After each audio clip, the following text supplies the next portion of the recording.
let's get started with the news and stuff.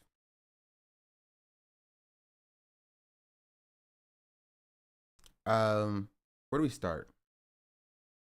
Where do we start? Where do we start? Where do we start? Oh, we also have to watch the TYT video thing chronologically. In the beginning. So I finally have beef with Hasan, but not for the reason I think many people. Ooh, HASAN FD SIGNIFER BEEF. I didn't put that in the title. HASAN FD SIGNIFER BEEF. That's all I needed to know. All I needed to hear. All I needed to hear. For me to add it to the title and it not be a lie.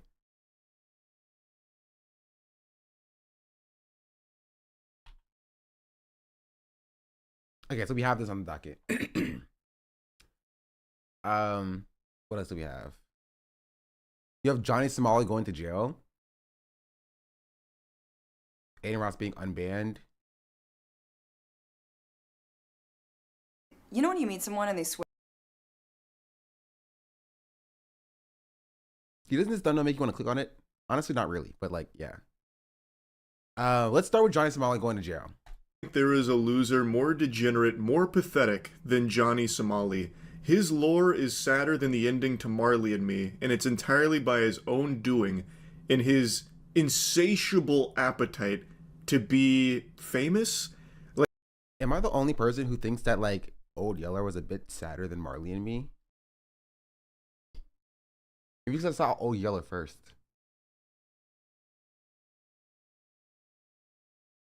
Like, his clout obsession has created a terminal illness that has led him down this path that will most likely see him behind bars. And I say most likely, even though from everything I've read it is guaranteed he is going to jail for his new charge that he is now facing. It seems there's no wiggle room for him to squeak his way out of this one. His newest charge carries a mandatory prison sentence of up to 7 years in the slammer. It also happens to be like his 150th charge that he's currently facing in Korea right now. It's because every time he goes live, he asks for $5 donations to commit a new crime. So he is constantly just getting more. We're going to dive into this new charge. And I see what you're saying, but like when he's doing like what Charlie just said, like when he's asking about like, if he's like, chat, should I give me $5 to commit this new crime today? Even though like I'm out on bail for my other crimes that I just committed. Like, you know, you can only do something, you know. There's only so much you can allow, especially when you go to other countries and you're terrorizing other countries, which he's been doing pretty consistently. Like, bro does need mental like help, but like, what choice do you leave these other countries up to? You know what I mean? Just a moment, but I just want to make a strong argument that Johnny Somali is the most pitiful soul that has ever entered the streaming space. Period. He is the GOAT of cringe in streaming. He has one goal in life, one purpose, and he's not shy about it. All he wants is to be famous and rich through streaming. He is neither. He is only famous to people that like lolcows and love to make fun of him and throw, you know, tomatoes at him and cover all of his degeneracy. His own community doesn't actually like him. They just really like the idea that they get to control this man's life and send it down the shitter. It's like when you're playing Sims and you tell your Sim to put their hand on a hot stove and it like catches them on fire. That's what his community does. They'll put like $5 donation there in order for him to break a law so they can watch him get arrested and ruin his life, or have him harass someone in public so that way he'll get his ass beat and they get to laugh at it. So that's his whole legacy. He's also not rich from it. He doesn't make much money through streaming. He makes just enough to survive and also travel to more places for the global ass-beating world tour that he goes on. But the people who cover him, like all of the streamers and YouTubers that make videos about him, they make thousands of dollars. He is actually a golden loot box. He is leading people to a treasure he himself cannot possess. It's almost poetic. He has thrown his whole life away, willingly just sacrificing his freedom for nothing. But it has helped all the people that make fun of him. He provides them with basically an endless source of content, endless source of revenue, because who doesn't want to tune in to the pathetic story of this wild specimen of degeneracy, while he himself gets nothing. He doesn't even get morsels, crumbs, nothing. No attention, no money from it. It's unbelievable. You cannot write someone more pathetic than Johnny Somali. But anyway, let's go over his most recent charge here. Yep, he's guaranteed prison time. That's the good news. It's big, very big. I tried to refrain from diving too deep into it on my own so we could learn together on stream. But this is for the AI deepfakes he was making. This is the mandatory prison sentence, which I recall people were saying would likely be the case because of how seriously they take it. The controversial American live streamer notorious for his brazen antics and public disruptions is guaranteed to face prison time in South Korea. A fifth and most severe charge violating the country's Special Act on Sexual Violence Crimes has obliterated any remaining hope for leniency. The days of online infamy are over. For Somali, the virtual stage that once gave him global attention has been replaced by the harsh reality of legal consequences. They make it sound like he was actually popular. He never has been. The only people who know about him are people like me who follow lolcows. Almost nobody, as like a stream watcher, a viewer, will have ever heard of his name. He never even got global attention. The attention he got was the locals of the countries he would visit beating his ass because he would constantly be disrespecting them and making a huge scene every time he went out. This is kind of just going over a lot of what we've already gone over. Here we go. This goes more into the deepfakes. Prosecutors revealed that Somali is now facing charges violating the South Korea Special Act on Sexual Violence Crimes. The charges stem from an AI-generated deepfake video that depicted popular Korean streamer Bong Bong in fabricated intimate scenes with Somali. That's something we talked about as well, and a lot of people mentioned that they take that shit very, very seriously, and that seems to be the case. Under South Korean law, the creation, distribution, or possession of non-consensual AI-generated explicit content is classified as sexual crime. Woof! Legal experts have confirmed that this offense carries a mandatory prison sentence up to 7 years.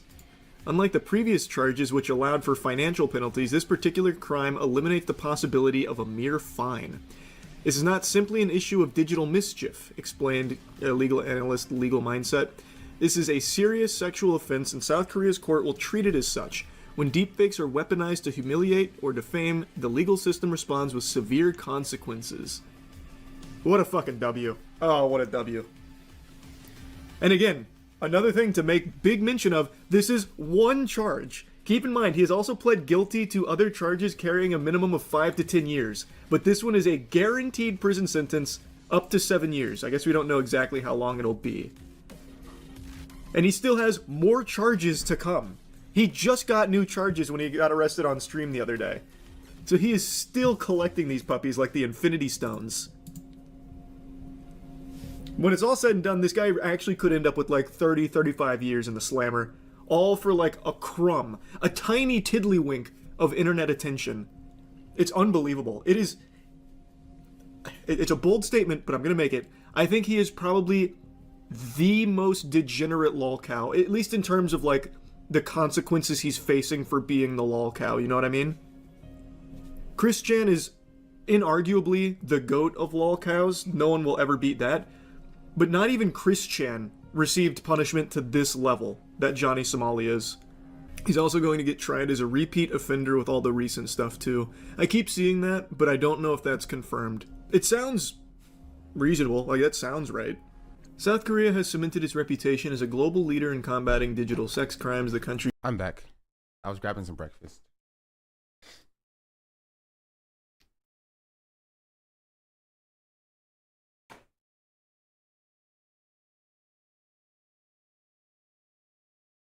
What did I leave it off on? Like a minute?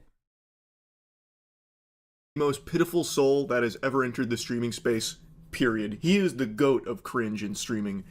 He has one goal in life, one purpose, and he's not shy about it. All he wants is to be famous and rich through streaming. He is neither. He is only famous to people that like lolcows and love to make fun of him and throw, tomatoes at him and cover all of his degeneracy. Mm-hmm. His own community doesn't actually like him. They just really like the idea that they get to control this man's life and send it down the shitter. It's like when you're playing Sims and you tell your Sim to put their hand on a hot stove. Exactly. Exactly. Bro. Maybe I have seen this video already.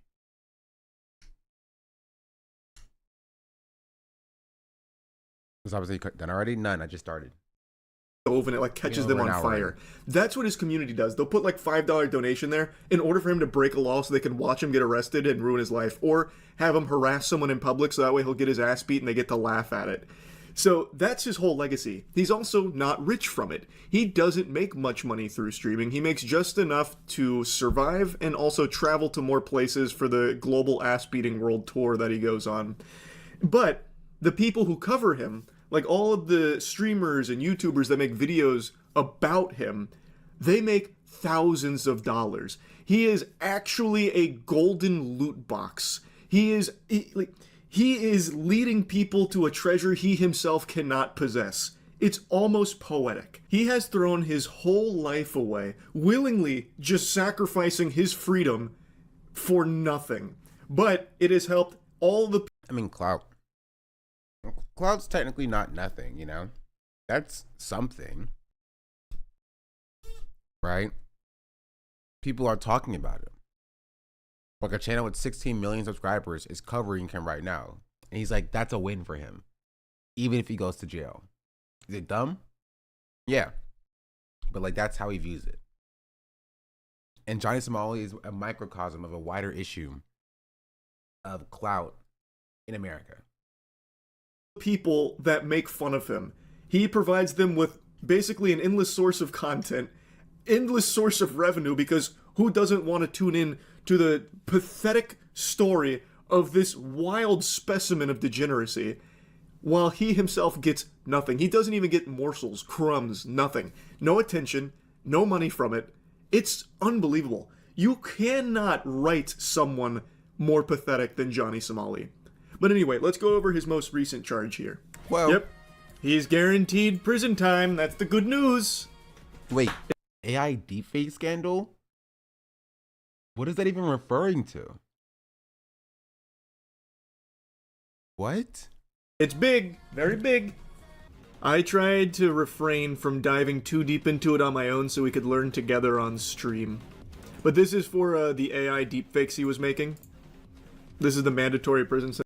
You can't just say that like we're all supposed to know what that means, Charlie. My African princess. Puff You gotta be like, _knuckles yep, this is for just the AI subscribed. deepfakes he was making, by the way. Okay, let's move on. Like, no, you gotta... I'm gonna need some explanation here. What are we talking about? Puff Knuckles, thank you for the prime. Much appreciated. Yeah, you missed one class. Sentence, which I recall people were saying would likely be the case because of how seriously they take it. The controversial American live streamer notorious for his brazen antics and public disruptions is guaranteed to face prison time in South Korea. A fifth and most severe charge violating the country's Special Act on Sexual Violence Crimes has obliterated any remaining hope for leniency. The days of online infamy are over. For Somali, the virtual stage that once gave him global attention has been replaced by the harsh reality of legal consequences. They make it sound like he was actually popular. He never has been. The only people who know about him are people like me who follow lol cows.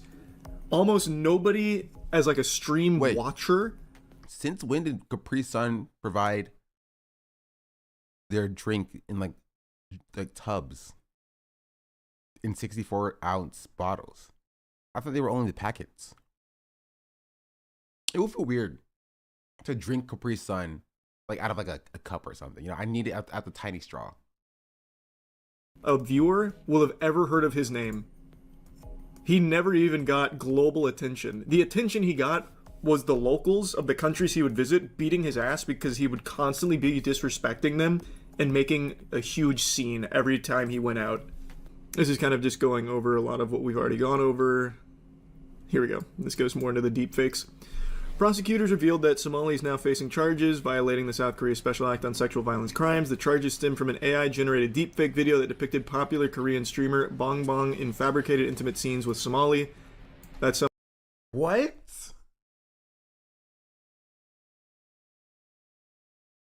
So he created deepfake porn of another streamer and himself? And okay. Did he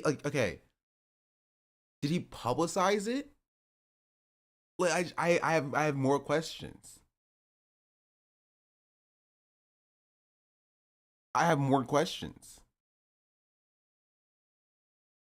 something we talked about as well, and a lot of people mention that they take that shit very, very seriously. Okay, no. I feel like Charlie's gonna kind of skip over this. I need. Okay, we're going to a Tozy for this one. We're going to a Tozy for this one because, like, I need some.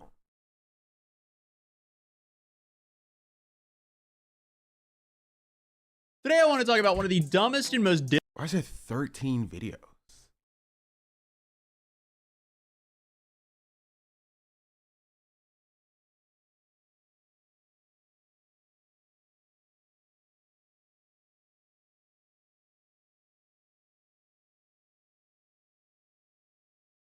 Must have. I think he sent it to her. What? Come. I need something.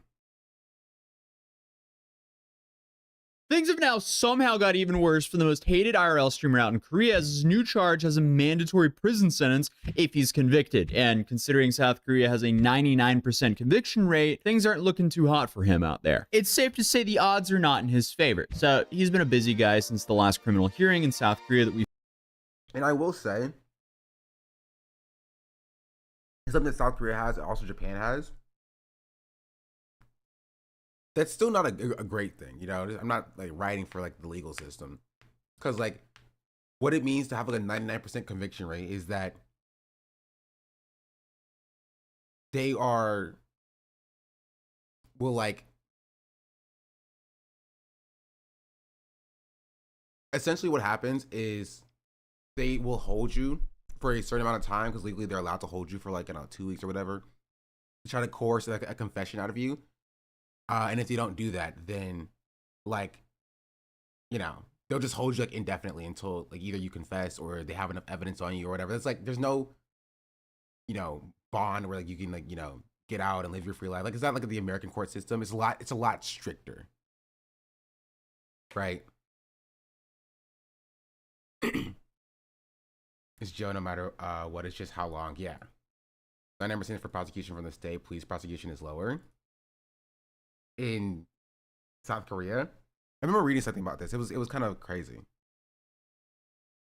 We flew out to watch, because it seems like he snapped that night before the trial, and instead of being apologetic and trying to lower his sentence, as you know, he got drunk, he insulted the judge, he insulted the prosecution, and then showed up over an hour late to his own court case drunk. Then of course, after that, he taunted the Korean public in a photo op, which he then shouted out North Korea. He proceeded to then stalk other streamers and get new police reports filed against him, then started streaming himself, prank calling the Korean police for $5 donations. Then to end that day. Do you think that like he's trying to get like a pardon, or like not a pardon really, like Trump can't pardon him, but like a get extradited from the country, like have like Trump save him or whatever? Like that's why he's wearing like the Make America Great Again hat or whatever. He's like, I'm an American citizen, they can't do this to me.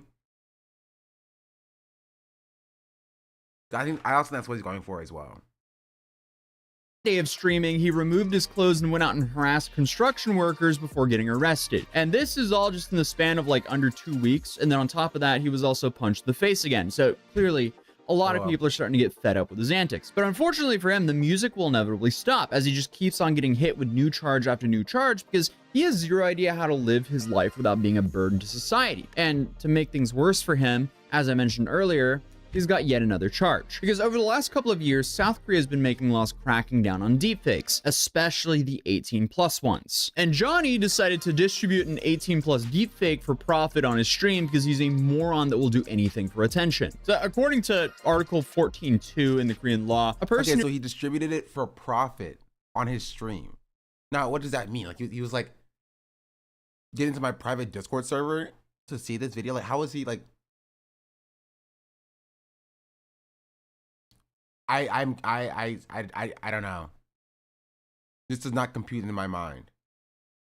Who edits, consolidates, or processed a form that can be used as sexual desire or shame, which is the intention of the person's face, body, or voice, and the purpose of an anti-sentiment, he is imprisoned for 7 years or fines up to 15 million won. And you have 2, which is editorial, combined product, and price tribute under paragraph, or at the time of editing or the copy of edit in paragraph 1, even if it was not contrary to the intention of the subject, such as this video, an editorial light or replica was reversed against the intention of subjects such as the video and light. The person is sentenced to imprisonment up to 7 years or fine up to 15 million won. But this is the one that really gets him. A person who commits a sin under paragraph 2 using information and communication network against the intention of the subject, etc., shall be sentenced to more than 3 years of organic imprisonment. Unfortunately for him, he distributed this over his live stream and potentially through his Discord server as well. So if I understand this correctly, if he's convicted, he's looking at a minimum of 3 years in prison just for this charge.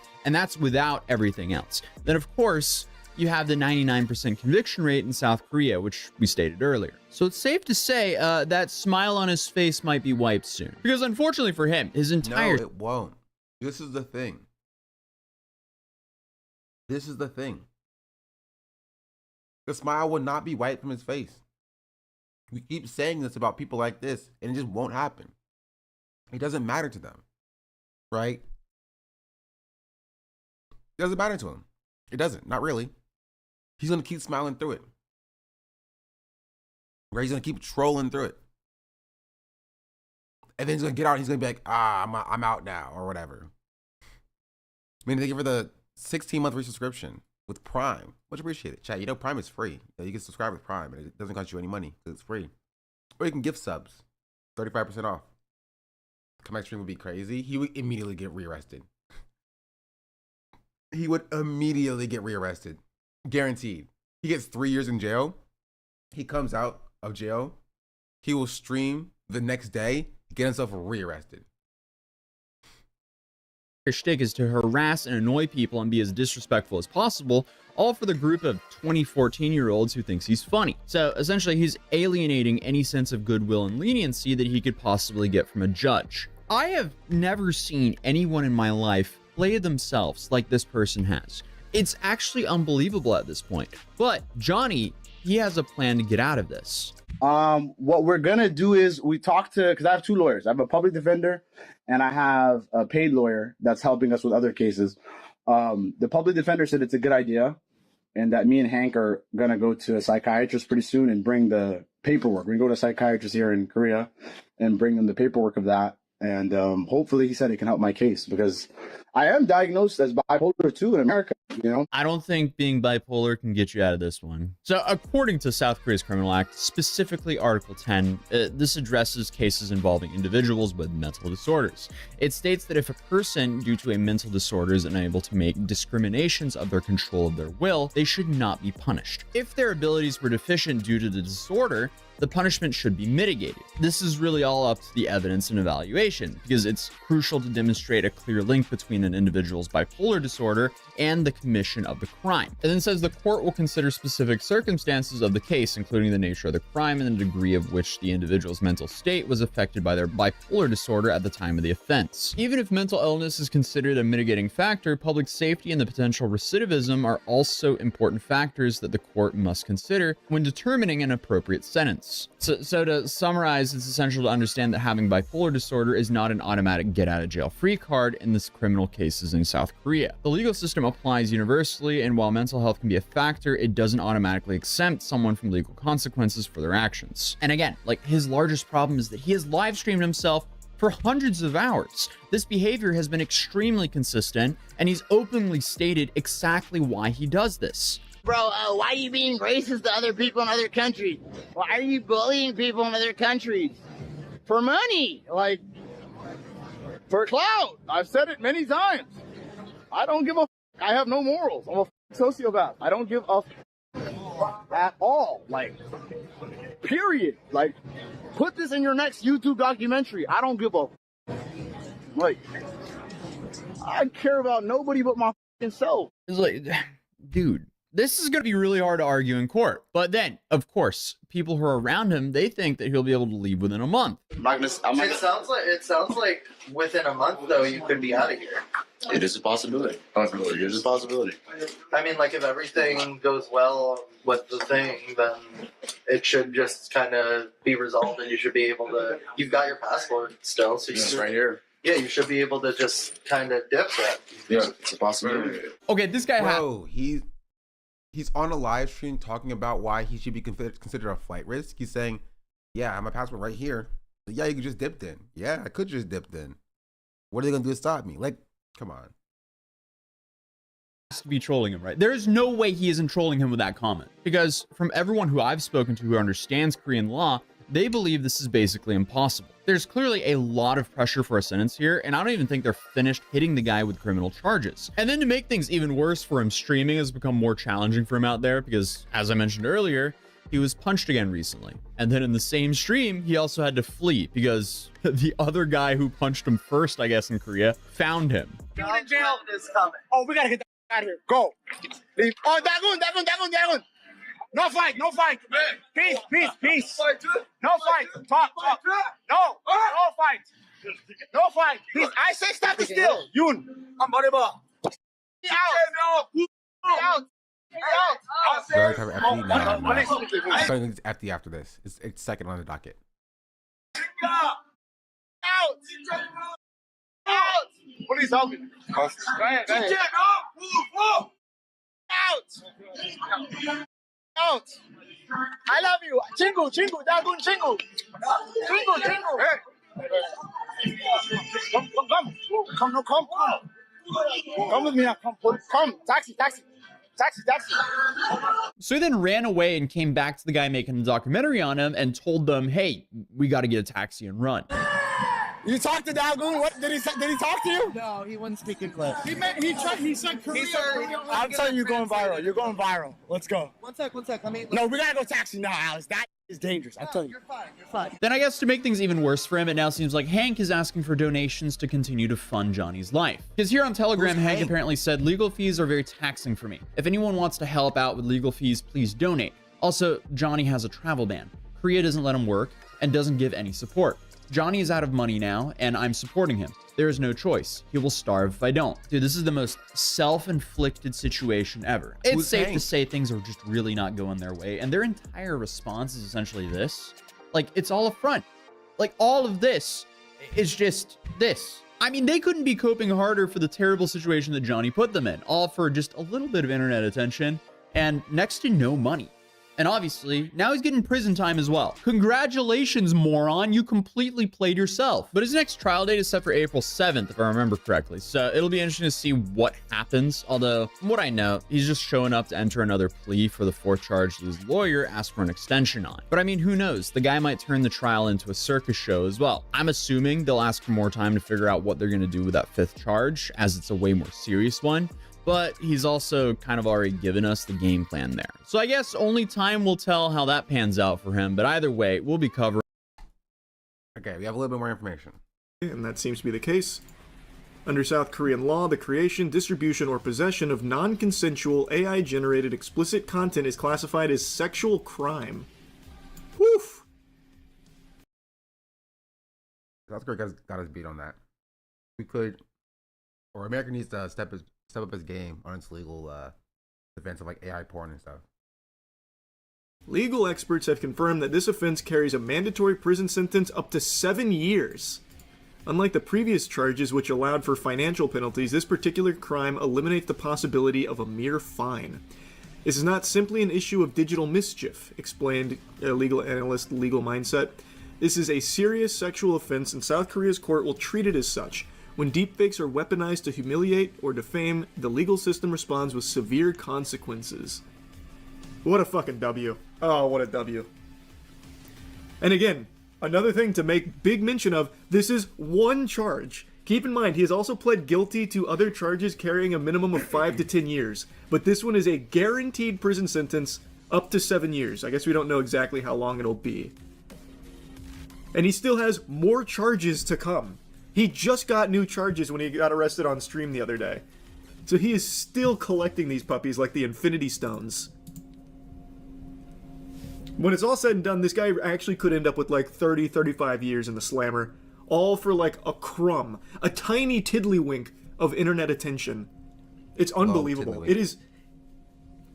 it's a bold statement, but I'm going to make it. I think he is probably the most degenerate lolcow, at least in terms of like the consequences he's facing for being the lolcow, you know what I mean? Chris Chan is inarguably the goat of lolcows. No one will ever beat that. But not even Chris Chan received punishment to this level that Johnny Somali is.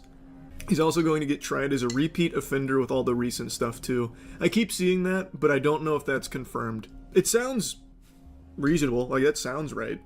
South Korea has cemented its reputation as a global leader in combating digital sex crimes. The country's strict laws were forfeited following a series of high-profile cases involving I think we got most of this from both videos combined. Something I want to look at as well is apparently that there was an Elon interview on Fox. Did y'all see that? Where he was crying about Tim Walz. That's pretty funny.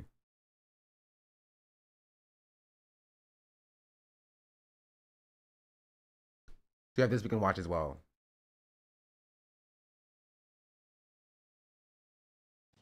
Thanks for having. Where's the full interview?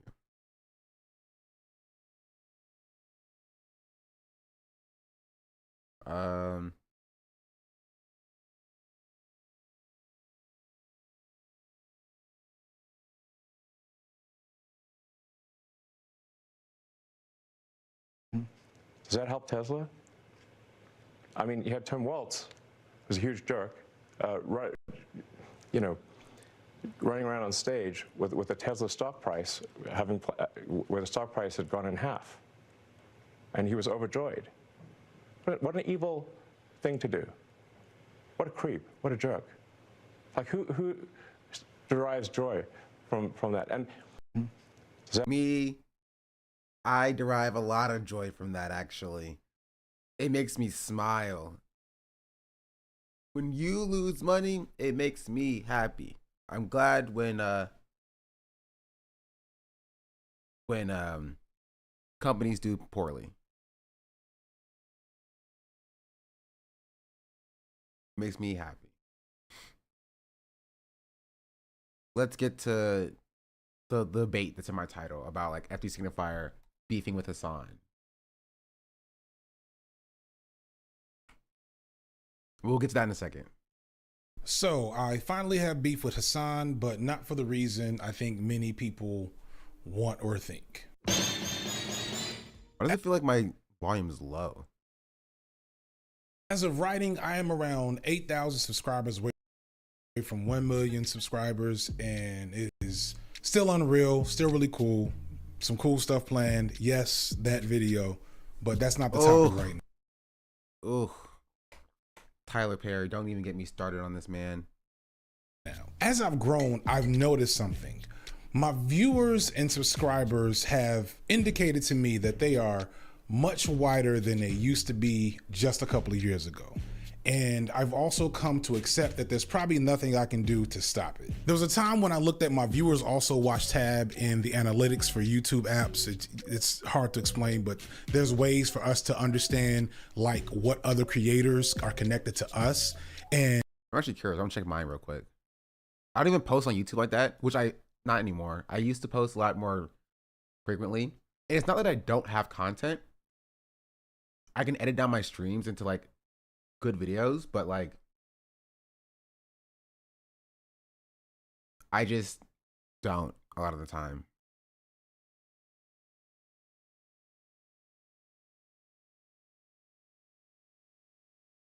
Let's see. Yeah. Channels your audience also watch. North Star Radio, Hasanabi Archive, the bot channel, Bad Empanada, Hasanabi Reacts, Hasanabi Archive, again, another bot channel, but like a different bot channel.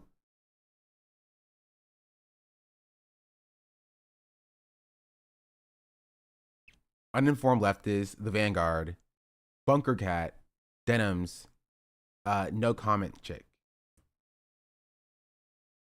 That's who my audience. Yeah. Let's see. New viewers who've returned. So I've determined that new viewers love Ethan Klein stuff. Also, people like the pirate software stuff as well. Right? And HASAN Should Not Platform Dean Withers. and then another Ethan video, and then another Ethan video. I live like a capitalist every single day. I watch VODs on YouTube if I miss the live stream.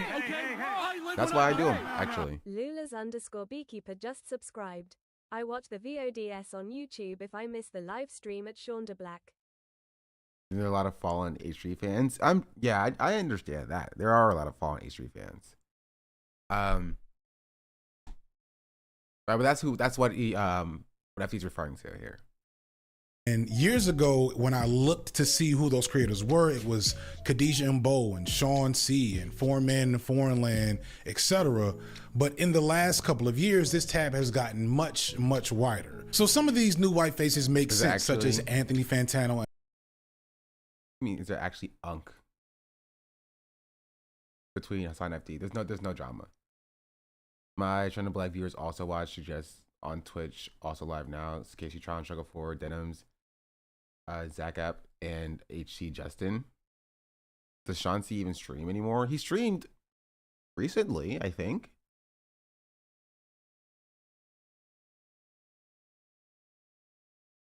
I don't know though. HASAN, people I've collaborated with, and the bot channel's here too. Jeez Louise, Hasanabi Archive invades and invests itself into everywhere. Like, that's insane. My channel's doing better than the main? Yeah, because the bot channel is able to churn out videos instantly. Right?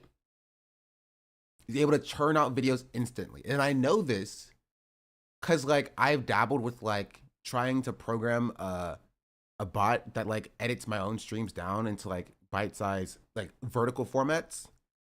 So I didn't have to worry about that. And so I know it's possible. Right? But there are also paid services that just do that, you know? As I click from A-Track, where it's top 5 shared channels where HASAN bot channels. That's so funny. Talked with on a couple of occasions, but then there's some more news who I've never collaborated with, and I don't know if I've ever mentioned, along with Sam Cedar. Philosophy 2 makes some sense because we are in the same genre, and she's a GOAT in the Cody Shody is great space. But then there's 2 more HASAN channels. The only and another bot channel comes back. Another bot channel comes back. That's so crazy. Only black folks I have left are my evil twin Lil Bill, Company Man, and Deleted, much smaller channels than I am. Now, obviously, I'm not actually really mad at HASAN for this, but it is indicative of a bigger challenge that he and other white creators kind of make for black creators on this platform that they low-key don't control. So, like, please, if you actually clicked for HASAN slander, there you go. You can go ahead and leave. The problem. I was here for the slander. I was here for the slander. The beef was fake the entire time. Hasabi Productions is not a bot channel, right? No. Hasabi Productions is real. Right? Hasabi Productions is real. Hasanabi Industries is real. When Hasanabi Industries was actually making Hasanabi videos. It's on, and if you want to tell what channel is real and what channel is not real, it's easy, very easy to do, chat. You click it. You go to videos, you search by oldest, right? And you notice that, like, these videos don't really make sense. Don't really make sense. This is a channel that had some following already. Maybe not 70K, but maybe had like 30K or 20K. And they bought this channel and they just upload videos onto like an already bought channel that has an established audience. That just then, why are they always Vietnamese? Probably because like Vietnamese channels are just cheaper, right? If you're buying in like a 30K American channel, right, it'll be more expensive than if you buy a like a Vietnamese, you know, 30,000 subscriber channel. It's just less expensive that way.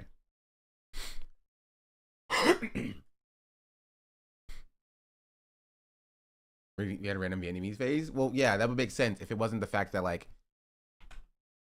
you know, it's this one too. Oh, this one that's actually is,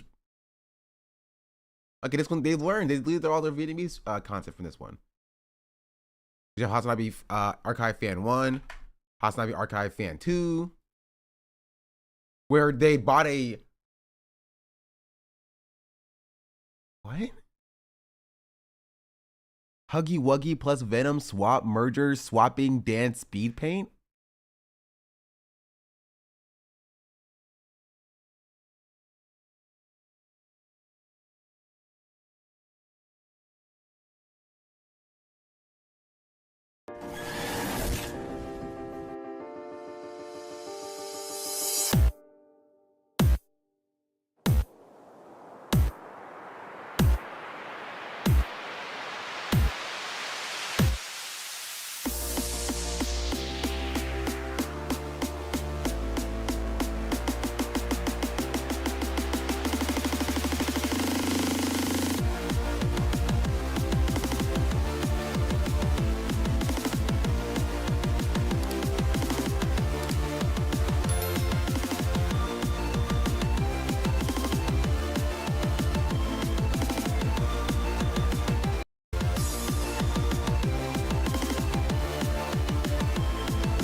Well, they're not untalented. Like,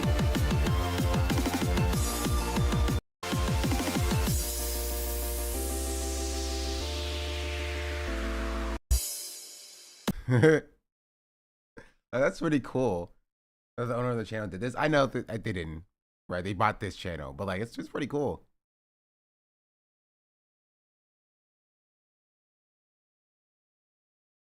Why tune Venom into Huggy Wuggy?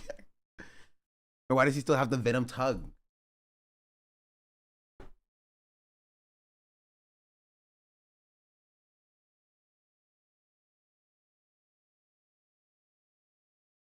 So yeah, that's hard. That's HASAN FD Archive Fan Channel 2. HASAN FD Archive Fan 3 is another Vietnamese bot channel for some reason. We know why, but like it's weird that number 3 is that. 4 doesn't exist. What about 5? No, okay. Only goes up to 0 through 4.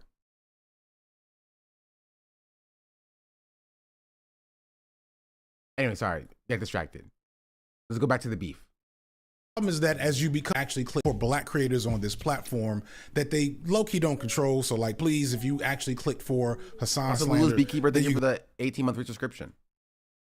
You can go ahead and leave. The problem is that as you become successful, it's probably natural that your channel begins to look like other successful channels in your general genre and topic area. In isolation, this isn't a huge deal. I've seen people take shots at me for this, but I really don't take those criticisms seriously. If you actually watch my content, which most of my critics don't, you can't point out that I'm pandering to attain this audience or take issue with the position I actually hold, as opposed to like a random position that you think I hold based on some tweets some other time. No, I bring this up again later, but I just make a product on this platform that is able to garner a large audience. And when I do make political videos about black issues, aside from some comedy skits you might get from the homie Eye Patch Wolf, I make them as if all the folks watching are black people. I make them as if people have a significant understanding of baseline black consciousness already in tow. There are so many inside jokes and inside elements to my videos that only black people will get, and they'll tell you about it in the comments. So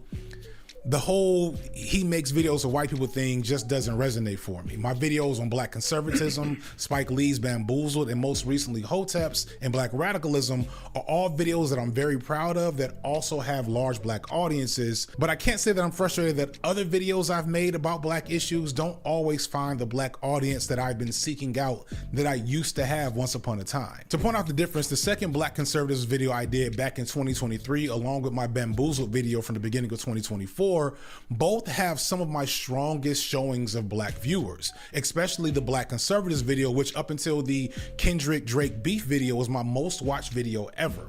I was super proud that this video managed to find the black audience that I wanted to see it the most. And one of the ways I knew this was by looking at the comments, but more interestingly, looking at what other videos are suggesting this video, i.e., what other audiences this video is connected to. And that's where things get a little ugly and weird and indicate some sad realities around Black political thought, at least on YouTube, but probably in general. So follow me for a second for some light analysis on like what the data in my videos tells me about the audience and how all of us can learn some important things from that. So when it comes to what videos I suggest in these videos the most, it's almost all. Chat, I'm not gonna keep relitigating this for you. Just watch the video and you'll see if there's actually beef there. Just watch the video. Just engage with the video. Just always my other videos. That's a thing that happens to a lot of other bigger channels. Whether or not it's like, you know, like real beef or like if it's clickbaity, right? There's still a lesson to be gleaned from this video regardless, right? And I feel like if you're just like, oh, this beef isn't real, we're not gonna pay attention to it, it's how we get to a point where, like, you know, if you levy any criticism or any critique of like HASAN or the streaming landscape and how it's overwhelmingly white or whatever, then it's disregarded because it's not like real drama or real beef. But there's still a good conversation to be had here. You know what I mean? Is something that the algorithm is designed to do, and your channel's gonna be really healthy when this is happening to your videos. If you watch one of my videos and you're brand new to my channel, YouTube knows to send you more of my videos and that you'll probably watch them too, which is good for my channel overall. So that part's pretty straightforward. The other videos you'll see are, again, videos from larger white lefty channels, HASAN, Big Joe, Philosophy Tube, etc. But then with my Black videos, I start seeing other Black political content that I have to say I don't think is very good. Some of it is fine. There's like this video of an old news piece on James Baldwin that for whatever reason has over 3.5 million views on a small channel 3 years ago. There's another short video from Fred Hampton from around the same time. These are fine. Considering the topic areas, it makes sense that viewers of these videos would also watch my video and vice versa. Real thoughtful critique wrapped in beef anyway. Beef attracts people. Why would you want real thoughtful critique wrapped in beef anyway? Beef attracts people with attracted to flame, not thoughtful points. No, because that's what the audience is. That's what the structure is, right? That's like saying, why would you want your videos to hit in the algorithm? The algorithm is overwhelmingly, you know, normie, and not people who are politically engaging. Like that's just where that's where the people are. You know, there's a reason why. There's a reason why people have like moved on, stopped caring about like Palestine, unless it's like touted or shrouded in like, you know, drama slop, right? Yeah, that's what Nolan Sampson does. You attract people in with the honey, right? So they get stuck. Now they're forced to engage. Versa, and YouTube's algorithm is doing a good job of making this logical connection. Cool. But then there's what I'm gonna call Hotep slop channels, one of which will be the only channel I mention by name as I get more and more shady going on. So just, you know, if you're looking for drama, you're not gonna find it here. There's this channel called Black Culture Unlocked, and it clearly is mostly AI generated slop. Like when you look at the channel, you can kind of tell the thumbnails all use that drama slop technique in terms of like what they look like. Other thumbnails are using clear, bad AI art. They really love the phrase hidden truth. Like it's on every third thumbnail on their channel. And then the content itself is Hotep core, although it's almost always an AI generated voice. I don't know what voice is real on this channel. It's clearly like they're regurgitating old shit a lot of times. They're coming out with a new video every couple of days, maybe a couple of months. Right, and this is actually a good point, because like the reason why this is like the same reason why this happens a lot on TikTok, and that is because Black people understand that the US government lies, and they are trying to hide history away. That allows for people who are not specifically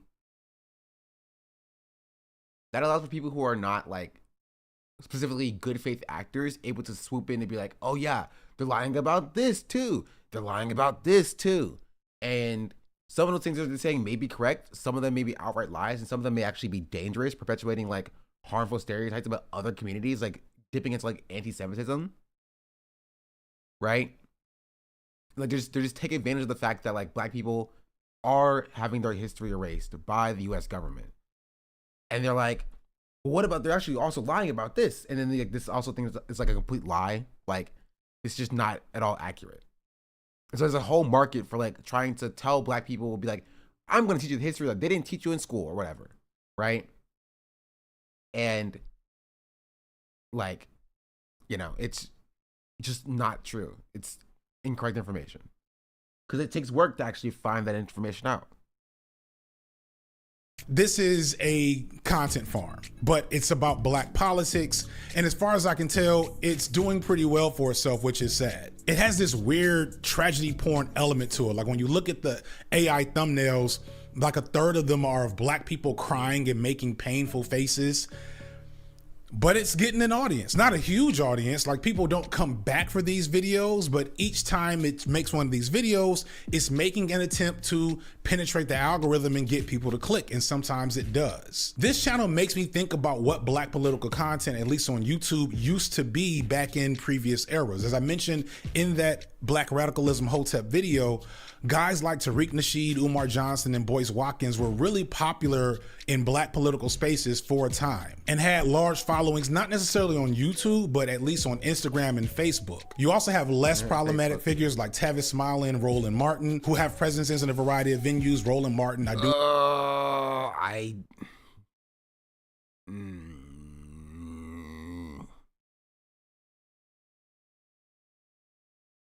I'm not a fan of Roland Martin. Think has millions of subscribers, but his videos don't do big numbers all the time, but I'm sure he's doing fine. Mark Lamont Hill might be in this category, although his channel is relatively new. And in many ways, the black good though. manosphere content of an earlier era also served as a early version of political discourse for black political content consumers, although you could imagine that a lot of it is limited when it comes to having anything substantive to say about politics. It usually boils down to, here's this really bad social issue and here's some weird nonsensical way that it's black women's fault. Having been around during this era and still knowing some of these people and the folks who consume their content, this whole world, this Hotep core content space is still alive and kicking on Instagram and TikTok and Facebook. But early on, YouTube made it inhospitable to have this type of content on their platform. But that doesn't mean there aren't a lot of small black politics channels that still make similar stuff. Not all of it is AI slop, but a lot of it is just not very good, and most of it has really bad, even worse politics. But one thing I will point out is that despite the fact that it will be good for my channel, I don't want the people that watch this shit to watch my shit. Like, the people that are watching this stuff are old Gen X weirdos and anti-fans and like maybe some younger ones who also can be stalker adjacent and toxic as fuck. Basically black debate bro type people, if you will. I mentioned in that video that like I've gotten low-key stalkers that are fans of this type of content because these niggas don't have nothing else to do, and they will be in every video, 55 comments down, talking shit, doing all kinds of weird stuff. So the less contact my channel has with theirs, the better overall. I don't need these problems. But there is a more important population that I kind of want access to, also in this list of black people videos that also watch my videos. The problem is I have to figure out how to get them, and I kind of don't feel good about what that might mean. So along with the Hotep core content, right, you'll see what I call niggas can't get right content. This is content often done by people I won't outright call black conservative grifters, because some of them I don't think are, but some of them definitely are. They're also often made by younger black people, and that's why I'm trying to give grace, because I do think a lot of these young folks. Yeah. There's what is his name? Not Kareem. His name is something. It starts with a K. Who made a video about like black people and like the balloon popping thing and like black people and like the internet culture. And it's like, no, it's not Khalil. No, it's not Khalil.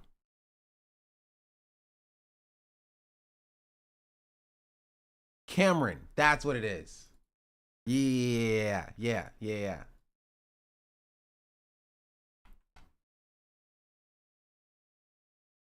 Yeah, like not outrightly political or whatever, but like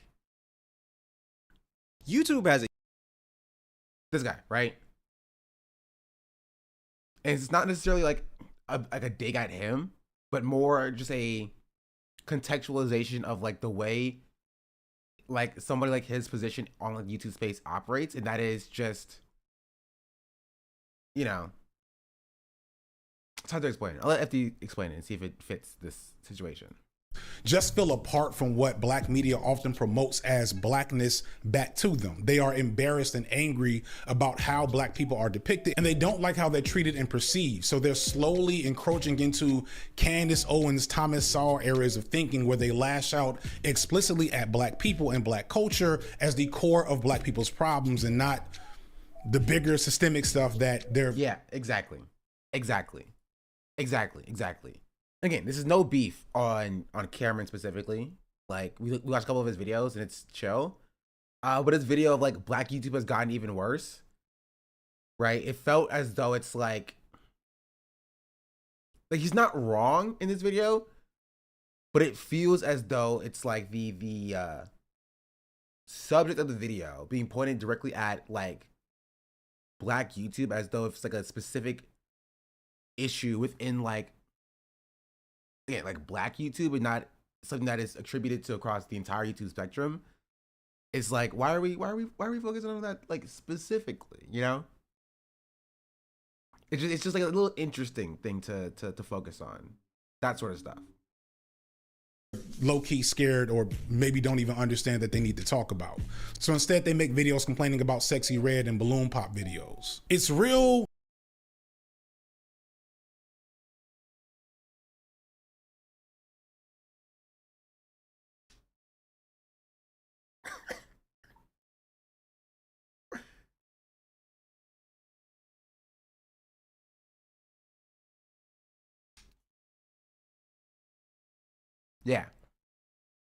Yeah, exactly. Is he a conservative though? Well, FD just said it's not about being a conservative or not being conservative, right? It's about the line of thinking that goes into, leads into conservatism. When you are so focused on like, you know, Sexy Red and how Sexy Red twerking on Kai's stream is bad for the children, and how balloon pop videos are like the worst thing in the world, and that, you know, black people are should be, you know, stoned for doing like that sort of stuff. Like, it leans into like those takes are not like inherently invalid, right? And they're not inherently conservative, right? But it does lean into a more conservative thinking about maybe it's more of a purity politic, maybe black sexuality being inherently bad and wrong, things of that nature, right? And so it's not all the way down as like conservatism, but it's something that can lead to the pipeline of conservatism. When you start watching about videos about how balloon pop videos are bad, or how, you know, Ice Spice twerking and she has no talent and she shouldn't be famous anyway, right? That's gonna lead you into thinking, or into other videos about how black people are their own worst enemies, and you know, black culture is violent culture, and you know, gang violence is derivative of black culture, and therefore black culture is inherently violent, and things of that nature. It'll lead you down a pathway to arriving at you know, conservatism. Omni gives you that vibe. I can see that. I think Omni's like not as bad on that, but I do think that like when you have a, again, when you do black content that is based in specifically black people are doing this thing and it's bad, and it's you leading into like the purity content a little bit, right? That's what it can lead into, you know? Is it reactionary thinking? I mean, it could be based in reactionary thinking, and it could be genuine and valid. Like, I think this video from Cameron about like having the kid, like an 8 or 9 year old kid doing like the balloon pop videos and stuff like that is crazy, right? And so like this in a vacuum is not a bad video itself. I want to be very clear about that, but it's more about when your entire, like when your output is just, you know, leaning into like purity content a little bit, then it's not great, right? When you take certain aspects of like internet culture, and like you put a hyper fixation on like the black version of it, and that's what I think that's what FD is speaking about, right? It's black people being black people again type thing. About how OnlyFans ruined an entire generation is a bad video. I mean, yeah. Again, it leans into like the purity concept. I'm not like other black people, I'm one of the good ones type energy, right? Like I guarantee that most of them are suburban black kids who have had to face the consequences of these types of stereotypes regularly in their daily lives in ways that are maybe unfamiliar to other black folks who grew up in black communities, and they have become very bitter about this. I've touched on this in a few pieces of content, including the aforementioned Bamboozled video if you want to watch. I can't remember where I got the phrase flying the milk from, but I often call it the flying the milk experience, because to me, that's often what produces this sentiment. When you are the only black child surrounded by other white children, that can be a very traumatic and like self-deluding experience that produces a lot of self-hatred that if you aren't around other black people, it's hard to get rid of. And then when you get around other black people, yeah, so it's like that resentment that comes from that instance. Like if you're in a high school, you're a high schooler and you're a black kid surrounded by like white kids, right? And you see white kids putting a label on you that doesn't fit, you will grow up and you could have resentment for that label, like from those stereotypes, right? And so when you see black people who are actively embodying those said stereotypes, or not stereotypes, like where do stereotypes come from, right? Black people just being unapologetically black, right? You see that and you're like, oh, well, like I rejected the stereotypes that white people put on me, but you're actually doing those stereotypes. Therefore, you're bad and you're wrong. And it's a little bit shameful for that black kid, right? Who's now a black teenager or a black adult, right? Because they view that stereotype that was put onto them as wholly negative and not as derivative of the actual black experience, right? Just removed from black people. And therefore, that now becomes like invalid, right? But that identity is now invalid to that specific black person, right? Like a good example is like black people who are like anti like rap music, right? Because you'll see like black people be like, rap music is not real music. You need to listen to like some jazz, or you need to listen to some classical music, like some Mozart or whatever, right? And that comes from maybe when they were younger, they were being put into this box of like, this is what a black person is. This is what you're supposed to like. And in an effort to reject that box, they end up rejecting the black people who actually identify with those elements of blackness. And then when they grow up and they see those black people who identify with those elements of blackness, right? They see that as them adhering to stereotypes and are then invalid, right? Or less valid as people. All right, and that's what the FD is describing here. People, they smell that on you. They low-key don't want you around because they smell the anti-blackness. It's really a lose-lose situation for them, which is why I try to hold space, because I also feel like a lot of these people, again, the ones who are young, can make it out of that space if given the right resources and opportunity. However, the success of these videos amongst what I assume is a black audience is kind of concerning, and the problem with this ideology. We don't and have never been in control of our own images, and for generations now, certain images of black culture have always been the most prominently promoted, partly because they're the most rewarded. And then for young black people especially, who don't really have a good like lens for political analysis and understanding how these things work, it's easier for them to lash out at other black people who are touchable and directly in their faces, than to lash out at the larger, more prominent system of white supremacy that influences this behavior. But I won't get too far into that. Pillboy, I'll leave a video of his in the description that really gets into this. All that said, while I find it concerning and frustrating that this is who I share parts of my black audience with, More talk, just More something for the subscribe. tier 1. Much appreciated. it's probably a good thing that they might be exposed to the opposite of what this content suggests. I don't want this video to have people think that there's an absence of black content creators or black people watching YouTube content. That's just not true. There's just not a huge breadth of black political content creators, at least not ones at a higher level. But there's plenty of black people. This is true, right? This is something that I've talked about as well. And it kind of was the basis around the video that like made a lot of people mad that I made. It didn't make a lot of people mad. But definitely did get some backlash. That is, Hasan should not platform D Withers. And that this is a disparity, right? There is a, disproportionately small amount of black political content creators who are operating at a high level, right? It's just not a thing that happens. At least not as often as it maybe should. Right? That's just the case. And it's something that we, as a streaming landscape, should try to look at it addressing, right? Because the black experience is important for, especially if you are a leftist, to get from black people, right?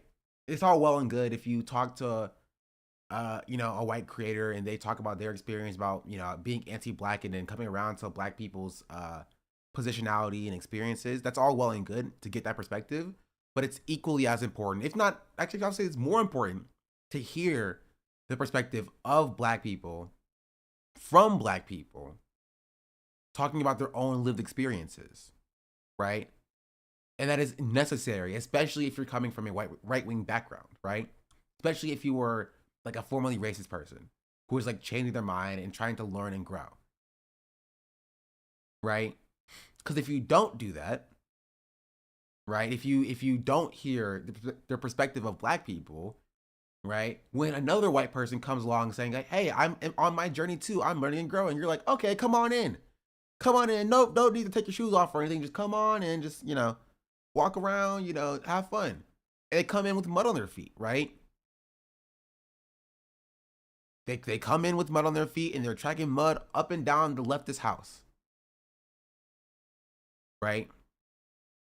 And so it's necessary that if you went and actually talked to the black people in the space from the lived experience, right? They would have told you, hey, when people come in here, well, first of all, make sure you got no mud on your feet. Cool, sick, awesome, no mud on your feet. When people come in here, first thing you do is check and see if they have mud on their feet, right? So now now you've learned that when somebody comes in and tries to enter in the space, make sure they're not tracking in stuff from out there back over here, right? And if you don't do that, if you don't talk to the black people who are in the space, right, who have a lived experience in the space, then you're going to allow people to just be walking in without wiping their feet, and you're going to get somebody like Ethan Klein, right? You're going to see somebody who looks like you, who you identify with, somebody who had a racist past, who's trying to learn and grow from it. And you're not going to force them to do the work required, right, to fully unlearn, make sure that they are clean, right? Make sure that they are clean before they come and start trekking mud everywhere. And so then they're going to start trekking mud everywhere, and then the house is going to be dirty. To avoid that from happening, you have to do the work to ensure that like they understand that you can't come in here with mud on your feet, right? You can't come in here with your bigoted beliefs. And after they unlearn that, then they can be allowed in the space, right? But you're only going to get that if you've talked to the people who understand that like, hey, we don't like mud here. Or with this mud analogy, thank you. I just came up with it myself.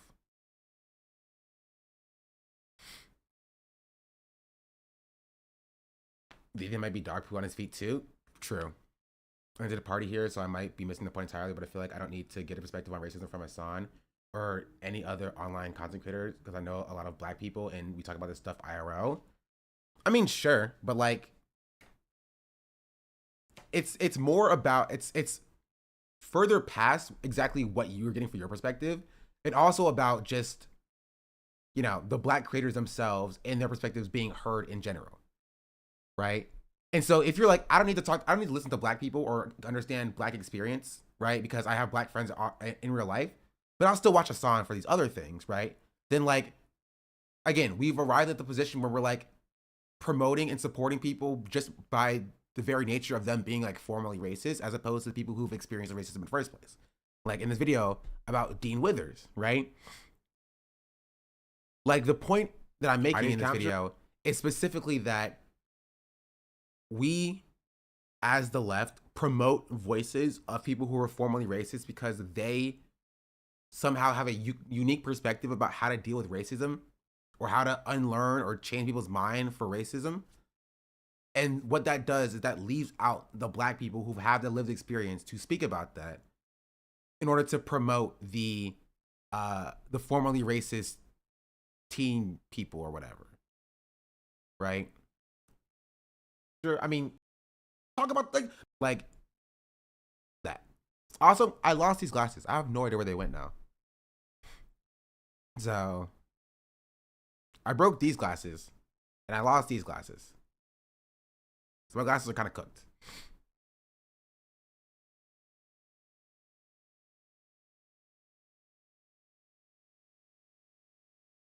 With large channels doing other types of content. Just the other day, I rediscovered a creator named Corporate, who I remember blowing up on Facebook probably in like the late 2010s, that's from Chicago. Corporate makes comedic and dramatic hood stories as well as independent music in Chicago, and he has over 2.7 million subscribers and releases 30-minute long videos, which is not short, every few months that all do pretty well. There's also a ton of streamers posting their highlights on YouTube and getting plenty of views. Then there's the world of hair and skincare for black women creators, and that remains robust, and I think black women political creators have a lot less of a problem than, you know, black male creators, to be honest. Black media consumption is a unique thing, and it can't be easily predicted or explained all the time, but I do think there— Black friends doesn't take away the fact that there needs to be more black representation in media outside of typical stereotype outlets that white America props up. I mean, true. Some interesting stuff to think about or learn from, at least what I'm saved at least. Yes, they are. Yes.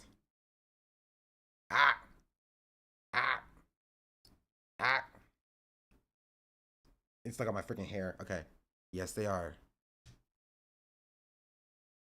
seeing based on my own analytics, which again may not be the same for you. So first lesson I want other black creators to take away is don't beat yourself up about missing a black audience. If you are successful on this platform, if you have a large audience on this platform and you're not doing certain genres, you're probably going to get a large white audience in the process. There's certain genres and styles of media that are popular with black people and white people. If you're successful, the sheer mathematics of it all means you will probably have a predominantly white audience. Shows like Atlanta and The Wire and Insecure are very much black shows that don't do a whole lot to pander to a white audience the same way something like, I don't know, Blackish did.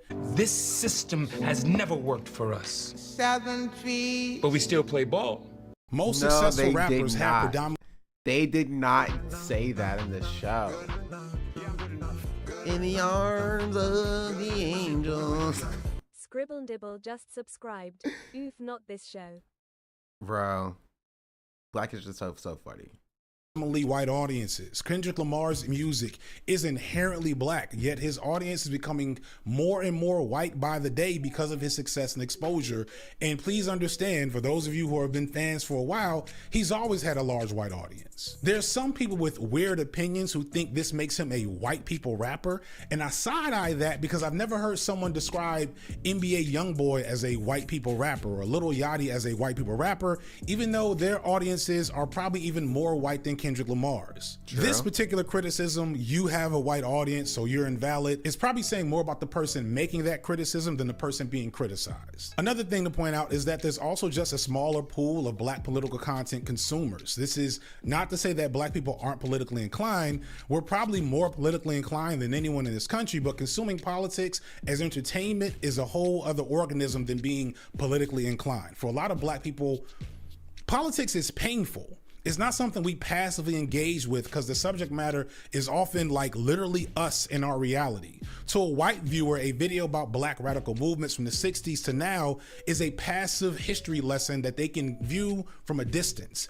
To me, It's low-key family lore. Making that Hotep video meant engaging with patterns of trauma in my past and barriers to success in my future and my children's future. Considering that a lot of people watch YouTube videos while they're cooking or on the toilet, they might not want to engage with such heavy material. So it makes sense. And this isn't uniquely black. Most people in America are not overly engaged in politics or political reality. Not all of it. I have to go back and watch the full thing.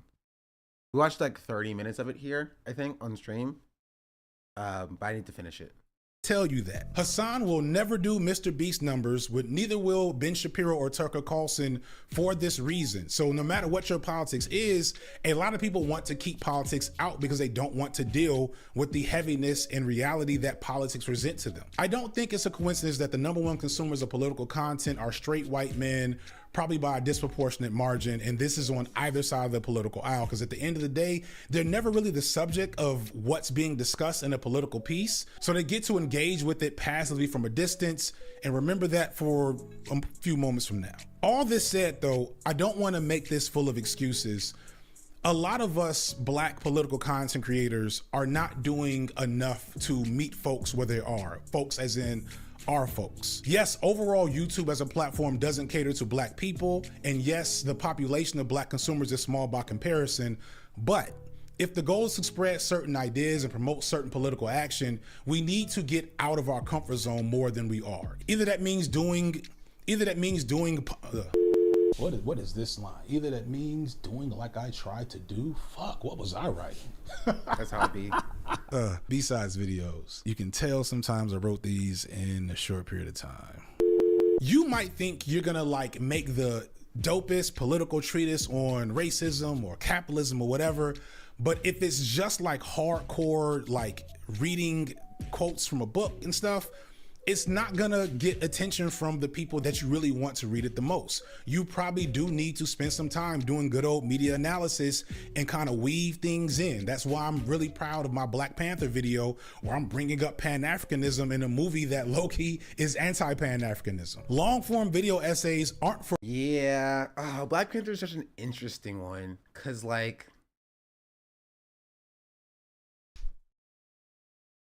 it's not terrible. I found the scouter.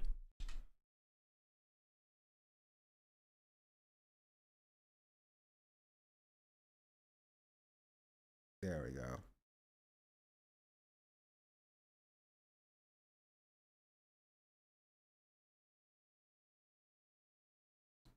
Boom.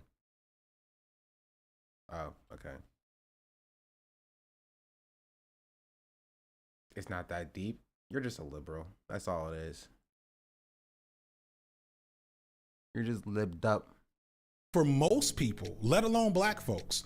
So I've also been trying to do more shorts. I started the podcast, and I'm even getting to streaming on Twitch. Look out for that in the description. I'm even thinking about putting my videos on Tubi. That may sound like pandering or dumbing things down, but if you think that, you're probably an asshole who shouldn't be taken seriously. Going back to the— There's been worse things on Tubi, like lower quality production than like YouTube videos, 100%. I didn't. Can you put stuff on Tubi? Can I stream on Tubi? That would be sick. That'd be awesome. Voice Watkins type folks, for them, consuming political content was low-key a flex, like developing a flex they could have on other people to show that they knew more about what was going on than others. It was what like the negative connotation woke would be. You know, it's how we again got that term Hotep. It was people that weren't digging into political ideology for reasons that were other than self-gain. And don't get me wrong, I get that appeal, but if that's all you're here for, that's low-key why I'm not doing as much political content as I used to. But when I do political content, not fun and games videos. He said do. Like I'm always gonna do hip-hop videos, I got anime videos, etc. But when I do political videos, it's for the purpose of spreading certain ideas, and it can't just be regurgitating them back to an audience that already knows them. So no, if I put video essays on Tubi, that's not dumbing it down, that's putting it in the presence of the people that I want to see it the most. And God willing, if there's success capturing the attention of folks off Tubi or a podcast short or a live stream hot take, then maybe they'll sit down for the longer video essay. And then if they watch that, maybe they'll go steps further, do some independent reading, go to a meeting, organize an event. The goal isn't just making content for content's sake. I will always do that because I love making videos, but there's more to it than that. Now, remember when I said earlier that white people, especially white men, can pretty easily engage in political content because they're never the subject of it? Well, what if I told you that I'm working on something that changes this, at least for a moment? Last year, I did multiple interviews with white creators on YouTube, with their whiteness actually being the point of the conversation. It's called Talking to White People, and for once, it centers whiteness specifically as the topic of discussion instead of it always being about some other group, as if whiteness doesn't have really important, significant things for us to critically think about. This video has been getting rave reviews to the point where I've gotten a lot of messages asking me to put it on YouTube so that everyone can see it and there can be some wide discussions in the comments and all of that. But unfortunately, for the foreseeable future, that's not going to happen. You'll only be able to see this video on my streaming service, Nebula. Some of you might know Nebula as a streaming service where some of YouTube's best creators— That's crazy. We got added on, chat. We got segued. Have unfiltered content. But recently, Nebula has been focused on seeing exactly what all these talented creators can do when they have more resources and support. And thus, Nebula has went from being just a YouTube-driven streaming service to an independent production company. And along with my new project, Talking to White People, we also have full documentaries from Tom Nicholas, where he examines the baby boomer generation and how they're low-key ruining the world. We have short films from Jesse Gender and Philosophy Tube, reality shows with a bevy of creators, travel shows, narrative podcasts, as well as a ton of content from big creators like Lindsay Ellis, Jacob Geller, and Real Life Lore that can't be found anywhere on YouTube. We're talking thousands of hours of content that only exists there. And Talking to White People is included in that, but it's also just the beginnings, hopefully, of a bigger project that I have planned out.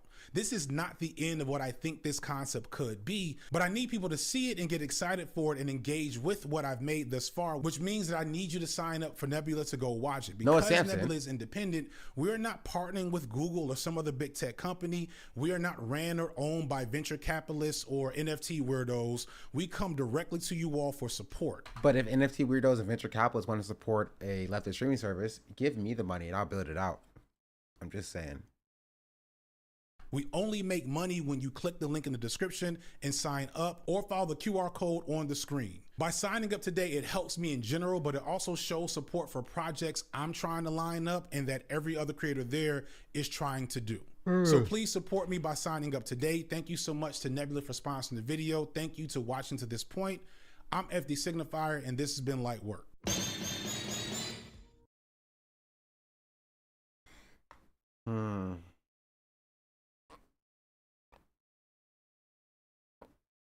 I remember, it's kind of crazy. I remember, what was it, like 3-4 years ago almost at this point, where I used to like watch FD Signifier videos. And then I was so inspired that I made my own FD Signifier style video. And that like started out my like full content creation career back in the day. That was pretty cool. That was fun.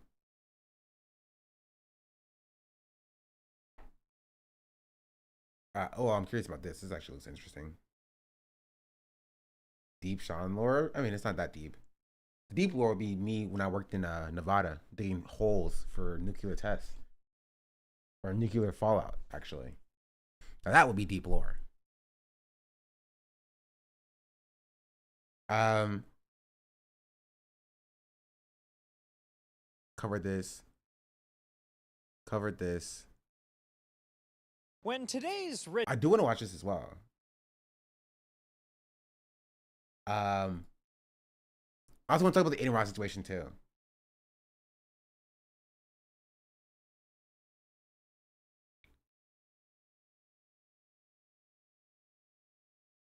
Has Aiden even streamed yet? I don't know.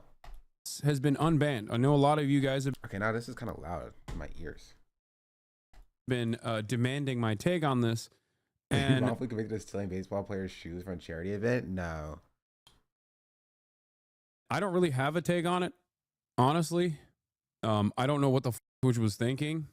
I hope that he doesn't violate the terms of service in the most egregious ways that he had been if he was on Twitch. What's his Twitch account?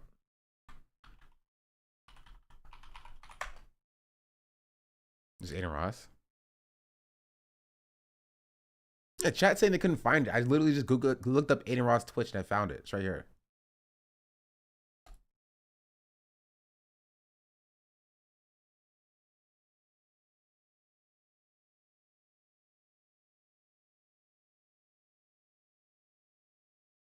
For the past 2 years. Wait, did they reban him again? No. They rebanned him already? I don't think that's the case. There's a Aiden Ross cousin account with. Yeah, I don't know. Maybe because he was banned so long that like they purged his following or something like that. We also just check streamer bans.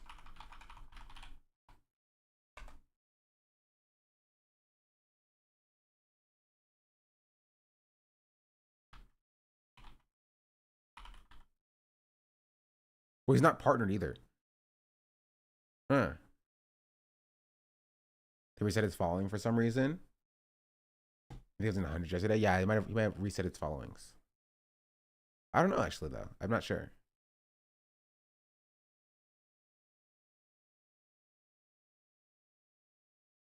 With 281,000 followers, but I don't think he's banned.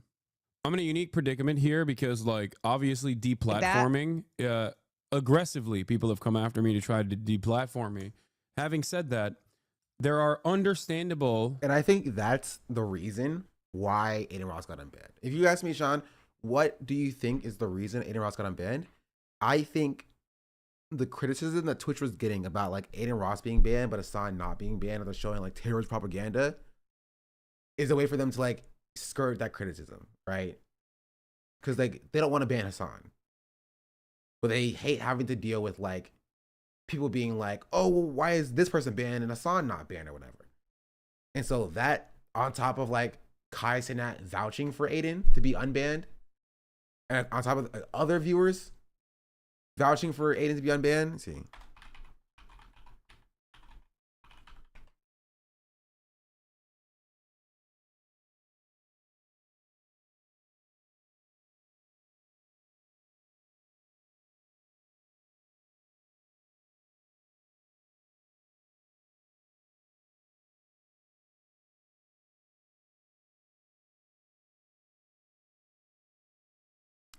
Kai Cenat pushed for Aiden Ross Twitch unbanned amid rumors of kick departure. During a recent live stream, Cenat addressed his audience saying, I'm going to try one last time to get him unbanned. I'm going to try one last time, bro, on Twitch. Comment reflects Cenat's ongoing efforts to persuade Twitch to reconsider their decisions. He had previously revealed plans to secure Aiden Ross unbanning in December 2024, aiming for a potential Christmas collaboration. Ross had voiced his desire to return to Twitch, citing his inability to collaborate with Twitch streamers as a significant limitation. In earlier discussions, Cenat disclosed that the Twitch CEO, Dan Clancy, indicated that Ross must demonstrate behavioral changes for the ban to be lifted. Cenat, one of the most prominent figures, has a history of advocating for fellow streamers in 2023. He publicly appealed to Dan Clancy to reinstate ISO Speed, a request that was eventually granted months later. His push for Ross' return highlights his influence and dedication to his peers in the streaming community. Honestly, it's so lame. HASAN doesn't even try to talk to Twitch about his shit or his hate campaign. I mean, you don't know what HASAN has tried to talk to Twitch about, like just like legitimately. Yeah, you have no clue. I know the convo always goes here, but how do all these young creators still think positive with Aiden? HASAN constantly said that he doesn't. There's no reason to doubt him. I mean, HASAN does not say I have not talked to Twitch about, you know, Aiden Ross or whatever. What I understand, I don't watch HASAN like every second of every day, but that's not something I think that HASAN has said.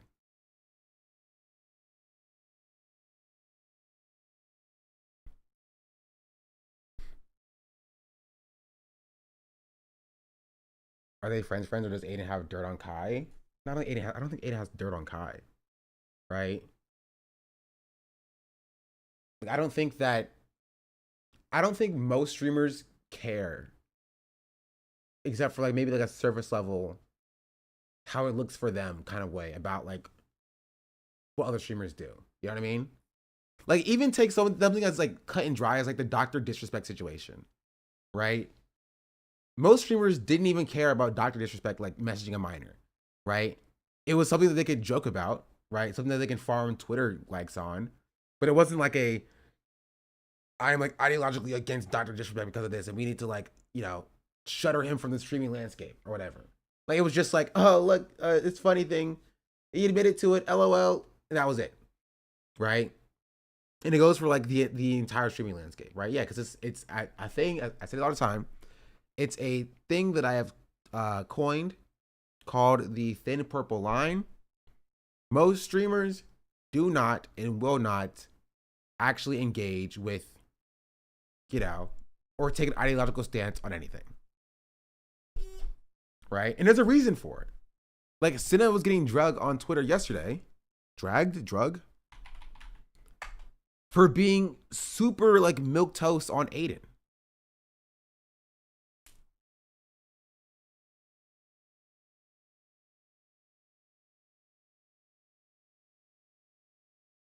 Did Aiden Ross get unbanned? Did he? I saw it, but then I saw that people were saying he didn't. He did? Oh, that's dope. People are saying, sadly, yo, people can change. You know what I mean?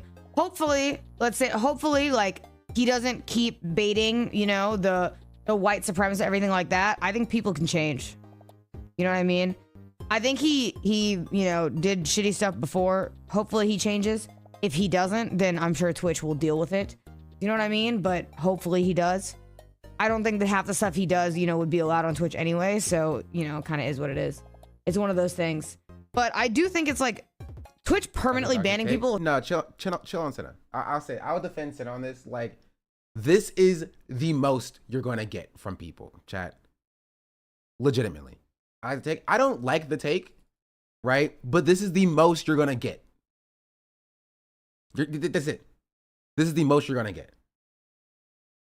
I think my take is that what Cinna is saying here is correct, but he has not demonstrated that he has changed. And it feels like Twitch is rewarding him for his shitty behavior, even though there was been zero demonstration of accountability, of change that he's had at all, right? But I think calling this out itself is, you know, is my expectation for like what like a streamer is going to say, right? And considering the fact that people are like, you know, celebrating, finally Aiden Ross is back on the platform, we love that, let's go Aiden, we love you Aiden, or whatever. Like, just acknowledging that he has to change, or he can't keep doing the same thing he was doing, is decent in my personal opinion, right? But the streamer is an entertainer unless they state themselves to be political. I expect the baseline lib take from them. Yeah. Right? And what y'all don't understand, because you are not streamers. You're not streamers. You're not under the microscope of like the insane people online. Like Cinna and like Ray and Emery were just harassed in person and had their lives threatened by an insane stalker. And you're like, oh, fuck Cinna for not coming out and saying, you know, Aiden Ross is like disgusting, you know, piece of shit Nazi or whatever. Like, he and his incel community can go like, you know, take a dive off a cliff or something. You know what I mean? Like I understand why you want streamers to say that, but I'm telling you that like streamers aren't going to say that. They're not going to say that. They're not going to do that, right? And even giving this take, Cinna was drugged through the mud. Like, even in these comment section, right?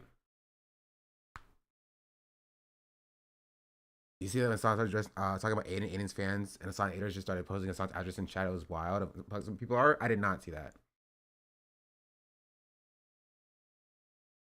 Must have seen Asmin spiking viewership and trying to cash in.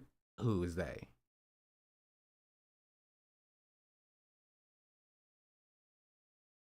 Who did the stalker watch? We don't know, actually. I don't even know if the stalker was found, honestly. I know what happens, but it doesn't excuse people, especially streamers, should be open about it and distance themselves from actual Nazis. This is my only opinion on this, and I'm telling you that you're not gonna get that. That's what I'm telling you, right? And again, you're not the person getting fucking death threats. I am the person getting death threats, right? And so it's very easy to sit on a high horse and say you need to say this and that about this person, right? When you're not the person getting death threats, when you're not the person who's being doxxed, who's getting like your family's being called, right, by this insane people. So I understand why streamers would be apprehensive about taking a hardline stance against Aiden Ross when like he's being supported by the biggest streamer on the platform, right? And how, you know, the other people in the space that you occupy, right? Like I don't have the expectation. Right? You gotta give a comment on it though. I think it's fine to say that I hope he's changed. Right? I think that's an entirely fair take. Right? To be like, I hope he's changed. I hope he's different than he was in the past. Right? I hope he stops doing the white supremacist stuff. That's completely fair. Right? That was my take on like pretty much anybody. Because like Cena doesn't control who gets banned and unbanned. Right? So Aiden Ross is going to be on the platform, regardless of what Cena says or doesn't say. So, you know, pick your battles, you know?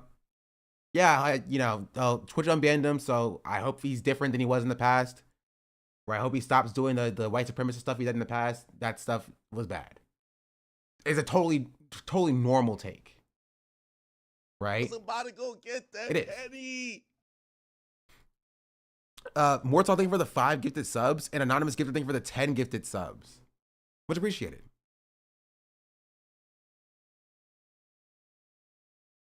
My citations were from Twitch, but they went up. Your take on Discord is very on point. This is the end point of what happens when streamers when stop inviting me to events. Yeah, and that's what I wanted to get to as well. Right? And that is like, we've only arrived at this position because of what has happened previously in the past, when he never just demonstrated that he's changed. People trying to rehabilitate his image back then. Right? At this point where Twitch has like unbanned him, like there's nothing a streamer can do except for just like, you know, be like, because HASAN had this take as well, right? HASAN was like, hopefully he's different. Hopefully he's changed. Hopefully he stops doing stuff that he was doing in the past. HASAN has said that yesterday, right? Like, so it's not like that much different than HASAN's take. You feel me? But like, there should be more left than HASAN. True. Right? But the point is that when the entire situation, because I want to zoom out from this Aiden Ross position specifically and into the wider discourse. This only is allowed to be in this place in the first place because of the efforts to like whitewash his legacy. Whitewash his legacy like years ago. Right? And like the extension of like the olive branch to Aiden Ross being invited to the Streamer Awards, even though he's like turned it down. And acting as though like he's just a streamer whose like opinions we disagree with, and not somebody who has placated Nazis, cultivated an audience of Nazis, is a white supremacist, collaborates with like actual out and about Nazis. I don't think he should have been invited to Streamer Awards, or like full stop, right? But that like leads into him being like his legacy or his harm being mitigated, right? He can't be all that bad if he's being invited to like the Streamer Awards, you know? Yeah, he can't be all that bad, even though he is all that bad, you know? But like, I feel like we should have like, you know, and it also, the part that also sucks is that like he is rewarded for just being shitty. He got banned on Twitch, helped found Kick the Nazi pedophile website for Twitch streamers, or at least was involved in like that process. One of the first big streamers to go to Kick, like, you know, pocketed millions of dollars from Kick, promoting gambling to kids, showing porn to his underage audience, you know, introducing his audience to Nazis and things of that nature. Would you not do the same if you were in his position? What are you talking about? Like Aiden Ross? I would not be a Nazi. Right? Doing all of that stuff, pocketing millions of dollars from Kick, and then leaving Kick once he got his bag or whatever. What would you do different? Not be a Nazi. It's pretty simple and easy. And then now he's getting like invited back to Twitch. And this is exactly what I was talking about with like this video, Such Not Platform Dean Withers, where I talked about Ethan as well, where as a society, we have a lot of leeway for like a white kid turned white, adult who is, formerly racist and being like, oh, they could change potentially in the future. Therefore, we must support them because maybe they will be allowed to change, right? Even though they have not demonstrated they actually were going to change or did change in the first place, right? And that's what sticks out to me. Because it happened with Ethan too. Ethan had not demonstrated that he has changed. Ethan had not demonstrated that he was different, right? But he was rewarded with a large left-wing audience without having to actually do the work of demonstrating that he had changed. And then lo and behold, he didn't change, right? And now we're in this situation with Ethan. And now with Aiden, we are all hopeful that maybe he'll change or maybe he'll be different or maybe he won't be a Nazi. But he has not demonstrated that he's not a Nazi or that he doesn't support Nazis, right? But like, he's now being rewarded for being a Nazi because he could potentially stop being a Nazi if he is rewarded for it, which doesn't make sense, right? Because he's being rewarded for being a Nazi. He's making $1 million doing what he's doing. He won't change when he talks, bro. And I'm not saying he won't change because he could change, right? I am of the mind that people can very well change, right? People can change. My issue is not with people changing or not changing. My issue is that as a society, we don't support change. We support the idea of change, right? Or we support the potential for change. And that's really it. We don't reward people for changing. We reward people for just believing that they can change in the future, potentially. I agree with you, got to keep an open mind at least. Not really. Not for him being unbanned on Twitch. I feel like he needed to demonstrate that he has changed before being unbanned on Twitch. There is nothing that he has done from being on Kick, getting mad at Eddie on Kick, to being unbanned on Twitch. Nothing that has happened has demonstrated that he's any different. And I'm fine with having an open mind. I'm fine with allowing people to change and to grow. But he's demonstrated less than nothing, right? To actually change and growing.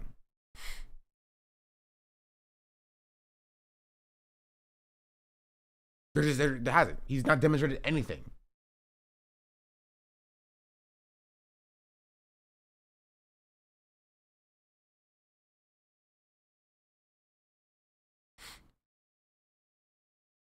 Adin Ross won't change because he doesn't have a genuine incentive anymore, especially with a platform where Asmin can say inferior culture. Maybe a top streamer on Twitch can now cater to the platform to both sides. He already grifted to a point where he believes his grift. He hung out with Andrew Tate a few days back and posted about it and just play it safer and smarter because he already won. When Trump won, reform comes with self-awareness. Awareness is the wrong kind.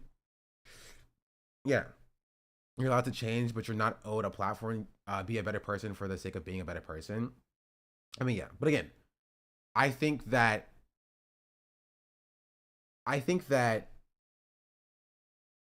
this is only happening, right, to get people off Twitch's back about HASAN, right? It won't work, right? Which is why I think it's stupid to do regardless. Like, they're still gonna be like, oh, well, like, Hasan's still on this platform, and even though you unbanned, right? Even though you unbanned freaking, you know, Aiden Ross, and even though Asmongold is spewing Nazi propaganda, right? Destiny is still banned. So like you have to unban Destiny. And if they unban Destiny, then it'll be like, oh, well, like Hasan is still worse than all three of those people. So you need to still ban. It doesn't matter, right? I think Twitch is placating to the people that just, you know, wants them to fail regardless. Right? Or just wants Hasan to be deplatformed regardless. That's it.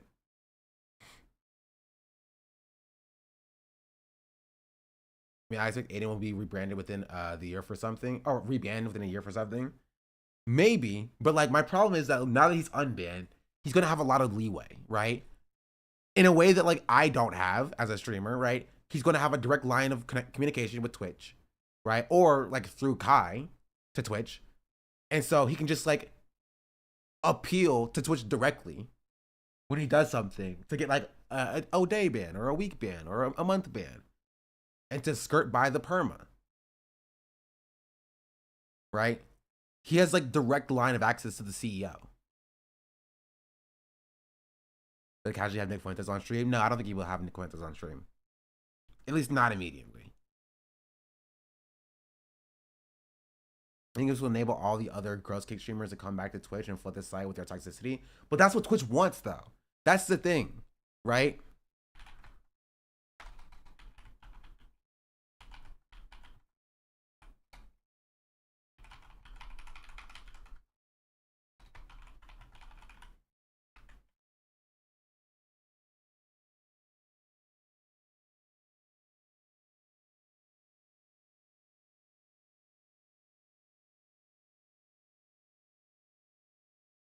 As soon as they stop paying them, they're going to come back. Twitch CEO thinks kick streamers will eventually come back to the platform.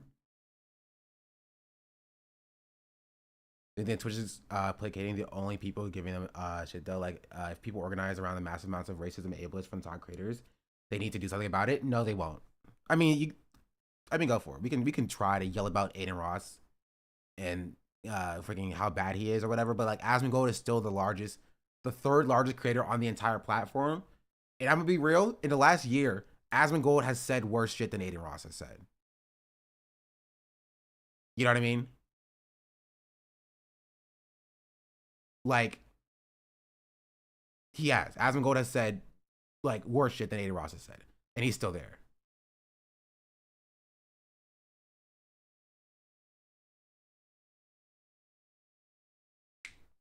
Is Nick Fuentes on Kick or YouTube? I've never seen him. He's on freaking Rumble, and he appears on Kick streams and stuff. Which, if freaking Asmongold thought he can get away with it, then he would do it as well. He tried to like stream with like Dan Can't Stream before Dan got banned on Twitch.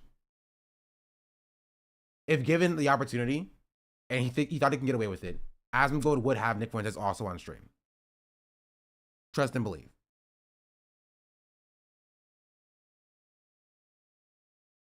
And he's doing like Nazi apologia to a larger audience currently right now.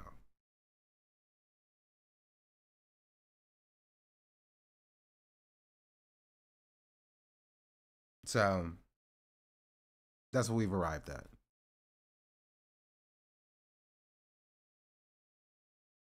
But I want to bring up,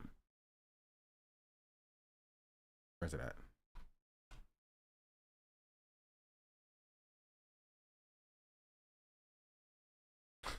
Destiny? Okay, I'm curious. In recent news, Aiden Ross, after 2 years, has been unbanned from Twitch, and his account for some of the most loyal fans noticed earlier today that his account has been restored. When manually searching up on Twitch, his account's not appearing in search results as of yet, so it may take some time to appear, but many have shared on Twitter that he has been unbanned, and here is some of the streamers' reactions. A lot of people second chances. I think right now, I'm really curious to see if they're going to unban Destiny. I am. Because if they unbanned, there is no universe where Aiden Ross didn't do something worse than Destiny. Literally no observable universe in which Destiny was worse than Aiden Ross. We'll see what happens. Not with a pending court case. I think that Twitch might not unban him for that reason. They're concerned that basically, and this is the issue, is that I think that anybody who's had like legal trouble or legal issues, that kind of person probably will still get in trouble or will probably still stay banned because they just don't want to have that for liability and lawsuit's sake. But other than that, I could see a lot of people getting unbanned and this to be a normal thing. Asmongold referenced Ross's past controversies, including targeting fellow streamer HASAN FD and making contentious remarks about transgender individuals as factors. Contentious remarks. Thank you, Streamer TV, for your enlightening commentary. Complicating his reinstatement. He noted that these actions make it more challenging to justify Ross's unbanning compared to other cases. Despite his reservations, Asmongold speculated that Twitch's decision might signal a shift in its moderation policies. He expressed hope that Ross would adhere to community guidelines moving forward. What are your guys' thoughts on Asmongold's response? Let me know in the comments. Bad take here, Asmon. Sure, innocent until proven guilty, but Twitch is a company and has to protect its interests by keeping Destiny out until the trial is over, as a precaution. Adin never stuff. I want to see if there's anything else relatively useful. I don't even know who this person is, honestly. I don't care about the rest of this. I did want to see, I wake up, open my phone, and this is what I see, bro. This is what I see, bro. Oh my God. Finally!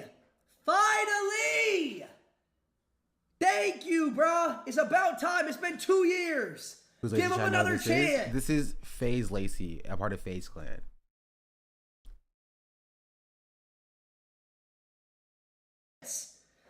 Aiden is finally unbanned.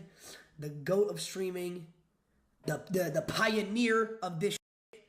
You guys know how much I used to watch Aiden. My GOAT. I love Aiden. Finally unbanned. He deserves it, bro. I really hope he comes back to Twitch and streams on Twitch. But I don't know if it's gonna happen. And this is going into my wider point as well. And this is kind of what happens. And I understand Hasan's point of like reaching out to like a normie audience, but this is kind of what happens when you reach out to a normie audience, because like this is who the normie audience is.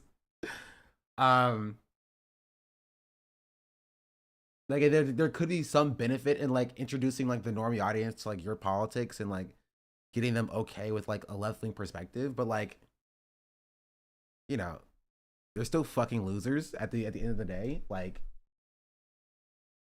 it is what it is. Again, won't Aiden take viewers from other these streamers? It's not like he's bringing people to Twitch. It's about like the collaborations and stuff like that. And also, like as Lacey said, like, he said he's like inspired by Aiden. He called Aiden the pioneer of streaming. You know what I mean? That's what it is. It's about like being able to create content. And you'll see Aiden on like the FaZe Boys streams. You'll see Aiden on Kai's stream. You will. I don't know about Speed though. Right? Because Speed, before Aiden like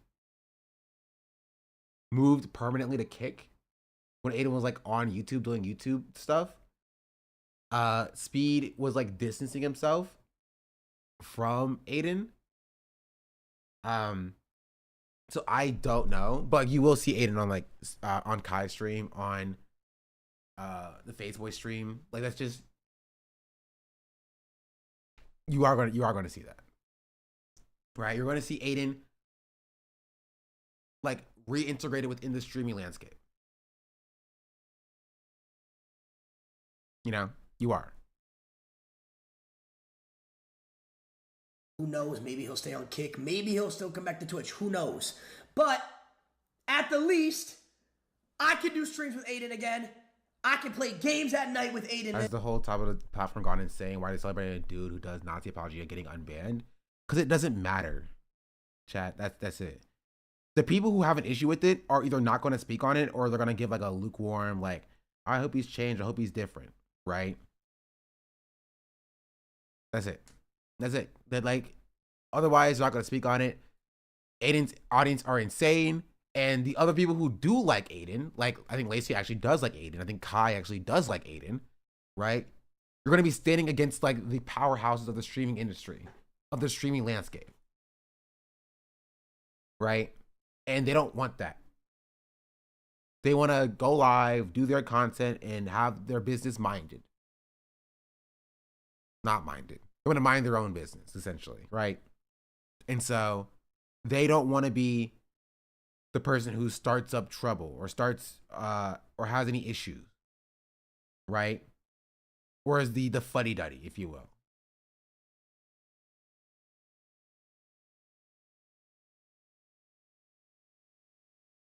Some also are, for some reason, trying to separate him from his audience action, like Jason.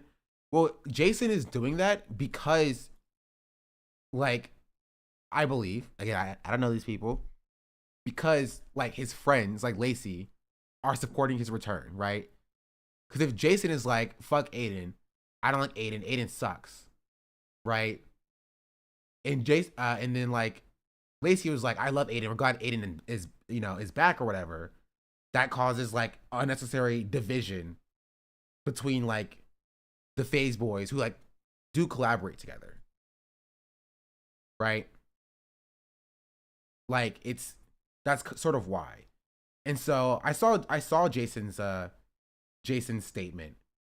I think Jason's statement was kind of similar to Cinna's statement, in that they don't want to, like, actually stir up trouble or issues, and more just being like, I either I hope Aiden's different or I hope Aiden's changed, and Aiden's audience needs to chill out and cool it a little bit, because they don't want to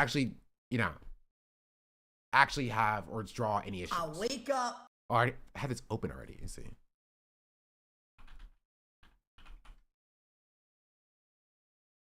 Aiden got unbanned, okay? And my the face comms is going crazy right now, bro. I'm seeing it. I'm seeing it. And I just want to say this, bro. Okay? Me personally, me and Aiden never had a problem, bro. Me and his comm, though, it's still AR loyals. They're weird, bro. I'm not gonna lie. They're still weird to me. But he did a good thing and deleted his comm, bro. So, because I did get doxxed by the AR loyals, bro. Pizzas was sent to my house for however long, you know what I mean? But me and Aiden personally, I had no problem with Aiden ever, bro. So stop painting the narrative that we are beefing, bro. That's not a real thing. Okay? So chill out with the Aidens, all right? I've always, as y'all know, FaZe speaks highly of him in the house, bro. So I can't form my own opinion because I have never met him, okay? So. Yeah. Like, it's pretty, honestly, not a terrible clip, actually. I think this is fine. So y'all can say whatever y'all want. The opinions don't really matter to me, bro. I don't really care, but hey, hopefully the unban will make him do positive things on Twitch, bro. That's what you want to see. Yeah, that's what you're gonna see, right? You're gonna see that from people. Like, hopefully he changes, hopefully he's different now.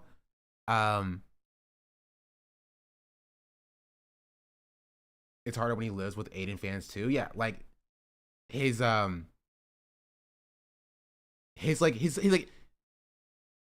people like who's like friends with him, right, are like super pro Aiden. And so he's not gonna be out here and be like, fuck Aiden, Aiden is gross and disgusting, right? Because, like, Aiden could be going to the FaZe house, you know what I mean? Like, if Lacey has Aiden over, then you gotta deal with that. And so, again, I'm not saying that, like, streamers shouldn't come out and actually be, hard or strict on Aiden or whatever. But, like what do you do? What do you do? Like, Twitch unbanned him. But what do you do?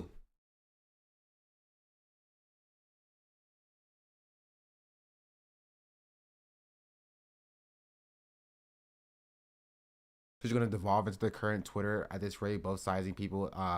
Like, this is extremely predictable at this point. Yeah. Twitch is putting them in that situation. Yeah. If anything, FaZe and Kai are spineless dumbasses. They're not spineless, chat. That implies that, like, they want to stand up to Aiden, but they're not going to. No, they're not spineless. They're pro Aiden. they're pro Aiden. Like they are like, yes, we love Aiden. That's not them not taking a position. They're taking a position and they like Aiden. That's the position that they're taking. They're not spineless. Like they are pro Aiden. I have no idea who most of these people are. I've literally never heard of Lacey or Jason before today. I mean, they're a large streamer. They are some of the largest streamers on the platform. Right? So I don't know. I don't know. I think you're gonna see normie streamers just either not talk about it or have that same take of being like, oh, well, you know, hopefully he's better now that he's unbanned. Right? And honestly, the worst thing you might see is you might see an olive branch extended to Aiden. Right? You might see Aiden getting invites to events, not just from like Kai and like the FaZe Boys, but like from like the other sectors of the streaming landscape. Right? I'm not saying you are going to see that, but I'm saying that there's a decent chance that there might be like the olive branch to like to Aiden to, you know, be like, yo, welcome back on Twitch, you know, or whatever. Aiden is not going to call it to the majority report.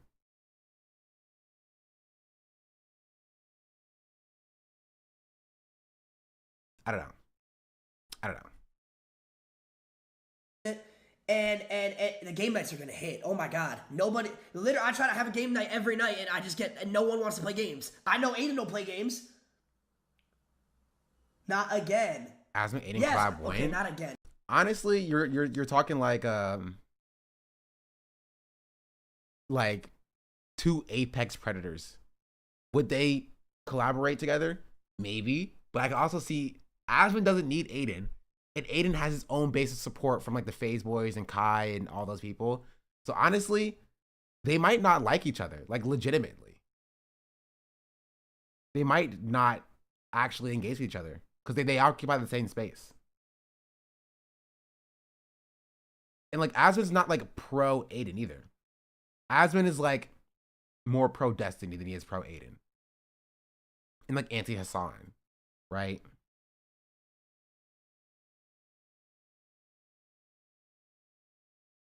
So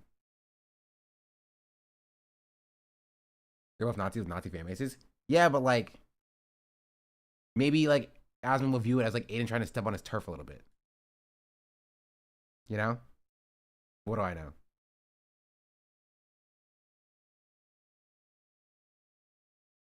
What do I know? I'm not gonna watch this video, but like, yeah. I don't know. There's nothing much we can do about it. And like, we'll see. We'll see what this means. They're two completely different audiences, like water and oil. W/hype X neat communities. Actually,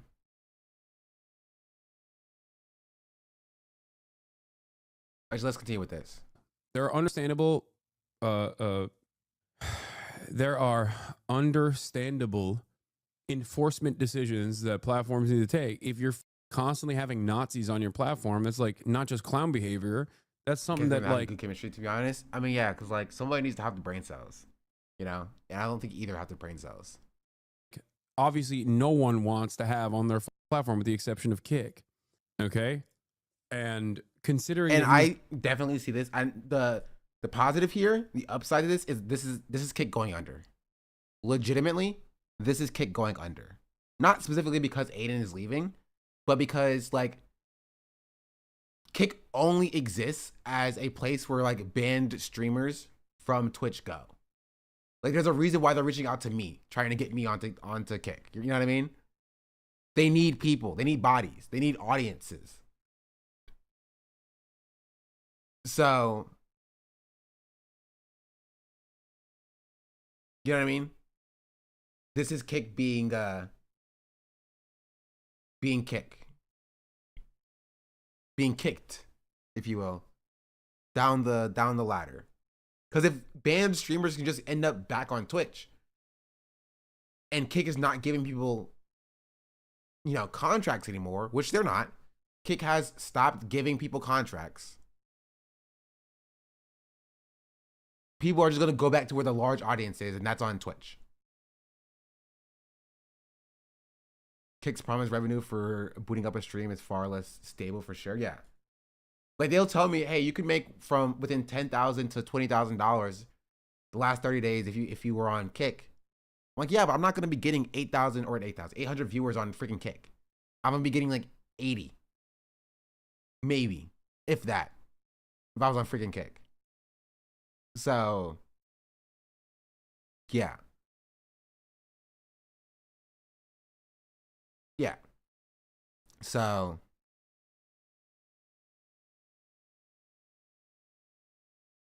that's not happening.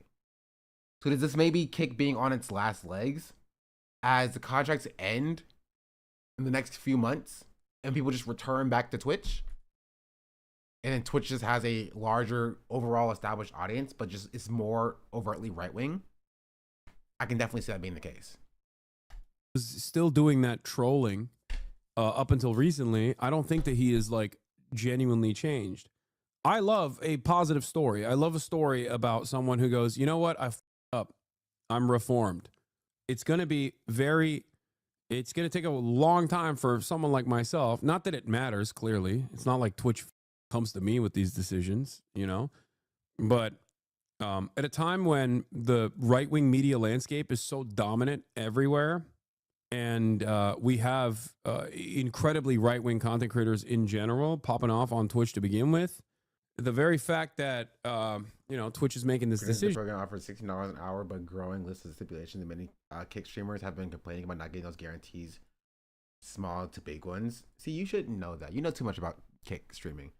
When Twitch provide streaming API for sale, HASAN should go independent fully if he can afford and maintain it with AWS. He cannot. That's not a thing, chatter. That's not a thing. Number one, it's not Twitch. It is AWS. And two, building an infrastructure for like, if they don't offer like a service for an individual streamer to stream to as an independent outlet, right? They offer you to create your own platform, essentially. Right? And so you can't just make one Twitch stream, or I don't know, let's pick a name. Not party. Celebrate, right? You need to create the entire Celebrate platform. And it will be not at all worth the amount of money to create an entire platform for a single Twitch stream. It just would not. Also, nobody would be there in the first place.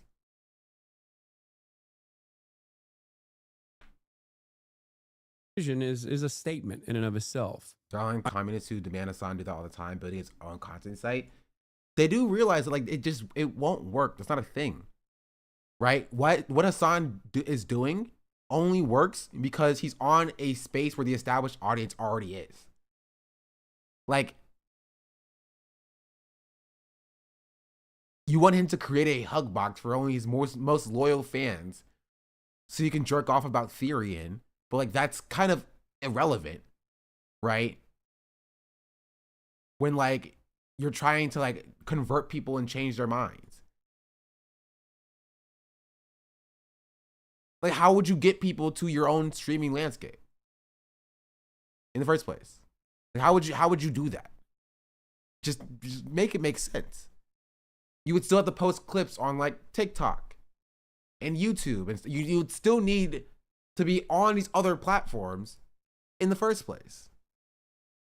So, which is kind of crazy because they also say it while being on those same platforms. Like, they're on Twitter talking about how HASAN needs to get off Twitter. Or they're on TikTok saying how HASAN needs to get off TikTok and make his own alternative or whatever. And they're on YouTube saying HASAN needs to get off YouTube and make his own alternative. Like, you're on those platforms. You know about him from those platforms. I mean, yeah, or on Twitch, being like, you need to go make your own streaming site. People will point to Means TV and they'll shake the Means TV, but they do not have the reach, Hasan's reach, and they know that.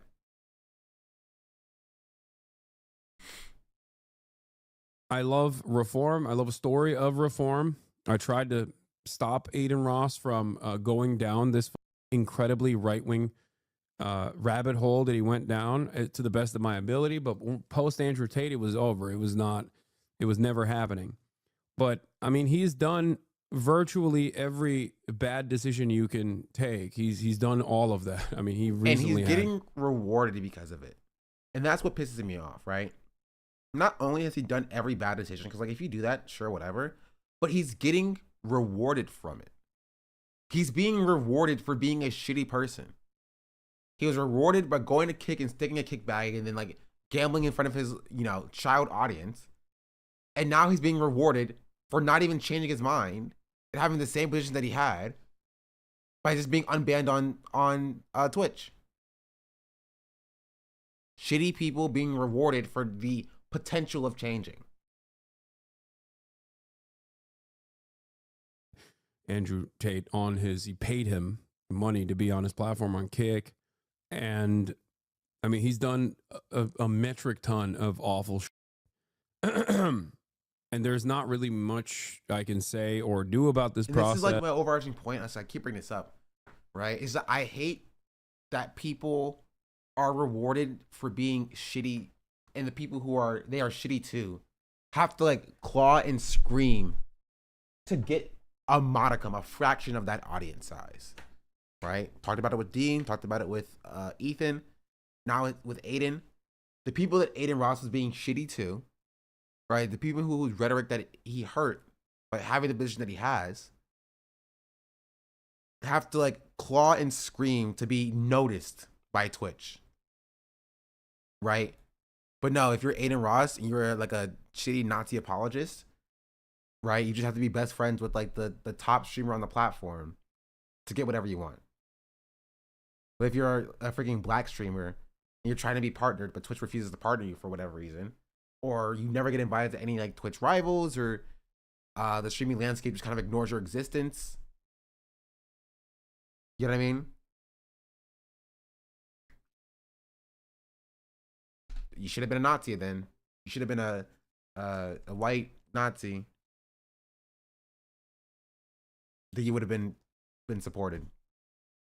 You would have gotten like a direct line access to Twitch. Yes, I would want. I hope that he is more limited. I hope that he is limited in what he can and can't say now that he's on. Now that he's on Twitch, maybe that's the silver lining. Maybe I'm just like desperately looking for a silver lining here because I just can't comprehend why a company that ostensibly cared about what kind of content is allowed on the platform would make a decision like this. He's probably going to do safe streams on Twitch and be edgy on Kick. Yeah, but even then, that just... Do you not think this was going to happen? You act like there isn't a rightward shift. No, I see that. No, I do see that. Look, people will say, Hasan, you're biased. Hasan, you're woke. Hasan, you're gay. Whatever the okay? I just don't want other content creators to get destroyed by this kind of toxic behavior. Which is why they're not saying anything. That's it. Like, right? That's it. Which is why they're not saying anything. That audience is now going to be emboldened now that their streamer daddy got unbanned on the platform. Right? That audience is going to be floating around on the platform looking, waiting for someone to say the wrong thing about their streamer daddy. Where they just pounce, they attack. You know? So most streamers are either going to be like, they're going to avoid it if they can avoid it. Right? And if they can't avoid it, like if you're Jason or if you're Cinna, you can't avoid Aiden. All of your close friends, your streaming friends, your roommates who live in the same house are celebrating his return. That's not something you can avoid. You can't just say nothing about it. Right? So the streamers who can't ignore it, will ignore it. And if you can't ignore it, you'll just be like, oh, you know, man, I hope this is good for Aiden's, you know, rhetoric, and I hope he's less not great. You know what I mean? Then Pizza, thank you for the 5 gifted subs. I was about to go get the Henny. Lampetia. Wait, how did... What else did I get to the sub? W. So Chad, happy weekends to everyone. Let's go to some Guardian while listening. You want to share ad-free experience? Thank you, chatter. Subs are 35% off, I think, for today. So if you want to gift some subs, you can gift some subs, and I will take those subs. I will. I'll snag them from you. But yeah, that's my take. I understand why streamers have the take that they do. Not to glaze it. Like, glaze a little bit less, maybe. But like, being like, I hope Aiden's changed. I hope he's different now, or whatever. And they choose their words very carefully because like that audience is insane. Especially if they're on like the Twitch platform that Aiden is not going to be on. Like, Aiden was like harassing people who were on Twitch while he was on Twitch. That was like one of his biggest things. Why do multi-millionaire streamers not get their own place? Do streaming houses help viewership that much? Yes. For certain streamers. It does. It's an ease of access for collaborations, right? If they're part of an organization, they don't have to pay money for like, you know, buying a place or whatever. They are semi-protected. Or if they have their own place, if they bought a house or whatever, if their address got like leaked or whatever, they were doxxed, they would have to worry about that. But being a part of a streamer house, you have like a level of like protection from that, right? You can still be doxxed, obviously, but like it's a lot easier to coordinate with like 4 or 5, 6 other streamers to be like, yo, police, if you get a call for like a swatting in this area, this is a streaming house, and the police would know what's up with that, as opposed to like, you know, having to worry about all that stuff yourself. Also, I said collab. Collab was the first thing I said. Right? There's a number of benefits to a stream, like a streamer house or whatever. It's content in and of itself, right? The fact that like you have your like door open and like another streamer can just walk in and be a part of your content, that's, you know, it's content.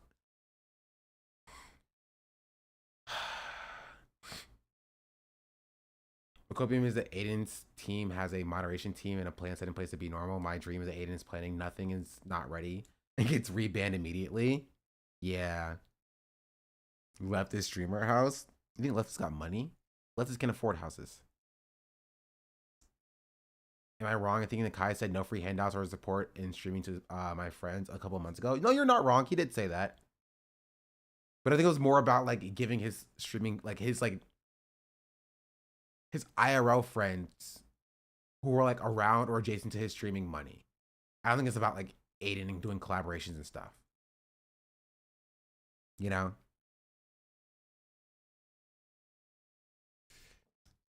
Like it's more like you should build your own audience to have your own money as opposed to like me just giving you money type thing. I just came with past it. I can't be charitable to anyone that associates himself with him. Is it really a neo-Nazi at this point? I'm not asking you to be charitable or be charitable to somebody who associates with them, right? My point is purely that I understand why you would like not go full out and be like, oh, Aiden Ross is a Nazi, get him out of my face or whatever, when you occupy the same spaces, right? Especially as a streamer who didn't sign up to be expressly political, right? I just don't have the expectation of streamers, even if that's what they should do. That's just me, though.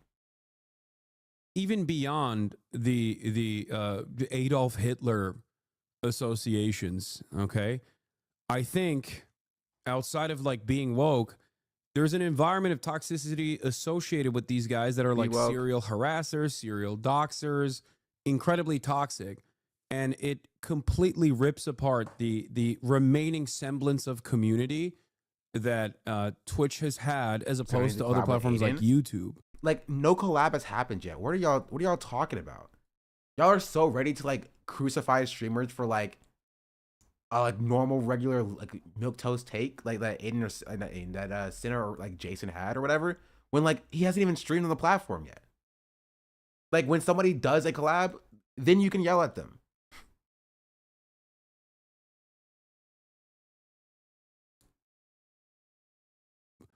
The Aiden Ross community was huge, but has also changed as people like the FaZe Boys have grown, as they all came from the same community, but they have different viewers and stances now. It's whether Aiden wants to entertain a Jason viewer or just edgy.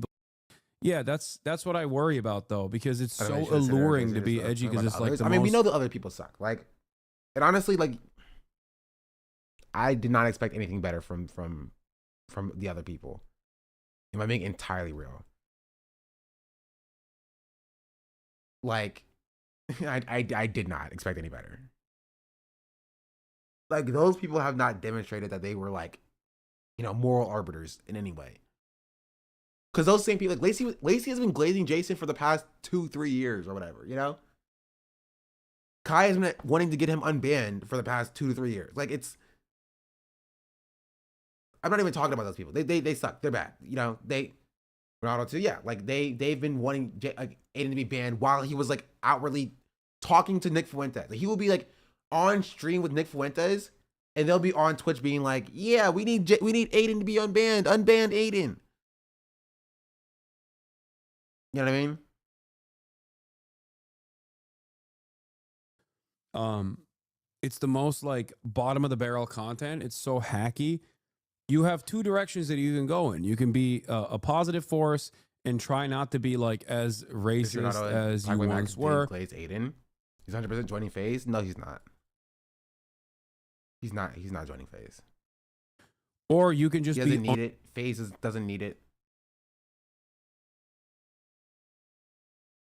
Like, he'll collaborate with FaZe. It's the same reason like the Kai doesn't join FaZe.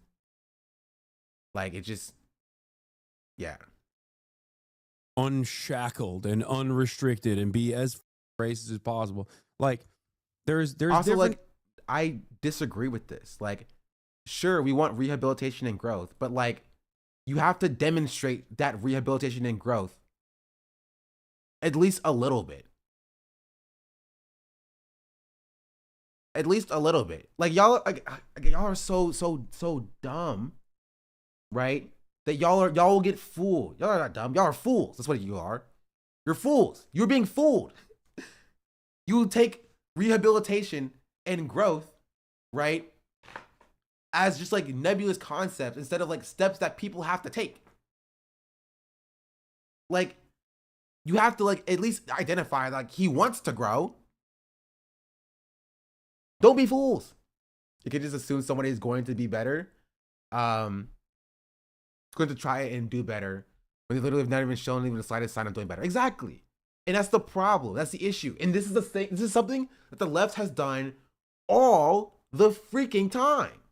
All the time. Just consistently. This is what this video that I made was about. The left has a problem.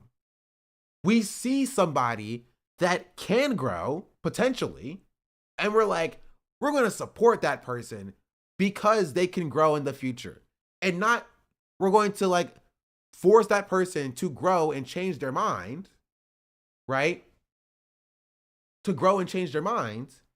So when they are finished growing, then they can have support or whatever.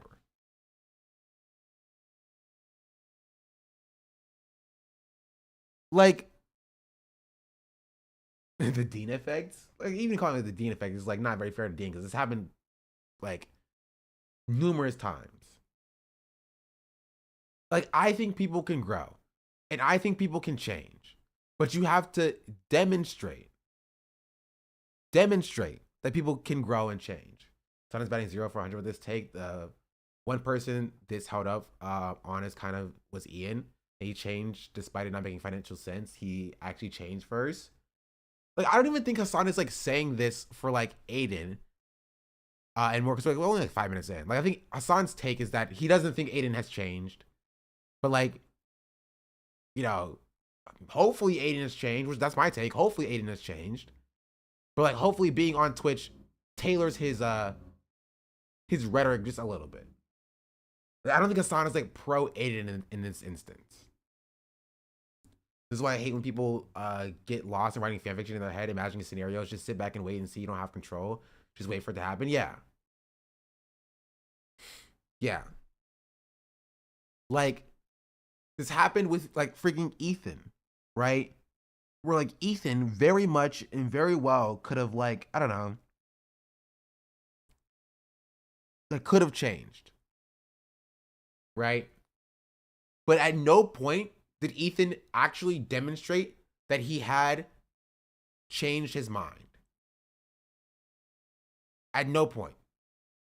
Ethan, from being a right-winger to like stop being an outward right-winger to like ducking on like Ben Shapiro or whatever, has not adequately demonstrated that his mind, his ideology had changed. But a lot of people, like as Chatter said, were doing fan fiction in their head. I think it's because a lot of white chatters identify with a formerly racist or a formerly right-wing white kid who had a racist past who changed their mind.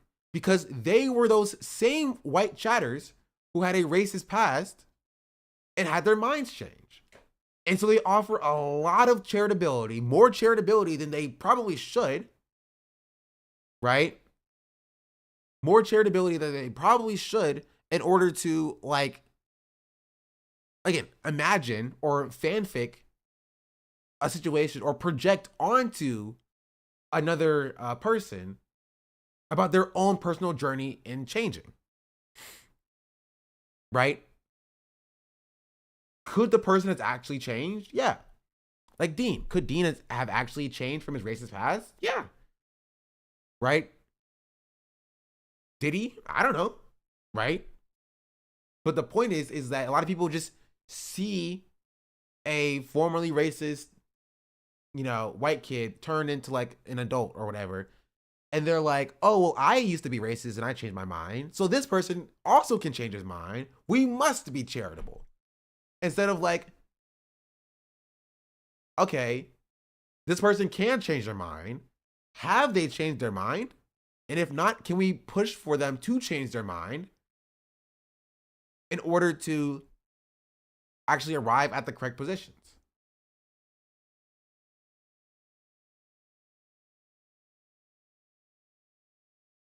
Like, that's the entire point. So I think even Aiden, right? Even Aiden's mind can be changed. Even Aiden can, you know, become a different person and not do Nazi apologia. But we as the left have a problem with rewarding people for the potential of change instead of actually determining whether or not they had actually changed in the first place.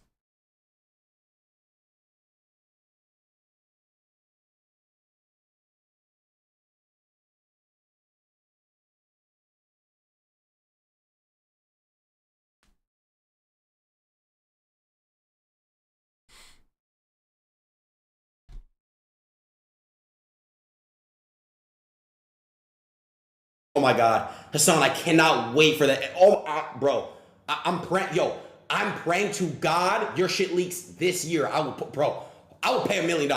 Whoever finds the shit on him, $1 million. Swear to God, locked. I'm praying, bro. Alan, I know. I literally know.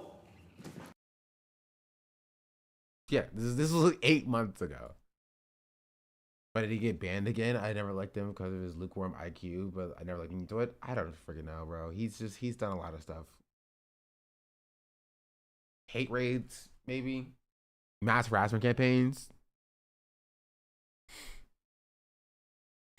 Is that enough that they get to be socially acceptable races? They also get the most leeway in charity? Yeah. If that's the way to put it, rewarding them for potentially changing rather than just actually changing. Yeah. And this is the problem that we as the left just do just all the time. Right? And in an effort to like chase for like not even just charitability, but chase the idealistic version of charitability. Like, we allow people into our space to speak on behalf of the left when they have not done the work required to actually, you know, be on the left. Get an emote that was an anti-Semitic caricature. Yeah, but that wouldn't get him a permanent ban, right? It was a combination of stuff. It was that alongside everything that got him banned beforehand, you know?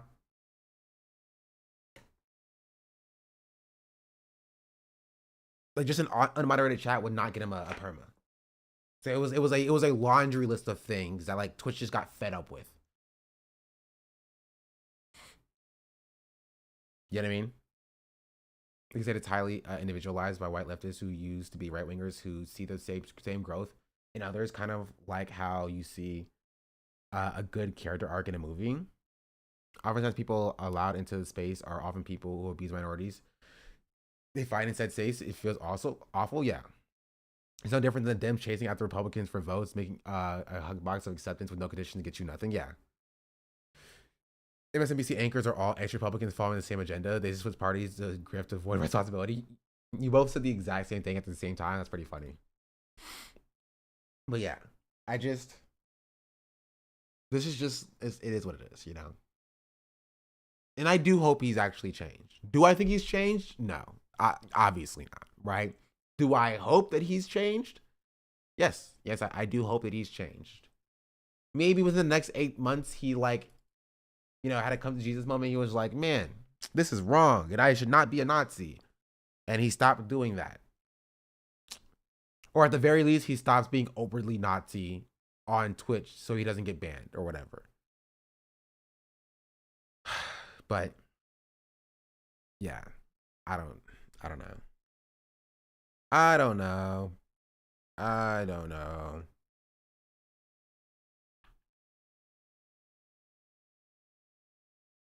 He ain't be the president. He ain't changing. He can change. Everybody can change. I don't know.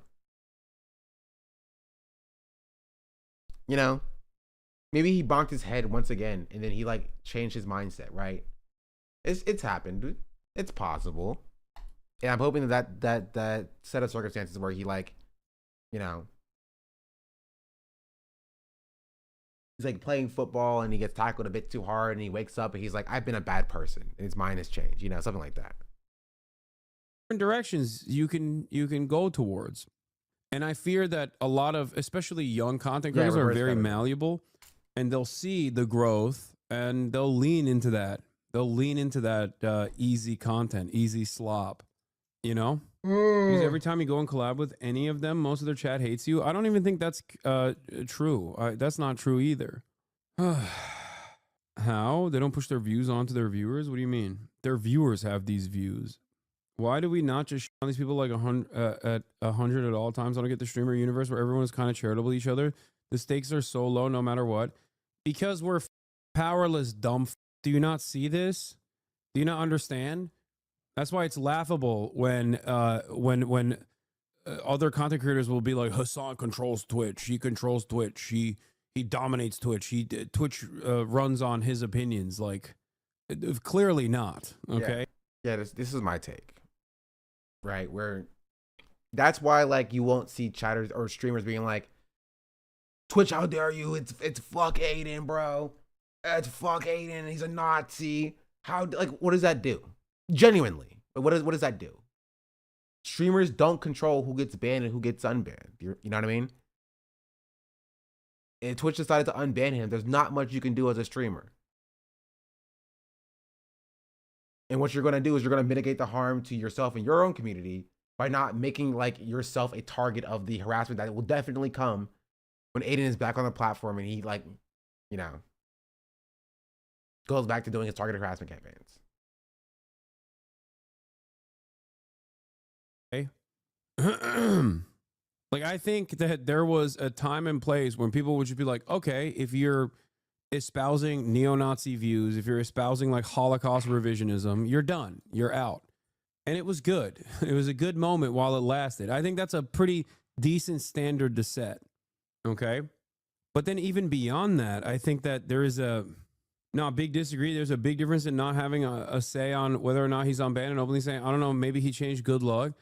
Yeah, I think these are people that just don't want the endless torrent of hate coming their way. Doxing, swatting, like that. Yeah, because exactly. let's be real. Aiden Ross entertained that for years.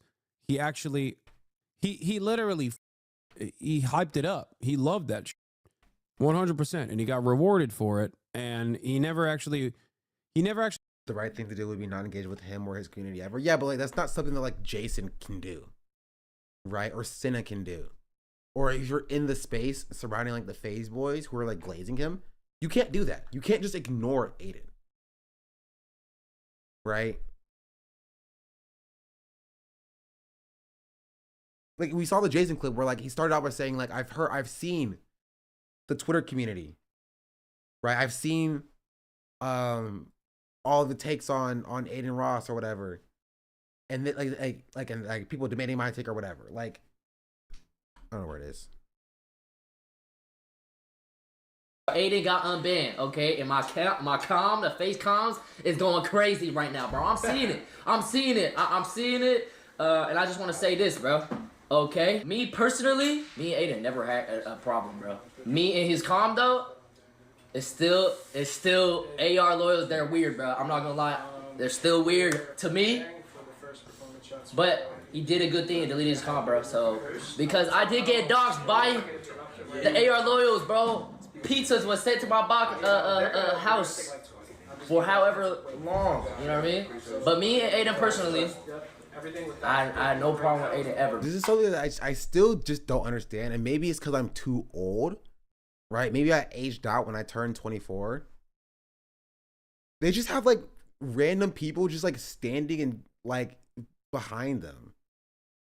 Like they're doing a stream and then like people just have like full on conversations behind them. And I don't get it. Like, yeah, AR Loyals is Aiden's community. It's a very early 20s streamer thing. I mean, it must be. If I think it's a video shoot. I mean, but still, like, this is something that like I talked about when I watched like Bruce's streams. Like, Bruce is in like early 20s, right? Maybe it's just like a different streaming space thing. Like Bruce would just have people just like on a couch just behind him, just chilling, just watching him stream. Like he just has like a studio audience behind him. And I'm just like, okay. Like I don't get it, but like, sure. He's supposed to emulate hanging out with a bunch of people. Is the entourage culture? I mean, maybe. But I think this is Arky, and Arky's also a streamer. Unless I got the lights getting confused. Is that racist? Maybe a little bit. Bro, so stop painting the narrative that we are beefing, bro. That's not a real thing. Oh, that's Arky? So chill out with the Aidens. Yes, okay. Right? Well, yes, is racist, or yes, that was Arky? I've always, as y'all know, FaZe speaks highly of him in the house, bro. So I can't form my own opinion because I have never met him. Okay? So, yeah. Both? Okay, so y'all chill. can say whatever y'all want. The opinions don't really matter to me, bro. I don't really care, but hey, hopefully the unban will make him do positive things on Twitch, bro. That's what you want to see. Yeah, like, it's a normal take. And I get why you're not like, fuck Aiden, because like, Jason's friends are like pro Aiden, and like the audience will like cannibalize you. He was hanging out with Pokey earlier that day. Jason and Arky thought you'd known. You guys follow everything that Pokey does. Asking is that racist makes it 10% more racist, and that's why I do it, baby. Actually turned around and said, yeah, maybe this is not the way to go. HASAN. Why would you think that? I have moved past my simping days. I've moved on. I've moved on. Chat, don't click the link. The link is fake. It's AI, obviously. I'm gonna get you, whoever made that, I'm gonna get you arrested in a Korean court. I like your mansion. Thanks, man. Aiden Ross literally said he would give $1 million in cryptocurrency to anyone who finds dirt on me. That's the type of shit he was doing. And that was not that long. It was a couple months ago. And that was because he was mad at me for recognizing that he was violating FEC laws on a stream that was viewed by hundreds of thousands, if not millions of people, where in broad daylight, That's the thing that happens he when offered. someone brings a rapper on stream. They bring a couple of people who just sit in the background. It's Extreme, Black Boy Max. And Extreme is the Black Boy Max telling people to stop smoking in his apartment. They kept saying they liked his mansion in chat. What chat? Hasan's chat? I have no idea what we're talking about. I got confused. Donald Trump a watch that was infinitely higher than the individual campaign contribution that you can engage with. That was him doing that. Me calling that out is not the reason. Did he just say it? I wasn't listening. I was talking about Pokey. He offered Donald Trump a watch that was infinitely higher than the individual campaign contribution that you can engage with. That was him doing that. Me calling that out is not the reason. Was it earlier? That we was doing. See, to anyone who finds dirt on, literally said, Hasan, I like your mansion. Thanks, man. Aiden Ross literally. Oh, okay. Said he would give $1 million in cryptocurrency to anyone who finds I was not listening dirt on me. That's the type of shit he was doing. And that was not that long. It was a couple months ago. And that was because he was mad at me for recognizing that he was violating FEC laws on a stream that was viewed by hundreds of thousands, if not millions of people, where in broad daylight, he offered Donald Trump a watch that was infinitely higher than the individual campaign contribution that you can engage with. That was him doing that. Me calling that out is not the reason why the FEC saw it. The FEC saw it because you did it on your stream. It wasn't even dirt. He didn't even offer $1 million in cryptocurrency, which is to begin with.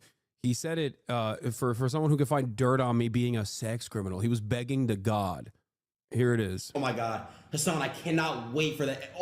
Bro, I'm this is insane, dude. This is insane behavior. Yo, I'm praying to God your leaks this year. I will pay $1 million. Whoever finds this on him, $1 million. Swear to God, I locked. I'm sorry, but I'll be honest with you. For every single content creator that sees this and still cozies up to Aiden Ross, they're cowardly. Okay. That's it. And this is everybody, okay? Everybody. Yeah. Hasan, what's your address, Poppy? I'm horny and submissive. Okay, man. We've already started, it seems. Holy shit. Everyone sees him as a pioneer in the space. Everyone sees him as a big content creator that they like to be around. They don't think about what, other content creators face in the process of allowing this kind of torrent of hatred. Why does he hate you when you've been exceptionally charitable and inviting to him? Because hating me is a symbol that you're on the not woke side. That's what it is. Yeah. So I feel like this type of behavior at a certain point was checked by our social boundaries. It's really up. I'm praying, bro. Alan, I know. And I will say, this is a kind of a vote with your wall situation. If you don't like the fact that your favorite streamer is collaborating with Aiden Ross, stop watching that streamer. Because that's all you can do. That's all you can do. That's all I can do. That's it. We can be like, man, Twitch unbanning Aiden Ross sucks. How dare you do it? Twitch, they're not going to listen to us. They don't really care. Right? Just stop watching them. Stop watching them. Right? This was kind of an inevitability with the FaZe boys. Just in general. And it's the double-edged sword of reaching out to normie audiences. Right? Whereas yes, there is a benefit of reaching out to normie audiences to embed your politics there and let them know that you're a cool person and it's okay to be cool and like left wing. The double-edged sword is that they're still normies and they will go with the wind. You know? Go with the wind if it benefits their careers. No! Yeah. The issue is these dudes say so much move on and repeat and doesn't get enough coverage. XQ goes, yeah, that's too edgy to racist. Jasmine and Aiden says, and then spends 1 week talking about Hasan. Exactly. It's all of these other content creators that it sucks if Speed and Kai and Jason are any indication. You don't have to resort the bullshit. I mean, I would say more Speed and Jason, because Kai was calling for Aiden to be unbanned anyway. It's gonna suck when they all are collabing with Aiden and still get your reward invites, which they will. I'm letting you know now. They will. They will. Aiden himself was invited last year. He didn't go, right? But like, if Aiden gets nominated for an award, I'm nominated. If Aiden just, Aiden will get an invite this year too. He will. And everybody's gonna pretend like Aiden is like, you know, just regular, normal streamer person. Maybe a little bit edgy, a little bit more edgy than normal. That's all that happened. But also, you know, that he should be allowed back. No, I don't. I think he should not be allowed back. But it doesn't matter what I think. That's my point. It doesn't matter what I think. I'm not in charge of Twitch bans. Like, he's unbanned, and that's what the reality is. That's the reality we live in. Are apolitical or whatever that also lean on that, where it's like, think he'll last? Those are the 90 days. If he lasts past 90 days, I think he'll be fine. Honestly, I think not like fine as in like he won't say anything racist or like Nazi adjacent, but more of like, you know what I mean? So to a certain degree, nothing people can change. When did I say that, Chatter? At what point did I ever say that? Ever?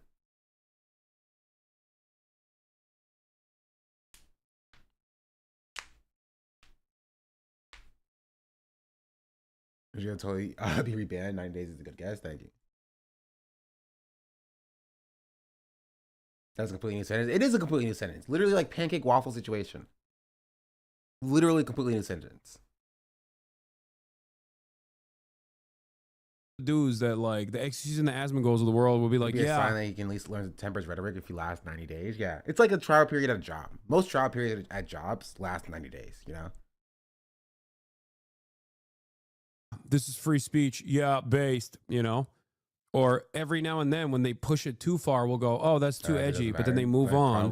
But then they spend. The original point is that I hope he's changed. I don't think he has. He's not demonstrated that he's changed, but I do hope he's changed. I would like it if another Nazi is not on the platform, honestly. Right? But I think that people have to demonstrate that they've changed before, you know, like, personally, in my philosophy, you have to take a driver's test before you get a license. So is an ad going? Oh, an ad is going. I closed my ad thing. I can't see an ad's going. But yeah, you should have to demonstrate a level of competence in driving before you get a license. They don't just give you your license and you're saying, okay, come back in 7 months and then we'll reevaluate if you get to keep the license or not. No, you got to take the test first. Or at the very least, if you get your permit, you have to take a test to make sure you understand what the road signs mean.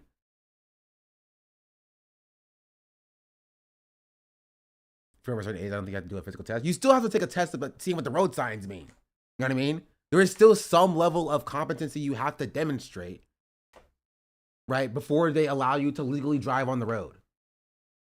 Right? It may not be, you know, to a certain level or a certain degree, but I didn't really. Okay, that's a problem. when I'm president, no one, like, driver's tests every year. That's right. The DMV line is going to be super long. Fortunately, I have failed, but I can drive. Well, if you fail, you can't drive.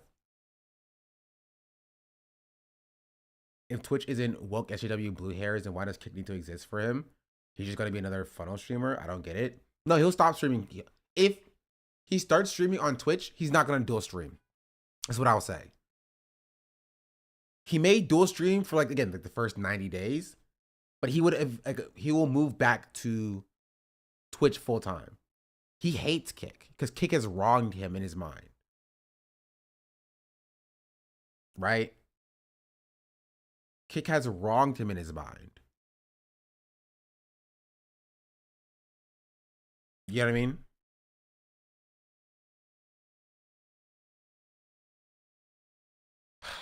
So yeah. A week and a half talking about like we are 6 follows away technically from 26.5K. So almost there. What did Kick do? That's a great question. What did Kick do? What is Aiden's beef with Kick?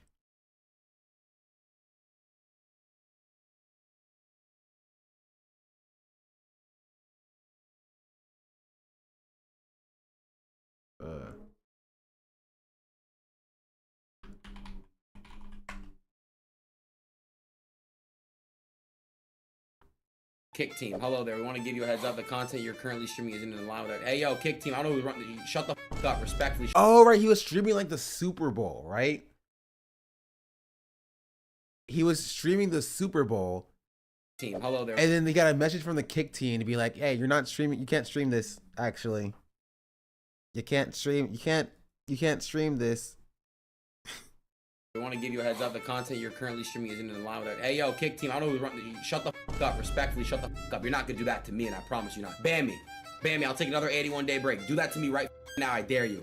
Whoever the fuck that is, you better apologize right now. And I put that on God. The fuck you think you're talking to? Huh? What the fuck am I doing wrong? I'm just sitting here talking. Like, what am I, like, bro? Kick team, hello there. We want to give you a heads up. The content. So yeah. Aiden is the reason Kick has its name.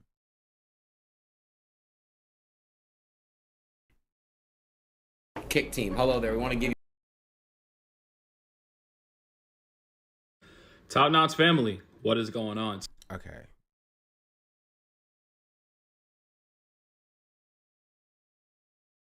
You see the title and thumbnail, and this time I actually think that it's going to be 100% true. Ironically speaking, it seems quite shaky in the land of steak, and honestly, their biggest supporter for the past 2 to 3 years, Aiden Ross. Is Sherman still associated with Kick? I'm sure he is. But he's not pulling in like the attention he used to. Hashi What was he streaming that even Kick didn't allow it? The Super Bowl, chat. He was streaming the Super Bowl, I believe.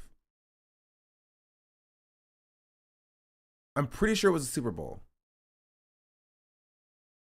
Kick team, hello there. We want to give you a heads up. The content you're currently streaming isn't in. When was the Super Bowl?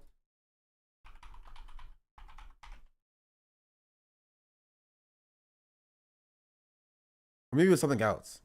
The NBA Finals? It was something like that.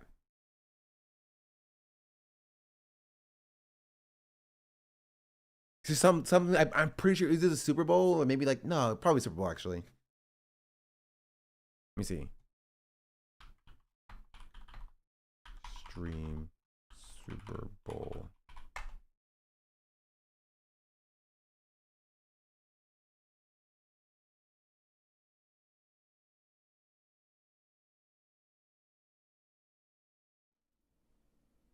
You seen Aiden on Kick? Yeah, him and Train streamed the entire Super Bowl on Kick.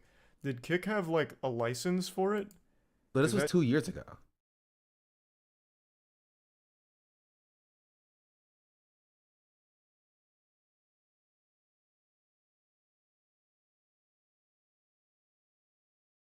I don't know, actually. Or the Kick started? No, this was recent though.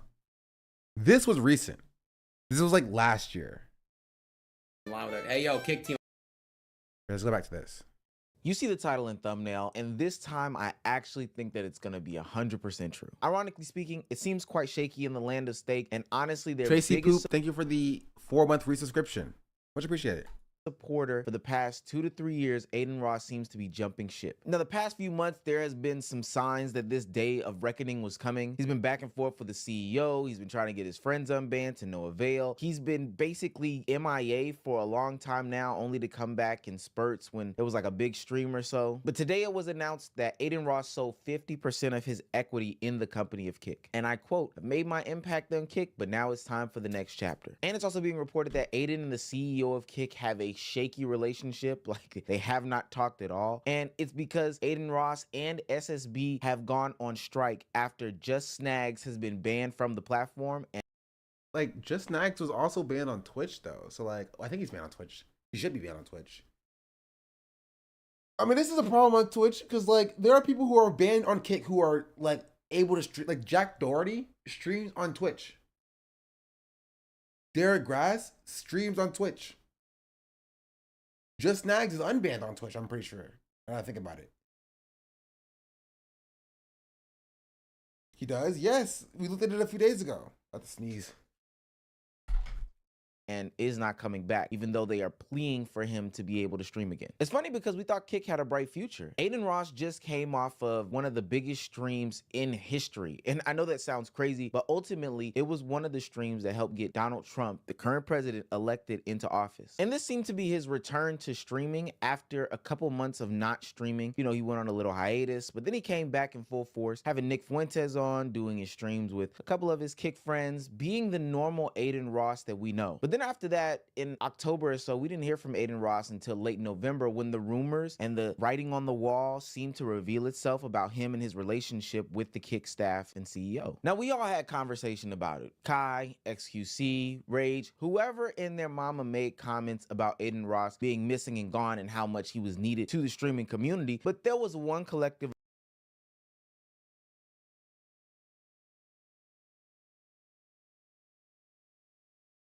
itself about him and his relationship with the Kick staff and CEO. Now, we all had conversation about it. Kai, XQC, Rage, whoever in their mama made comments about Aiden Ross being missing and gone and how much he was needed to the streaming community, but there was one collective of people that kept trying Aiden Ross during this time. And by trying him, basically saying, we don't need you. Did Aiden Ross leave Kick? I don't think Aiden left Kick. What he does is like doing the drama stuff, getting all the engagement farming. I have not heard anything about anyone leaving Kick. Where the f is Aiden gonna go to? Aiden's banned from Twitch. He's gonna go to fucking Rumble or some shit? I don't know. Like, he's got nowhere to go. And I think this is part of the reason why Twitch unbanned Aiden. Is they were like, we want to get our talent back from Kick. When Twitch got a payout for unbanning Aiden? I don't think so. I don't think so. But like, they want their talent back. So, and it cost them nothing. They used to have to pay money to keep their talent, right? Now, they're like, where are you gonna go? Kick hates you. There's nobody on YouTube, so like, you're gonna come back to us. Go. Right now, Aiden's taking a break from streaming. You know, if he chooses to stream elsewhere, you know, I think that's fine, right? That's up to him. Now, Eddie may have some credibility in what he's saying. I mean, Aiden is banned on Twitch, even though we've seen cries and pleas to people from the streaming platform like Kai Cenat or, you know, whoever else is on Twitch to Dan Clancy to say, hey, please, can we get Aiden Ross back on the platform? He'll do good, etc., etc. He is ultimately still banned from the platform. And we know he's not going to YouTube with the type of shenanigans or antics that he's used to. So maybe that means he'll have place and space on a platform like Rumble or something like that. I don't know. And hell, Elon Musk has been building up the X platform. This was 1 month ago. Which I think Aiden Ross can potentially turn into something good if he decided to go there. But Eddie was right. Aiden doesn't have anywhere to go. He can talk all this talk all he wants, but not like he's going back to Twitch. But I would not say that.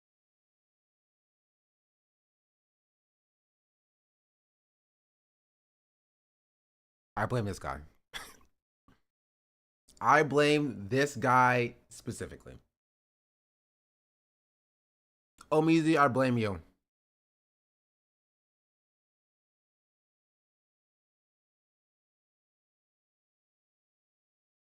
on public platforms. I think that stoking the flames like this is only gonna make somebody like Aiden Ross, who has a big ego, like all big creators do, just say to themselves, screw you guys. I'm gonna make my own way, even if it is without you. And I think Aiden is super charged up now because now in the bigger sphere of things, Aiden is getting questioned about his status. Although some still recognize him as being one of the big mainstream streamers, there's still some people out there that are saying he's fallen off, and it's Convy of all people. And I know this all doesn't feel good from the Aiden Ross camp. On one end, you have Eddie giving him all this backlash and all this bait on the Kick platform that he's been promoting for the past couple years. And then on the other end, you have people questioning your status as one of the top streamers in the world. Only fully mainstream streamer is really Kai and Speed. And obviously Aiden was, but he's not streaming right now. But it's not there where it's like bro, Kai be on the news and shit. I feel like Aiden did it to himself and he regrets it. Like he formed his community to become like toxic. It's gonna be hard for him to convert back to like being wholesome. Look, Aiden heard enough of this and he decided, look, I'm going back to streaming. I'm tweeting from my account. I'm going back to streaming and I'm gonna hold myself accountable for me and my community's actions so that there's no excuses going forward. When I saw on Twitter you guys just saying the most evilest things. I'm not perfect. I've said crazy shit. This is all my fault. I'm taking full accountability for raising you motherfuckers that are going on Twitter and making the craziest statements on certain people. And I'm like, wow, this is my fault. And I feel horrible for it. And I promised myself that these people are not going to make it on my channel. Oh, God. Twitch saw this and said that he's changed, didn't they? Look at his chat. Look at his chat. Twitch saw this and it was like, well, he's changed his mind. Let's unban him now. Yeah, Twitch was like, probably like, good enough. Yeah, good enough. Welcome back. Channel this entire year. Now, since Aiden has come back in 2025, he is vowed to be a better streamer, vowed to be a better community leader, and overall change his image, especially because the company that he keeps seemingly has him landed in hot water, not even necessarily just on his own stream, but then also on their adjacent streams.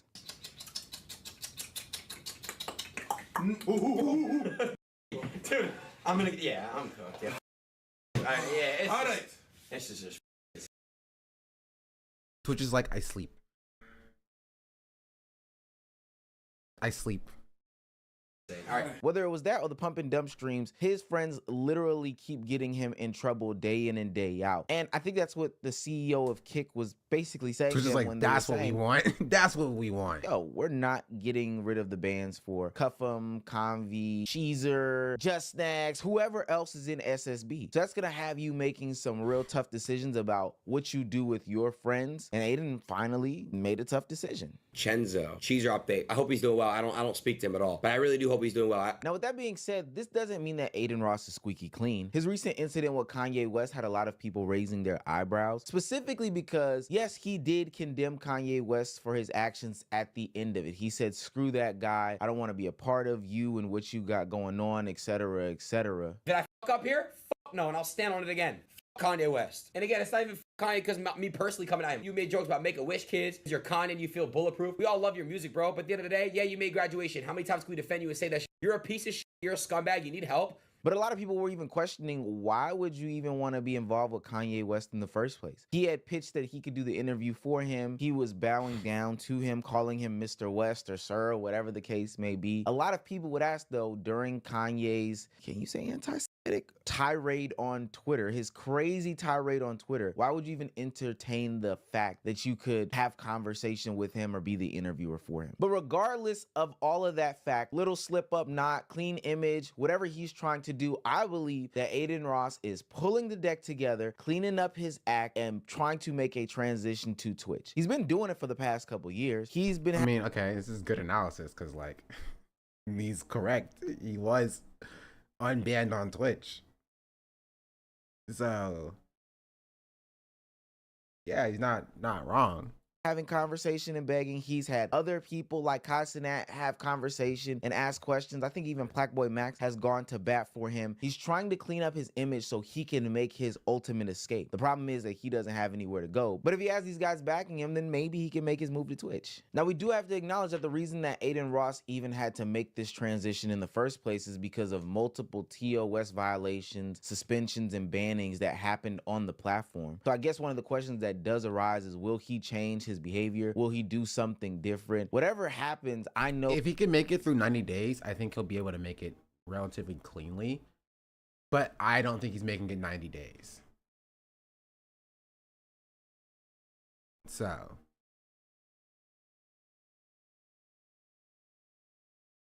yeah. But to be honest, like, Asmongold has said some insane stuff and he's gotten away with it. So like, maybe Twitch just won't care. That he's not happy on Kick, and I know that he's not seeing the same benefits and rewards that he's seeing on the platform as his counterparts have seen on Twitch. If we think about it, everybody since the inception of the Kick Twitch split on the Twitch side has seen massive amounts of growth, not just in their own realm, but in the mainstream sphere as well. Doesn't get a lot of people associate with him at all. He has numbers. He has name recognition. He has clout. That's it. That is what it is. It's clout.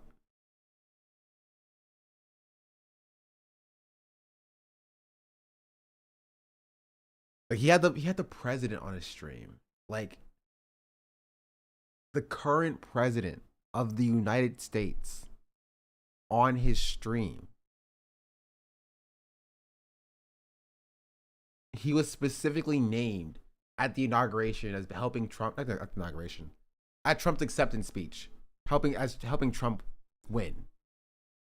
So, yeah, that's why. A lot of people on Kick saw nothing but a fall off or some sort of controversy or whatever the case may be. Anything outside of their contract, I personally didn't see them gain from it, but it seems like the party has always and will always be on Twitch. And I think a lot of content creators and streamers have seen that. That's why when their renewal date came around for their bag, I don't even think they went to have conversations. They just jumped back over to the Purple app. See, the problem with Kick is that they promised something that they really couldn't deliver. They promised the audience and some of them came. They promised the numbers and those views came as well. But they promised a TOS free platform and that just did not happen. You know why? Because a lot of people took advantage of that. A lot of people were doing just extreme, harsh, crazy things. I mean, yeah, why wouldn't they? Why wouldn't they? If you say, hey, this is a platform with no TOS, of course they're going to do things that they would have gotten banned from on Twitch because it's no TOS. Of course they would.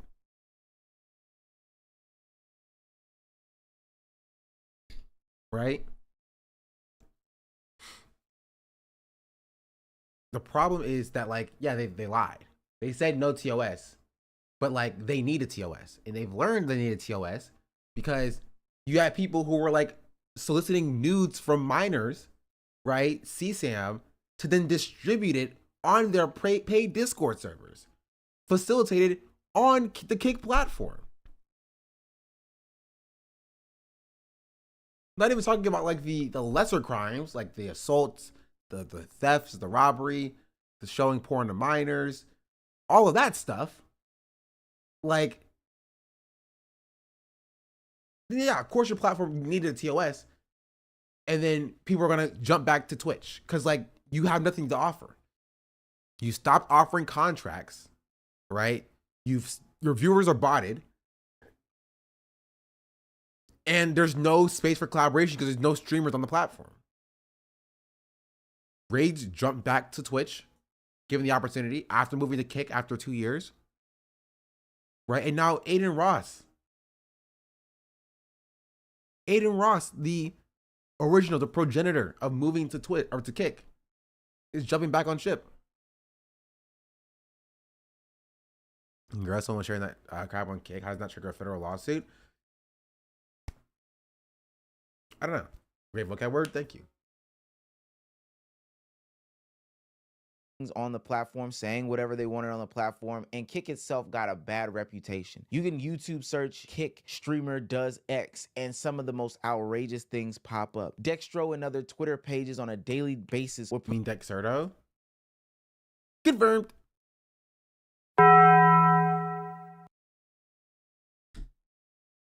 We actually added a stream marker.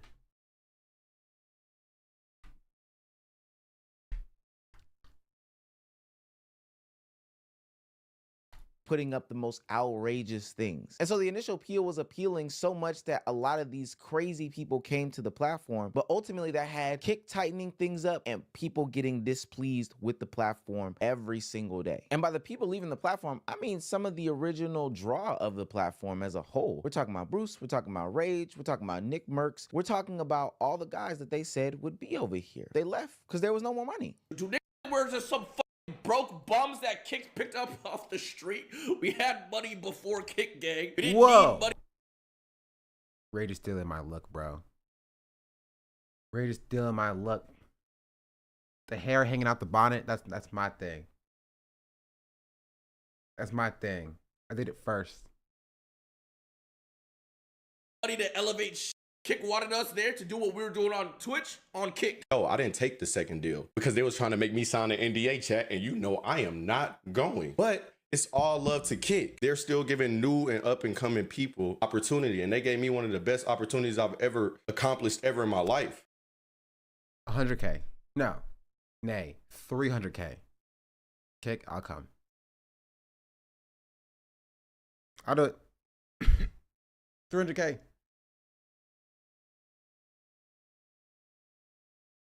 I'll do it.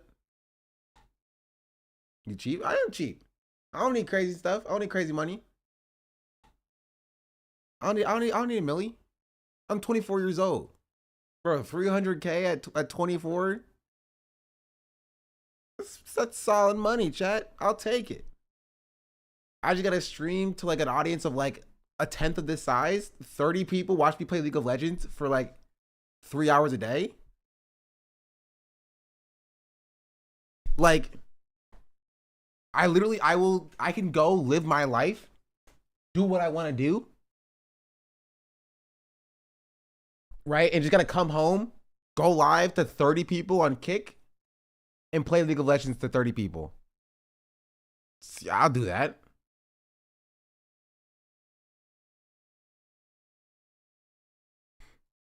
But y'all got some kids on there, man. And a lot of them viewers ain't real. So stop view buying. Everybody in the streaming industry, stop view buying, bro. Y'all know who I'm talking to too, bro. The cause? Stop. F the cause. Money's lining my pockets. I'm a grifter. Stop trying to make y'allselves seem bigger than what y'all is, bro. Just work for that shit, gang. I don't know if you ever seen that meme where the guy is pushing the small domino and there's the big domino at the very end. Well, it seems that all the small dominoes have fallen and we're literally waiting for that last big domino to fall, which would be Aiden Ross leaving the Twitch platform. He has recently hinted at some sort of special thing happening in the coming month or so, and I think that that's a potential unban, but I know from the outside house at 100K cash, I wouldn't fault you. Yeah, I got a family to take care of, chat. I got kids. I don't have any kids. That's a lie. But I could have kids if I had 300K in my pocket. Looking in, that it is not looking good on Kick. I feel like your last couple of months has just kind of been like about you. I know you had like a really strong grind period. Now you kind of just taking honestly, I don't know how many kids I got out there. Hopefully it's none, but who knows? Thought we were your kids? Why would you ever think that? On the work, or how does that go? Well, I got something hopefully planned this month.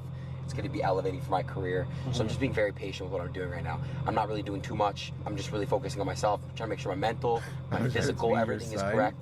Because if something happens this month, which I'm expecting. Which one was your mom, chat? Was it Rebecca? I always hated Rebecca. I knew I should have pulled out. It to happen, and if it doesn't, whatever. You go back to the drawing board, but if it happens, bless. More and more support for his transition, less and less ability to be on the Kick platform. Numbers are going down on a monthly basis on the platform. Tell her she's not getting anything. Tell her I signed a prenup. You're not getting my money. No child support either.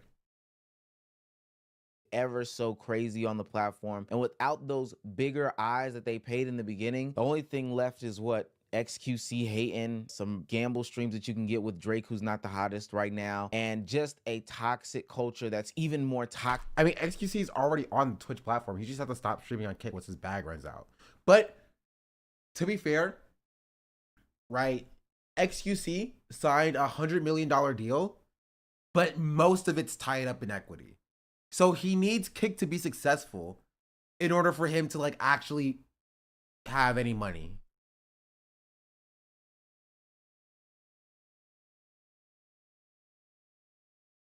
So, yeah. Why not sell it? It's worthless now. Nobody's on Kick. You can sell it for a fraction of what it's worth. But, you know, he's hoping that, like, you know, Kick stocks go up, you know? He's hoping like, man, people care about Kick, and so now it would be worth something. But, like, nobody cares about Kick. So, yeah. Toxic than the Twitch fan base that he grew over the past couple years. I think the experiment of Kick was fine and dandy, but once they figured out that they were just throwing money out there and they got a bad rep and a bad name, they realized, hey, this is why Twitch had these things like TOS in place. This is why people were saying that you should change your content in order to appeal financial backing. Because if you own the product, you'll realize how important financial backing is. I don't know how a Kick or a Rumble survives without these big names from which they don't have anymore. I see them honestly closing up shop in the next couple months. Honestly, months? I disagree. But maybe he knows something, right? Omizi was correct on literally everything else he said so far. Like literally, he called the Aiden Ross going back to Kick within the month thing. He was totally right about that. So maybe he's right in that within the next few months, Kick is dead, right? I was gonna give it 2 years. My lock was going to be by 2027. Kick is like shuttering operations for its streaming side, and it's full sale pushing stake in other avenues. And then Kick just said about being an ad for gambling. Yes, but they're still paying Twitch a lot of money to run off of IVS, right? And if nobody's on the platform and all the viewers are botted, it's not a good ad because nobody's watching the ads, right? And so it would be it would make more sense for them to just shutter operations for Kick, right? Not IBS, IVS. It would make more sense for them to shutter operations for Kick and then try to advertise their crypto gambling in another way, right? Or like using that money towards like lobbying politicians to like make it legal, so they could operate within the US, something like that, you know? If they don't have a big name like a Aiden Ross, because who's carrying the platform view-wise at that point? Their first problem was leading with money in the first place, but that's a whole nother idea. But could you imagine Aiden Ross returning to the Twitch platform when streaming is at an all-time high in the mainstream media like it is right now? Everybody going to streaming right now. Listen, I get calls every single day talking about so-and-so wants to try their hand at streaming. We're seeing more sponsor-backed streams now more than ever. Streaming has taken over. Not to me, sponsors. Hit me up, bro. I'll do it. I'm cheap. I'll do a sponsored stream. Adobe, not Adobe. Definitely not Adobe. Sorry, I mean Ubisoft. AC Shadows. Hit my phone.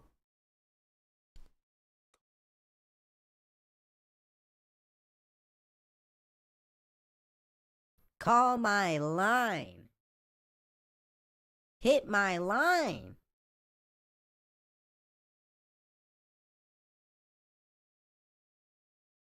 Okay, we're back to normal. Yeah, go. Call my line. That ain't calling my phone. I done told you before.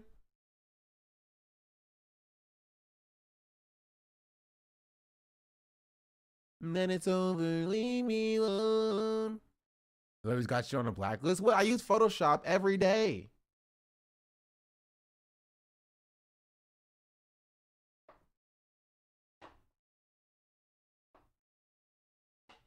Interested in Paradox? What is Paradox? I don't even know what that is. Yeah, Marvel Rivals. League of Legends. Valorant. Assassin's Creed and Shadows. Whatever Grummz' game is.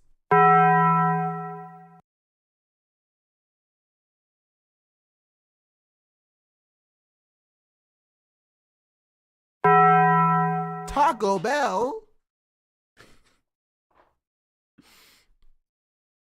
That blue rhino stuff.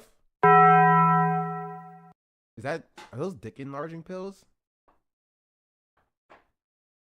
Split fiction. Bro, I want to split fiction with somebody. Who wants to split fiction with me? You don't know that. Blue rhino is propane? Oh. I hear Aiden needs a partner? Yeah. Me and Aiden, we're gonna collaborate. You mean honey pack? I don't get honey pack. Like, is it aphrodisiac? Is that what the thing is? Like, is it just like honey, or is it like honey with like stuff in it? They don't actually do anything, but yeah. What, if they don't actually do anything, why are people using it?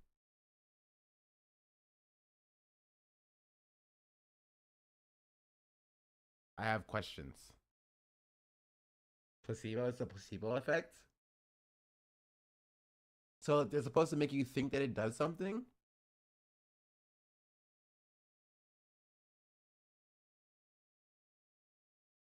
I was using Blue Chew with Rhino 17, both dick pills, my bad.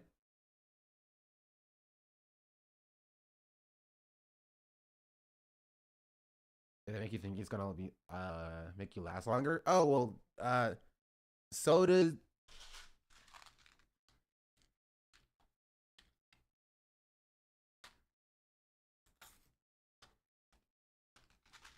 Wait, give me a second.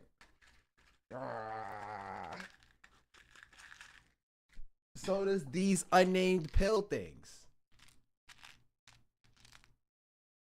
These unnamed pill things. They help you last longer in bed. They're not Tic Tacs. They're unnamed pill things. So, yeah.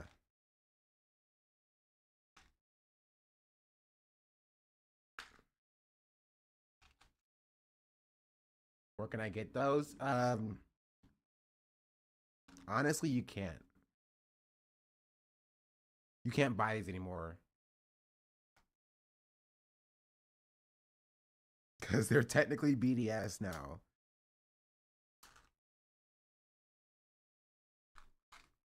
Not Tic Tac, but like these specific Tic Tacs are BDS.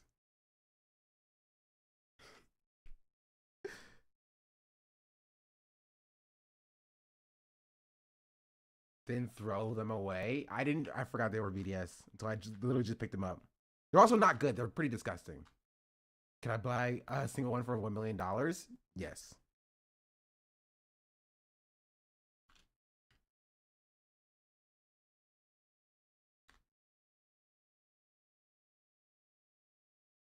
Mint ones are better ones. Not like the fruit flavored ones. I like them fruity, you know? But like,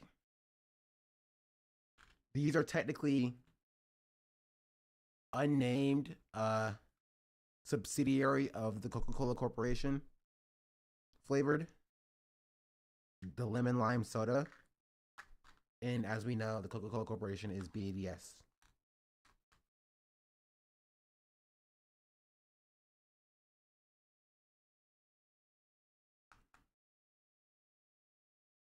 Icon Fruity too. We're the same chat. You and I. Chat, are you guys excited? Only one more day of Women's History Month.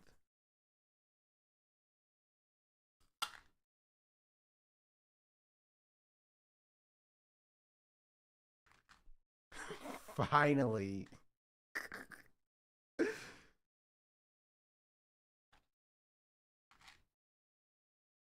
One day too long. Then what? Then the straight white men take over again, as it should be.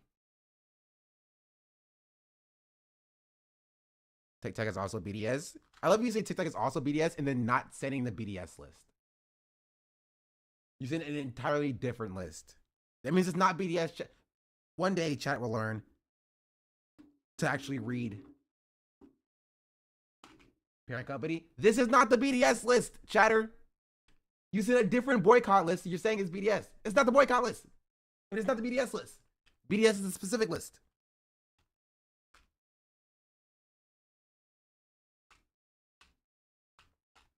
Say that when tomorrow's International Trans Day of Visibility is wild.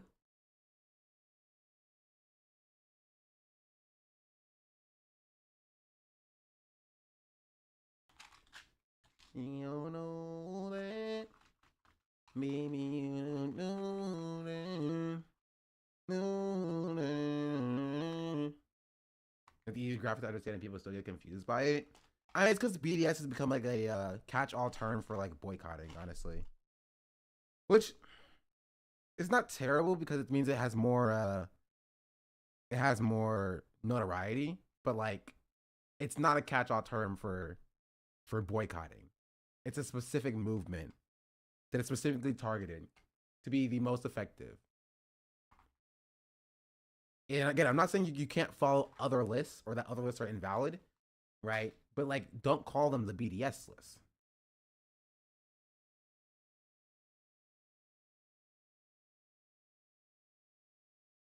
That's banned in 30 plus states. TikToks or BDS? Honestly, TikTok should be banned in 30 plus states if you think about it. That's the Aiden Ross news.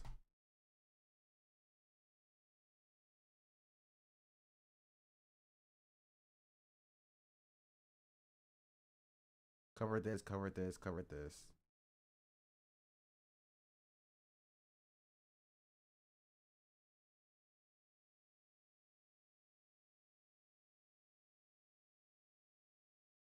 Covered this, covered this. Okay. Lazy, you should know that. Know that.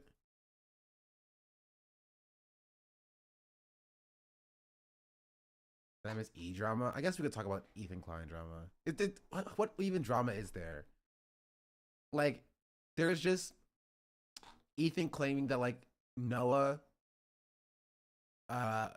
like did rape and had Noah's ex on, and Noah's ex was like, I'm not making rape allegations,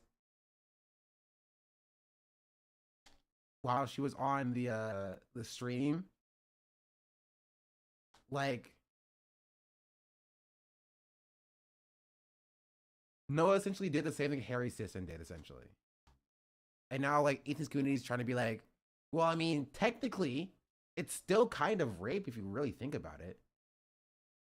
Like, that's what I saw. When he pretended Hassan's journalist friend wasn't killed and talked about Rob's protests instead. I did not see that.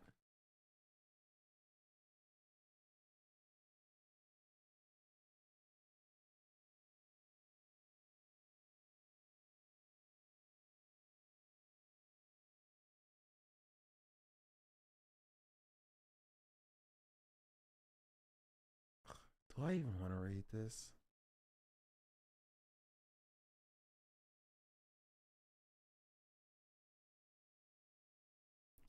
Okay, let's just start with like,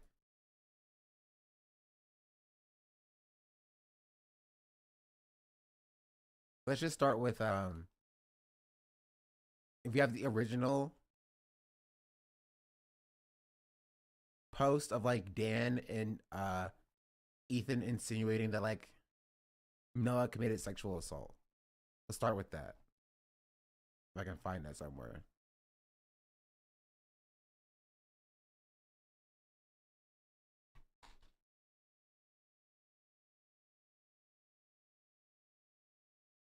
Ugh, do I have to watch the freaking live stream?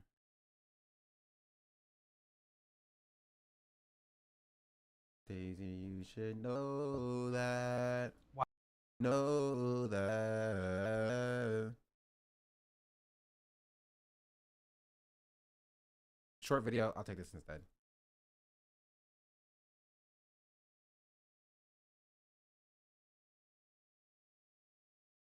Is a R wordist. By the way, I literally never said that. Also, if I was Noah, I wouldn't. On Wednesday's podcast, they said that Noah Samson is a R wordist. By the way, I literally never said that. Also, if I was Noah, I wouldn't get into the whole rape denial lane. Oh, he straight up is all in it. Interesting. In fact, I don't think we even said anything. I think you were just like, oh, we have an update. Let's talk about it after the show. It was handled pretty responsibly, I think. It's interesting how many people come out of the woodwork, Noah. We'll get to that. X's, you know. I did everything right and they indicted I don't think me. it's sped up, honestly. You're thinking for the 2,000 bits, or are you taking back your slot from Marv? Marv hasn't actually been here in a while either. Now that I think about it.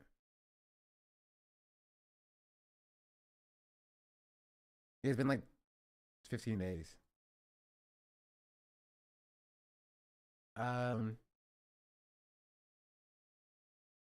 About he literally. Let me pull this up and show you guys. Dude. Let me show you what. Get the bag, dude. Yeah, you got to get that bag for sure. He's gonna fund the revolution, right? For sure. Wait, why am I here? I didn't mean to go to his Instagram. Okay, so this man, I'm front and center, of course. I am the king of this shit. This man flipped through. Reason? I don't know. It doesn't make sense to me, right? Because this is very, very irresponsible from Dan in a way that's like uncharacteristic, right? Like I expect this from Ethan, but like for Dan to like insinuate that like Noah is a rapist without any evidence that that's the case, only to be contradicted on their own show, like a few days later, like. I don't know. I feel like Dan only got more emotionally involved as time goes on, but I don't understand though. It doesn't make sense to me. Like, why? Is Ethan paying him more money to become more involved? Like, he's not usually unprompted like that. That's what's weird.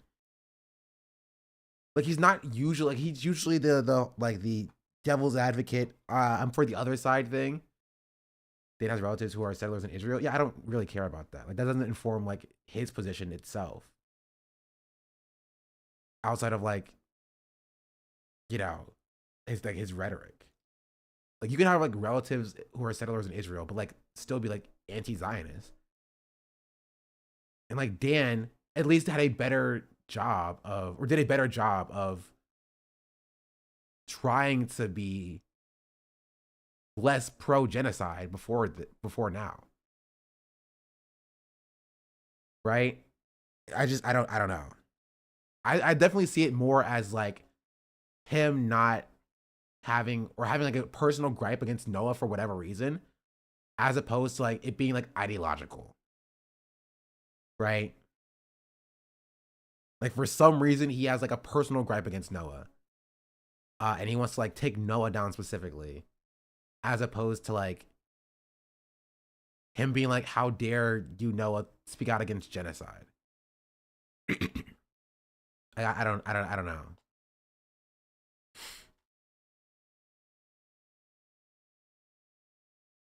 Maybe because Dan watched and greenlit the news before posting it.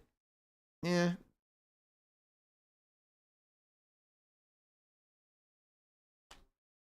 I think maybe he's just got a raise. A catalog of destroyed images of Gaza till he found the perfect one. He's like, oh, this is the one that I can utilize the most. Okay, this isn't probably for you. We'll go back to this, even though I hate that it's slow.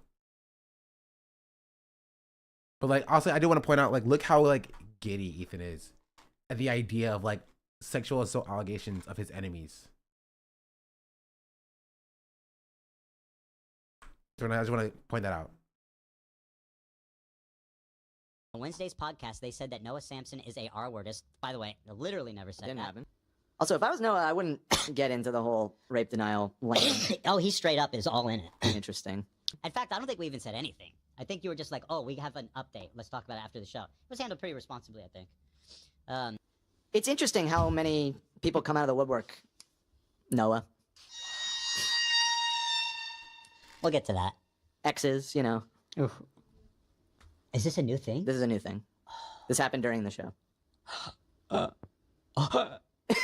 Okay, we're not going to jump into this, right? Exactly. I want to do due diligence and everything, but upon initial examination, it seems to check out, and it's not great for young Noah. Can I say that? Don't say it yet. Don't say it. Oh my God, you guys, don't miss Friday's show.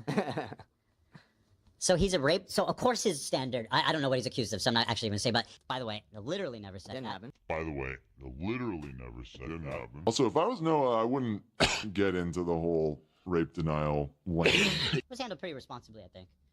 Bruh.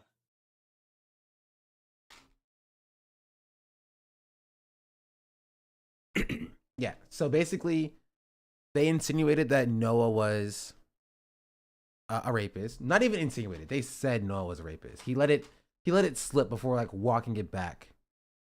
Right? Get into the whole rape. By the way. So I'm not actually going to say, but his standard. I don't know what he's accused of. So he's a rape. So of course his standard. I don't know what he's accused of. So he's a rapist. So of course his standard. He's like, well, I don't know what he's accused of. So I'm not gonna. I'm actually going to say, but by the way. Yeah, so I'm not gonna say that. But like, he did say it though, right? Your audience heard it, and you were, even if he didn't say that, he walked it back. He was insinuating. He was insinuating that Noah was a rapist. But then, apparently what happened was he had, like, Noah's ex-girlfriend, this is ex-friend with benefits, call into the show. And this was apparently, like, the breakdown of it. He said, I will update it with time since at the beginning of the call after the episode ends. Ex-friend with benefits is the H3 fan for the record. Past Noah and ex-friend with benefits copulated without protection with consent. Past Noah was screwing around with other people at the same time. Past Noah ghosted her a few times. E says it's super gross and disrespectful and dangerous to screw other people without communicating it in a friend with benefit relationship, which is true. Past Noah justifies his sleeping with others because it wasn't new people, it was people he trusts, which is indeed sleazy. E, which is hard to make Past Noah out to be a despicable person and a bad feminist for being a bad partner. So this is actually exactly the same thing that people were saying about Harry Sisson, which is kind of funny. Like, it's like verbatim the same thing that people were saying with Harry Sisson of like, you're a bad feminist because you're like a player. On this ED, I sincerely send you some appreciation for your consistent advocacy for Palestinian people. We greatly need voices like yours, and you never fail to stand solidarity with Palestinians, all anti-Zionists out there. Give her the great work. Thank you. I appreciate that. And I try my best to stand up for the Palestinian people. You've talked about this. Do you see this picture of Speed wishing people Eid? I did not. I'm going to get this after this conversation. Speed is so funny.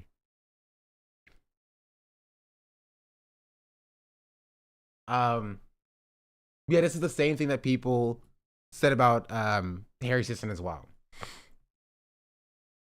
Past Noah agreed to break it off with ex-friend with benefits because he found someone else that he felt strong connection with, which ex-friend with benefits suspects was someone he was sleeping with while sleeping with her. He confirms for the record that there was no sexual assault and Noah was just a sleaze to this person. He continues he considers himself a moral arbiter line. He continues with he did say he wants people to kill me, which is not factual. He asked if Noah ever drank Coke or played Disney games. Ex-friend with benefits says he drives a Tesla. E.O. faces again. Dan countered with E also used to drive a Tesla. E wants people to know what Noah's personal vehicle looks like right now. Ex-friend with benefits said it was the one time Noah said, "You seem mature for your age." She said she was 20, 21. Now she's 24, 25. This was 4 to 5 years ago. Noah's currently 27, so he's likely 22 to 23. By conclusion, ex-friend with benefits did everything she should have done in the situation she was in. Calling in says nothing about her character. We are not litigating her experience. Ethan is desperate. Ethan is a hypocrite. Ethan will not address any of Noah's points because Nita isn't a perfectly moral paragon of goodness and virtue. How did they get raped for any of this? Am I missing something? They insinuated it from, by they, I mean Dan, essentially. You see this clip? What clip is this?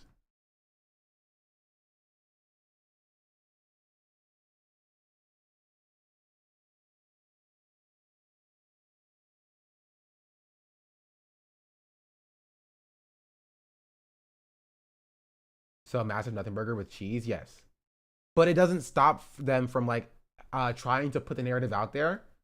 So people who didn't see the like this video, whatever video this was, and just sees this video, are will run with the narrative that like Noah is a rapist or whatever, you know?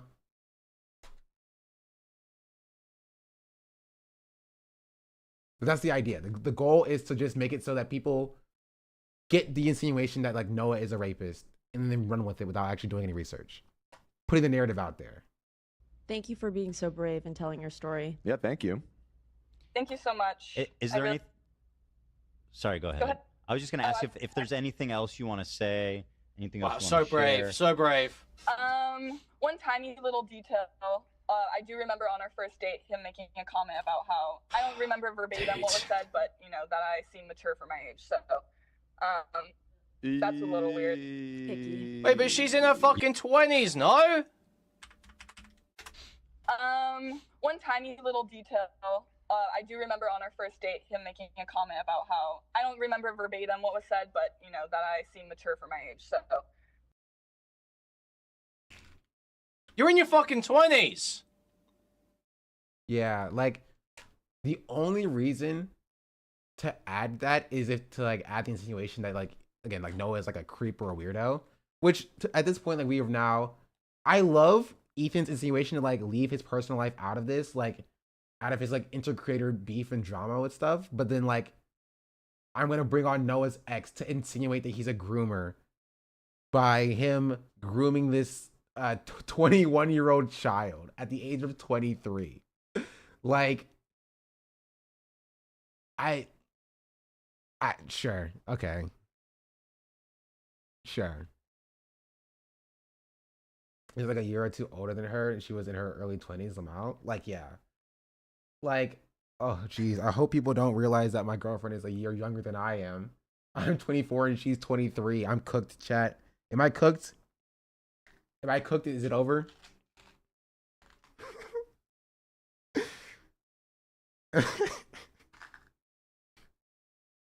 Canceled? Oh no, it's over. You have problematic age gap. We are not exactly the same age, born exactly the same day at the exact same time. Problematic age gap. Might as well just arrest me now. Take me away. Take me away. Like,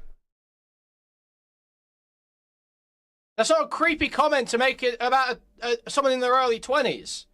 That's creepy because it's usually about like someone that's either like 18 or like maybe slightly just below. It's like, wow, you're really you never mature called for her your mature? age. I never called her mature. I don't believe.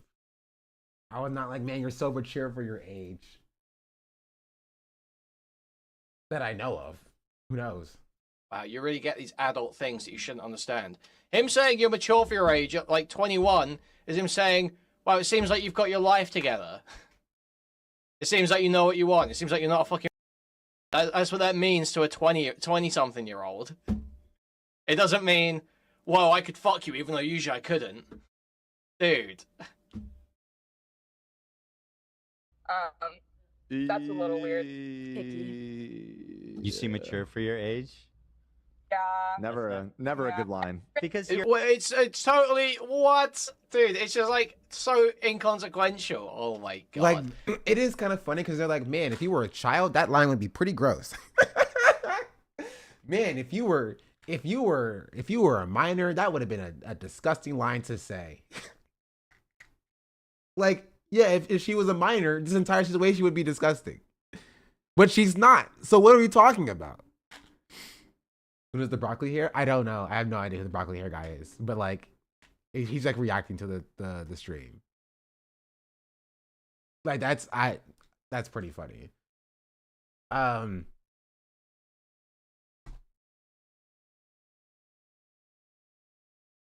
So yeah, that's something that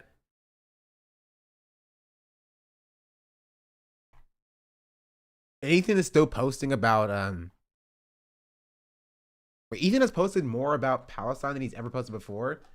Now that there are a few instances of like anti-Hamas protests in Gaza that like the media is latching on to. Literally, again, this is what I talk about with priorities, right? With priorities, like if your priorities are only speaking about Palestinians when it serves your political purpose of like being anti-Hamas, then you don't care about Palestinians. You're not pro-Palestine. I don't get it. Wasn't he like a similar age? Yeah, he's like a year older. And like she was like 21, 22, and he was like 22, 23. But he calls them Gazans, doesn't hardly say Palestinians. No, he used to say Palestinians, right? My headcanon is that because Mudahar says Gazans, he picked up Gazans from Mudahar. Right? Because Mudahar like says Gazans. Like he's called Palestinians Gazans for forever. And so since Mudahar is now on his side, and he's like they're like allies in like an anti or the pro-genocide brigade, then he's now kind of taking that from Mudahar. Are there outlets other than Israeli ones that are covering the story he shared yesterday? I don't know what story he shared yesterday. So I asked in their forum if Ethan supported a single pro-Palestinian creator, and I think the only one I could name is AB. Well, Loner Box, he claims he's pro-Palestinian sometimes. So, yeah. I don't know. Ethan just... It even feels like this is like a nothing burger for Ethan. Like, this is normal Ethan doing Ethan stuff, right? Trying to ruin somebody else's life because they had the audacity to say that he's not as pro-Palestine as he pretends to be. Right? So, I don't know how much there is to add. I will say that, like, I think Ethan will get worse in the coming months until he finally gives up and he moves on talking about something else. But I think it'll get worse before it gets better. 100%. I think it'll get worse before it gets better. That's my take. And that's all I'm going to say. And I am tired of talking about him. It used to be fun. It used to be like, oh, a little bit of Ethan drama. Let's see what he talks about today. And now it's, oh, I didn't talk about Grummz. Oh, gosh, freaking darn it. I knew I forgot something. Or Elon being a fake gamer. But it's this Grummz video. Goomer Nomicon. One of the leading thought lords of the reactionary right wing is more of a freak than you, I, we, anyone could actually imagine. This all comes with receipts. This is all grounded in facts. This is all quite legally safe for me to talk about. This is all public record. I'm getting this out of the way quickly because I know the person I'm going to be talking about is the kind of person to scream that he's being doxxed, cancelled, and threaten lawyers. This all started from a historic data breach, which isn't actually like quite a safe way to get into this. Say your goodbyes. You're not looking at me, boy. You got it. Thank you for the raid. Welcome in, raiders. Hello. Freaking stop messaging me. I'm putting my phone on mute. Sorry. Thank you for the raid. I hope we had a good stream. We're talking about Grummz. This video starts at 13 minutes. What did they talk about in the intro? What does he talk about for 13 minutes?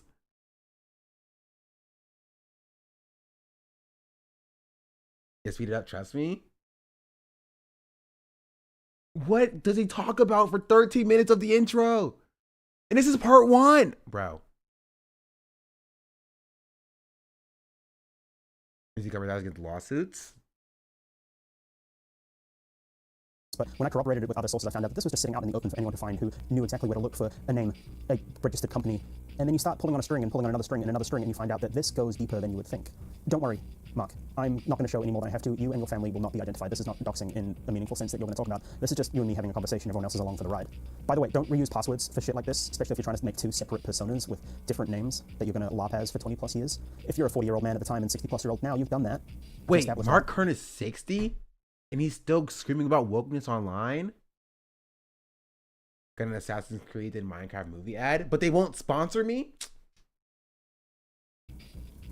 But don't. That's advice for anyone else looking to start up a separate online persona in the future. Use a completely separate email with a completely separate password. It might actually prevent this. Don't use the same lawyers either, actually. The same lawyers to register your company. There's so many steps that this guy's failed at to protect himself, and it's just all come unraveled with publicly accessible information. Also, don't use your real name to register these emails.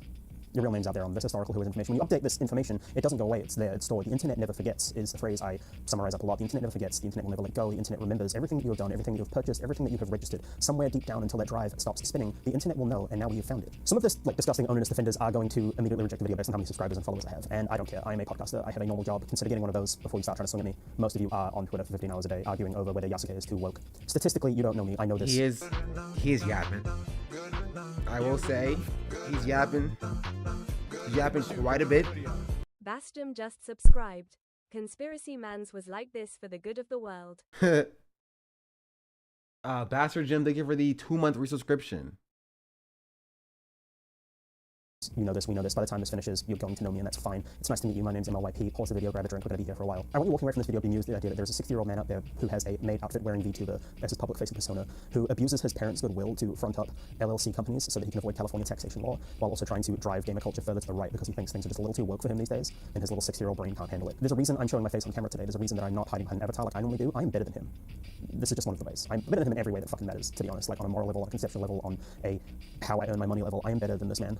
And I don't care that you think otherwise. I know this in my belief system, and his, I am better. I am going to keep saying this is very findable information. I am going to keep saying that this is all legally accessible information. This is not being doxed, this is not being cancelled. I'm going to address that again and again just to hammer the point home, because the target of this video is going to come with lawyers, or this target of this video is going to come and try and whip up a screaming mob that he's been cancelled and send a harassment campaign my way and other people's way. This is part of what he does. None of this is secret information that you are legally allowed privacy over. This is part of public California state record.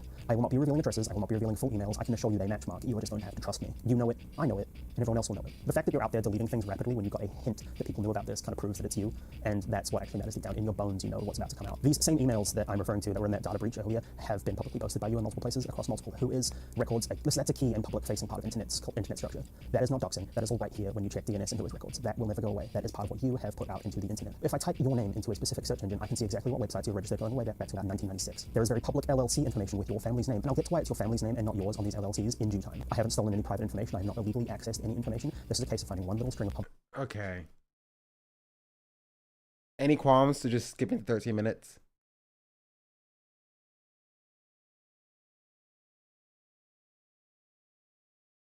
Is there important information that we need to see in the intro?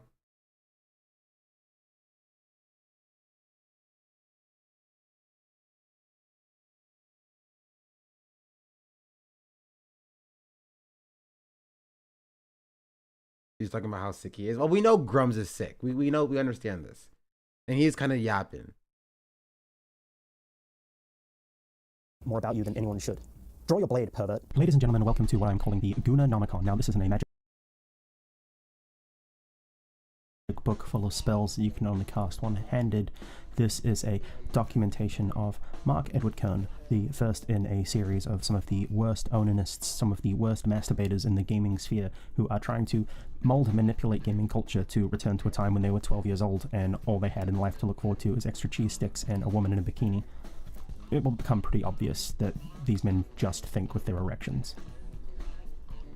People forget that hating is an inherently valuable form of critical thinking. I have learned tens of thousands of facts via hating. If you are truly hating, you will take all the time you need to learn everything about the subject you are hating on just to hate better, deeper, efficiently, effectively.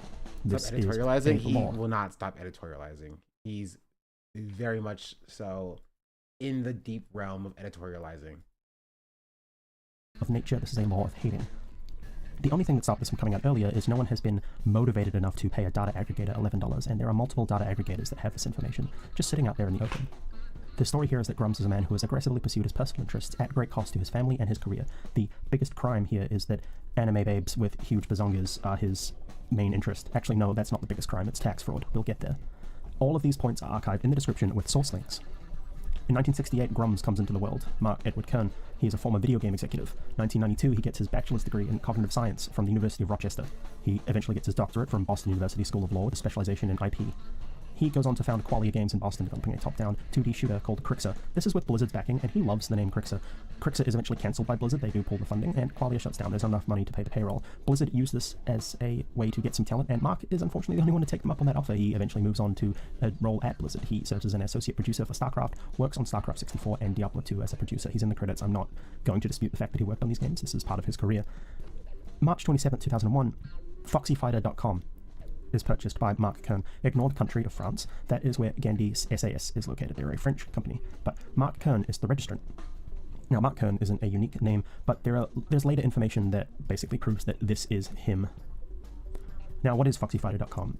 To put it as simply as possible, FoxyFighter.com is sexy catfight hentai. It is a website run by a persona called Debbie Chan, but Debbie Chan is Mark. And that's underselling it. He has, over the course of 20 plus years, collected a variety of live-action catfights, drawn hentai catfights, quite a bit of like run-of-the-mill porn. However, there are multiple stories where his persona, Debbie, violently sexually abuses women. It's been scrubbed at this point. As soon as Grummz got a sniff that people were investigating this, he ripped down as much as he could. Unfortunately, we archived most of it. The email addresses that we found share passwords. When searching a pwn database, which is a database of dumped passwords and email addresses, we found a Foxy Fighter email sharing the same password as Mark Kern's email. Fascinating, huh? We also found this one. I'm just leaving that out there. Moving on. He's a July 21st, 2001 is the earliest capture. Cat fights? Whatever that means. Of FoxyFighters.com. On February 28, 2002, Debbie wins second place in the third Seeking Femfights story competition, so he is actively making this stuff. And on March 24, 2003, we get RussianCatfights.com. This is another site owned by Mark. He confirms it on a Okay, what is up with him and catfights? Like, this is a sex thing that I just don't understand. Am I too young to understand, like, catfights as in, like women, like, you know, squabbling? It's how I understand, like, catfights editorially used, or, like, catfights for, like, actual cats fighting. Like, is it, like, Russian cats are actually fighting? I'm confused. Twitter post. March 22nd, 2004. We get an archive of Latina catfights. This is also owned by Mark. Okay. June 28th. Okay, he's like, he went from Russian catfights to Latina catfights. You know what? I respect that. You know, that's a decent jump. 2004, access to Foxy Fighter goes for about $10 a month. Posts are stories and drawn artwork.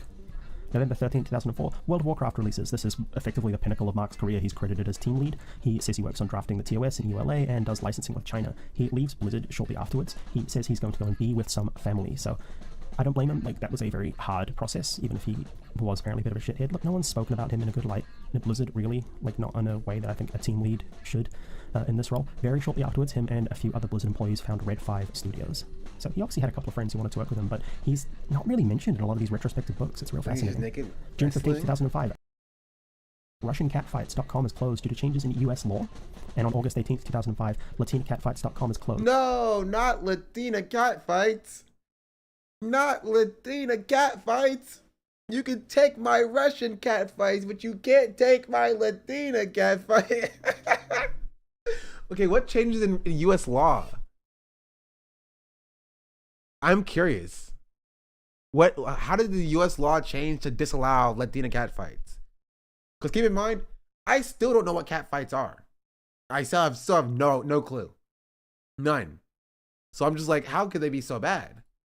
To the same changes. So I don't want to point out that this is anything egregiously sinister. This was a change that was required in the porn industry to have verified records of the performers. Before this law, those records were not kept. Blizzard in 2008 had some problems. Okay. People were stealing breast milk. Naked women fight? Okay, so it is actually just naked women fight. It's actual cats? Is it actual cats? This guy's saying it's porn.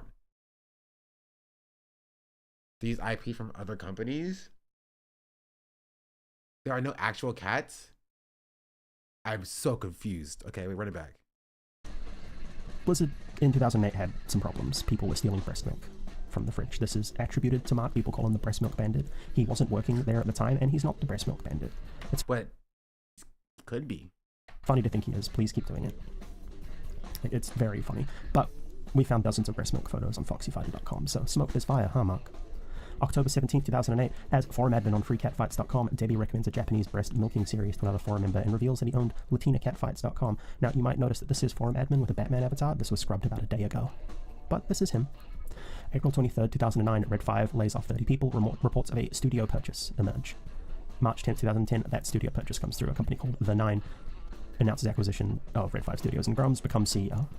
May 19th, 2010, Grummz buys a Leica S2 and a 70mm lens from OC Camera. Now, I bring this up because we match metadata from some of the live-action photos on Foxy Fighter to this exact camera and lens types that we know he owns. September 3rd, 2010, Red 5 announces Firefall at PAX. September 20th, 2011, he goes and advertises FoxyFighter.com. Wait. So he was actually taking the pictures of Foxy Fighters with his own camera?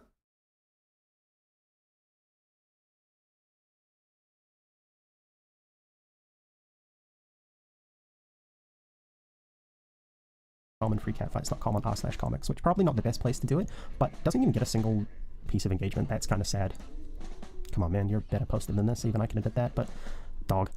March 7th, 2011, he asks for models to star in fighting videos, so he's starting to move into the live action space at this point. And March 21st, 2011, model Megan Renee posts, "I adore you, Mark," on his Model Mayhem profile. And that's his Model Mayhem profile, Studio Foxy Fighter. You see that little boxing glove image up the top right next to his profile? That one is an exact match to a camera lens I know he owns and a camera that he owns. Just a thought. October 5th, 2011, a Nigerian interview mentions Firefall will release soon. And he goes on to film a video of Randy Moore and Kimberly Jane. In January 18th, 2012, Red 5 skips E3 to protest SOPA. Mark is really big on hating SOPA, and he skips it and donates 50 grand, which was their E3 fund, to found the League for Gamers instead. League for Gamers is ostensibly a non-profit founded by Mark Kern. They style themselves as an advocacy group for video games, consumer-centric versus industry-focused. They represent the gamer. Red 5 paid this charity $50,000. He wired himself 50 grand from his slowly failing game studio, which I'm guessing was all that was left in the couch cushions at this point. Never logged the transaction with the state of California. This should be logged. It's not in the logs where we're checking. We can see other logs, but it's not there. He then waits for California to dissolve their non-profit, then started a for-profit Delaware corp with the same name. That's bad. Why was this allowed? Is this all above board tax-wise? I'm sure the California AG would love to know about this and the rest of your tax dodges.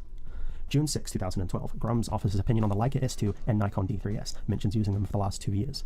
This is, again, just here as an aside, he used these cameras and 100% owned them. They are a match for Foxy Fighters content in the unscrubbed metadata. July 4th, 2013, you remember the Firefall bus? Well, that's shown at Anime Expo LA. July 9th, 2013, Firefall finally enters open beta. They are rapidly running out of money though, that's going to become obvious. December 9th. Don't worry, he can just send himself $50,000 more. Why not? 2013, he gets removed as CEO. They vote him out. LOL. July 29th, 2014, Firefall finally releases. September 22nd. Wait, does it suck? Now I need to know if Firefall actually sucked.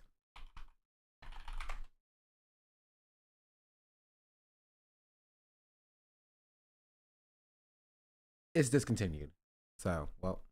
2014. Mark is, after his next venture, he has made MEK Entertainment, Mark Edward Kern Entertainment. It is in Aliso Viejo, which is where everything that he does is based. They What are is it, an Aliso company Viejo? looking to leverage the blockchain. Maybe, I know 10 Aliso years Viejo. I've been to Aliso Viejo. That's crazy. Small world. Small world. Early for that hype, but I respect the forward-facing vision. MEKentertainment.com launches at this point. They are registered to MEK Entertainment Inc. However, looking at those business entries, it looks like he never actually registered it as a company called MEK Entertainment. The game from the seed funding never really materializes. He gets ousted from MEK Entertainment and they go on to make a game called Voxel Noughts, but Mark never really does anything with his money, and we'll get to some allegations about that money later on. June 17th, 2015, Grummz announces that he's joining Gamergate. You know, he's mad. He's always mad. He's mad and he's horny. July 7th, 2015, DB Chan LLC is registered. Mark Kern's mother is the registered CEO. And imagine having your mother being the CEO of your porn company. Yeah. Come on, man. Have some pride. August 8th, 2015, MEK Entertainment changes to Retro Ronin Inc., which is a site about Voxel Noughts. No Mark. Mark is no longer working for Retro Ronin. And on September 14th, 2015, Crixa Labs LLC is registered. This is the same address as DB Chan LLC. Interesting. My question here is why? It seems legally sketchy to register two LLCs under your 80-year-old mum's name. My working theory is that this is a tax shelter and it allows him to report that he earns 0 or less than the personal income required to be taxable by law, and then he can report any additional earnings to his LLCs. He can then write taxes down by saying his revenue did not exceed his annual expenses. He can say his business spent more than they earned, not pay a dime on the money. This is classic tax fraud. Again, California AG would love to have this information. October 19th, 2015, Debbie floats the idea of creating an online catfight game, likely thing for Mark to do. November 2nd, 2015, the Patreon for Foxy Fighters is launched. It maxes out at $57 a month and it's eventually paused in 2020. November 16th, 2015, Cameron Okay, well, Wildebeest is chill on the Patreon. My Patreon has like $46 a month, and I post nothing there. I appreciate all of my patrons, so there's nothing wrong with having a small Patreon. It's totally fine. prolific artist working in the catfight scene. They passed away. His hard drive is too damaged to recover, and a terabyte of catfight art is lost forever. November 20th, 2015, Mark's wife disappears from social media as far as Not the catfight art. At this point, until then, honestly, it's probably for the best because there was probably child pornography on there. You know, just CSAM. I do not want to see the hard drive of somebody who does or catfight porn stuff. I'm gonna be real. Or Mark Kern. Like, she's been quite a big cheerleader for him in the online space. So, just kind of putting it in here as a marker, really. December 9th, 2015, he leaves Gamergate after being kind of too transphobic, and he does drop a couple of F-slurs, so good job. No, sorry, he doesn't drop the F-slurs. People on Kotaku and Action do, but they're mad that he's, yeah, look, these people are all sad and need jobs. December 17th, 2015, Mark does interview to promote his free speech organization. He's still trying to keep League of Gamers going at this point, and Voxelnort's Twitter comes out and alleges that Mark stole money from Voxelnort. So that's where that money went from that seed funding. Jan 16th, 2016, on freecatfights.com, they've been filming fights with a Red Dragon camera. Now that's interesting. Are these the same Red Dragon cameras that Red 5 had in their studio? I raised this earlier in the video. They had 3 Red Dragon cameras in their possession worth $50,000 each. That's the whole rig. That's not just the brain. The brain's about 20. We have evidence that Mark was in possession of Red accessories at his personal lockup in California after he had left Red 5. Are they the cameras? Did he abscond with them, or did he purchase them with some of his pilfered MEK entertainment money? I'm not alleging anything specific here. I am asking questions. What is fascinating is that he had access to the same cameras that Red did after he left Red 5. Remember that tax fraud discussion? It's at this point that Mark is hit with a lien for $265,133.88 for unpaid tax from the years 2011, 2012, and 2013. Excuse me for mixing up the 2013. Crazy. $200K in unpaid taxes? Rough. 2015 on this slide, I'm not going to fix it. May 2nd, 2016, Debbie Chan posts on Twitter looking for models, promises good conditions and a full makeup and hair crew. May 25th, 2016, Kern goes to the Firefall subreddit telling people they should kill the game so that he can buy back the IP for cheap, which is kind of sad to me. It's still an active game at this point, but you're actively trying to kill it so you can buy and get it back because you're mad you got ousted. You can't let it go, can he? May 29th, 2016, he delivers a petition to restore vanilla World of Warcraft to Blizzard. This is kind of his other big claim to fame in modern day. And June 11th, 2016, the legal compliance page for FoxyFighter.com lists the mailing address for DBChan LLC as the same address that Crixer Labs is registered to. I've censored it here, but that is fascinating. You can't deny that DBChan Foxy Fighters. That's Mark. It is Mark. June 27th, 2016, Make Ember, a spiritual successor to Firefall, is posted on change.org by Mark. That does hit 4,700 supporters, so, let's make Ember. He has camera equipment. He posts camera equipment to Flickr. Lenses here are a match to the photos shot for Foxy Fighters. And we see the red accessories I mentioned earlier. This is all in the same location, all shot on the same iPhone. Just the thought. August 29th, 2016, Ember, massive planetary wargame Indiegogo campaign is launched. $5,000 goal, raises $23,000. September 14th, 2016, Ember Milestone 2 campaign is funded on Indiegogo. November 29th, 2016, puts his first adult video on clips for sale. This is his account and it's linked on the Foxy Fighters site. This is him. This is what he is selling.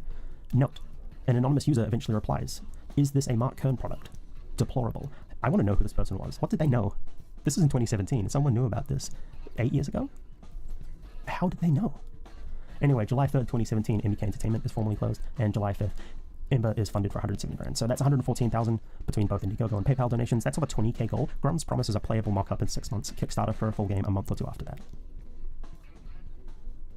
Anyway, September 13th, 2017, Mark's mum issues a certificate of cancellation for DBChan LLC. So, see you, DBChan. Thanks for your service, Mark's mum. And on July 24th, 2018, Ember begins selling upgrades to M3 backers as a limited time offer until the Kickstarter later this year. May 20th, 2018, a child support motion is filed by the state of California. Mark and his wife had been separated for a while. He had referred to her as his ex-wife in the Ember Discord, but they had reconciled at this point, according to another Twitter post from him. But this is obvious proof that they did separate at one point. And do you think the reason she left is because she found out about the adult entertainment gig, or maybe she found out about the tax fraud? Nah, she found out about the cat fights. He found out that they shut down Latina cat fights. She couldn't have it. She had to leave. She was like, I'm only with you because of Latina catfights. They shut that down. We're done. We're cooked. It's over.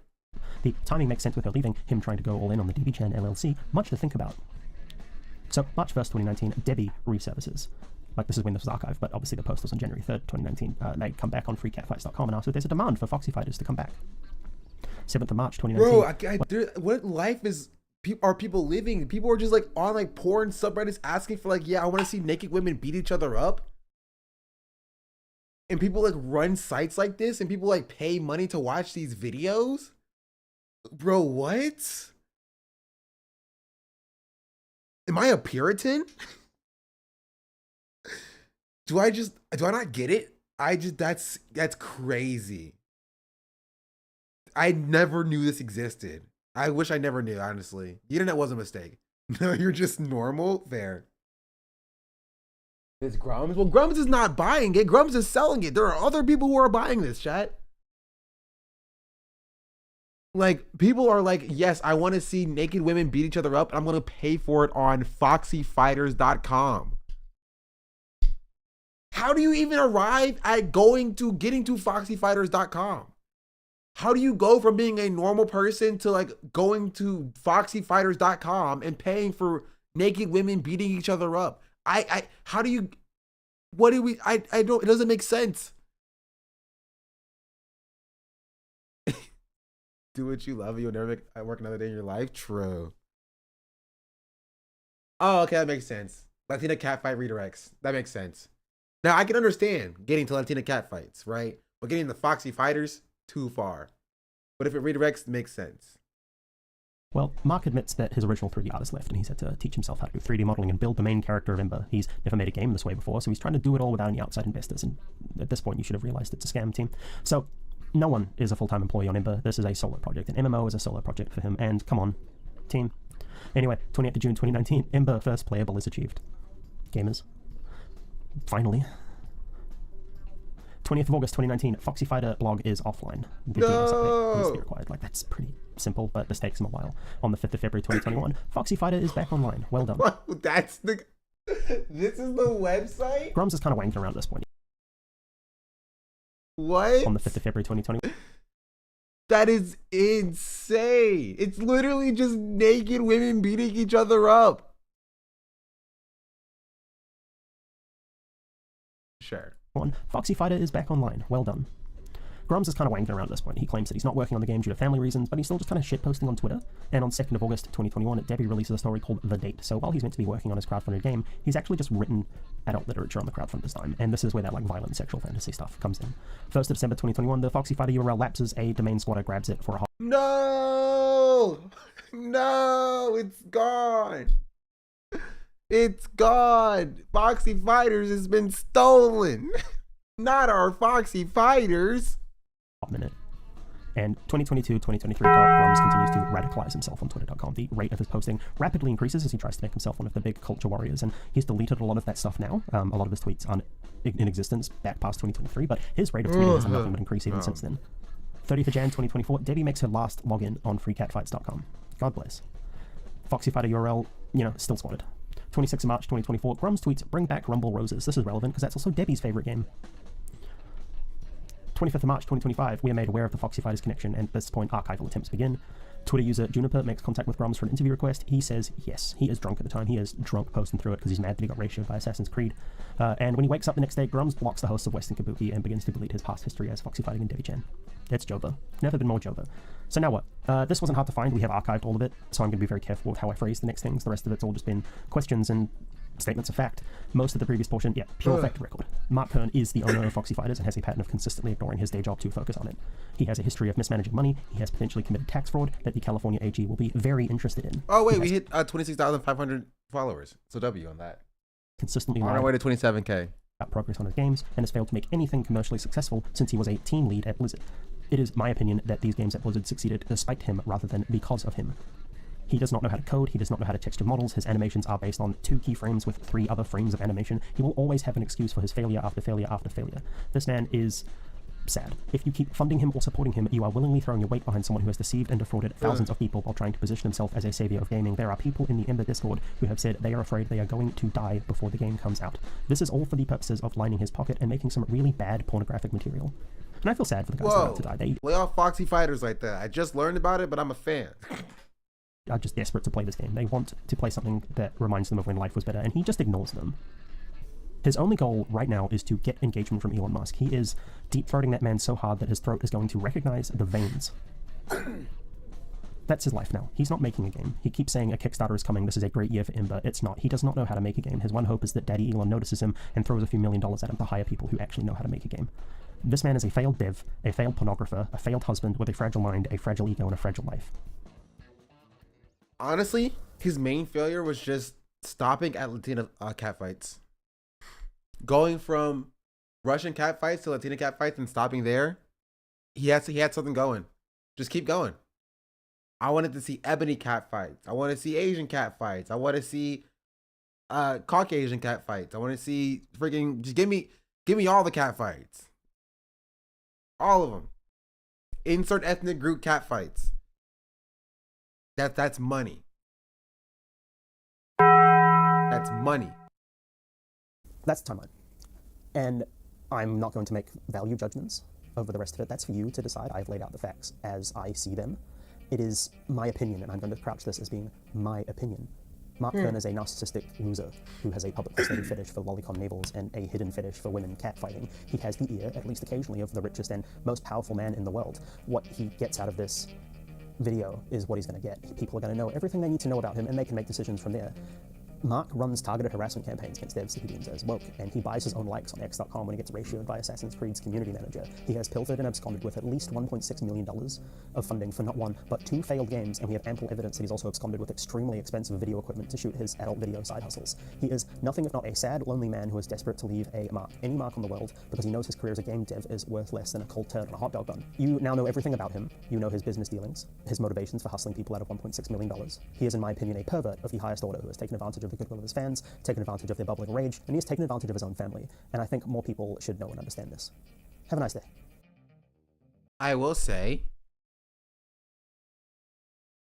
one critique I have of this video is that the seriousness of the video kind of betrays the tone, or the tone of the video betrays the seriousness of the allegations. Because the allegations are not that serious, honestly. Like, he's running Latina catfights. Like, what are we talking about here? Have some fun with it. Like, you're like, this is like set up to be like super serious and like bombshell allegations or whatever. But like, sure, the tax fraud and the theft isn't fun. It isn't good. But like, have some fun with it. Like, we can laugh at him. Let make it so we can laugh at him for like running like Latina catfights and Foxy Fighters or whatever. Like, that's funny. He said something about lolicon stuff, which is that's like not funny. Did he? I didn't see any lolicon stuff in here. I said something about lolicon stuff, and that's like right at the end. Did he? Is desperate to leave a mark, any mark on the world, because he knows his career as a game dev is worth less than a cold turd on a hot dog bun. You now know everything about him. You know his business dealings, his motivations for hustling people out of $1.6 million. He is, in my opinion, a pervert of the highest order who has taken advantage of the goodwill of his fans, taken advantage of their bubbling rage, and he has taken advantage of his own family. And I think more people should know and understand this. Have a nice day. Okay, well, not there. Powerful man in the world. What he gets out of this video is what he's going to get. People are going to know everything they need to know about him, and they can make decisions from there. Mark runs targeted harassment campaigns against devs that he deems as woke, and he buys his own likes on X.com when he gets ratioed by Assassin's Creed's community manager. I didn't hear any lolicon stuff.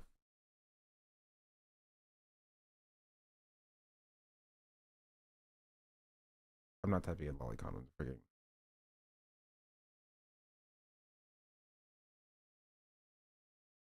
Hey, what's the timestamp?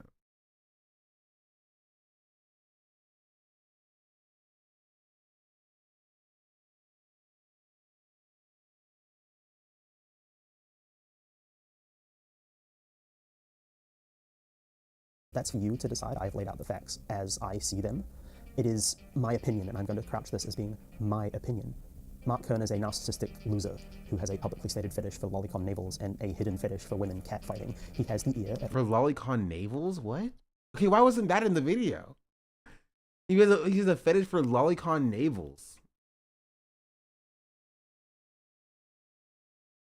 Was there a video was alluded when he was showing the emails? Was I supposed to read all the emails?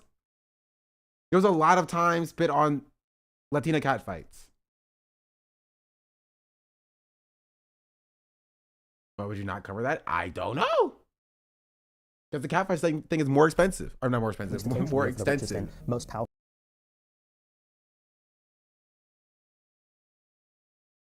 1709?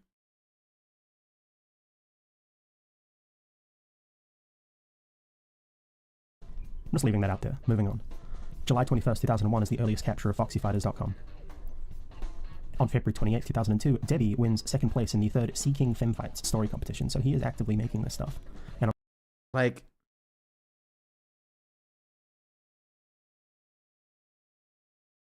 this? Oh. With the email is Pretty Little Girl 16?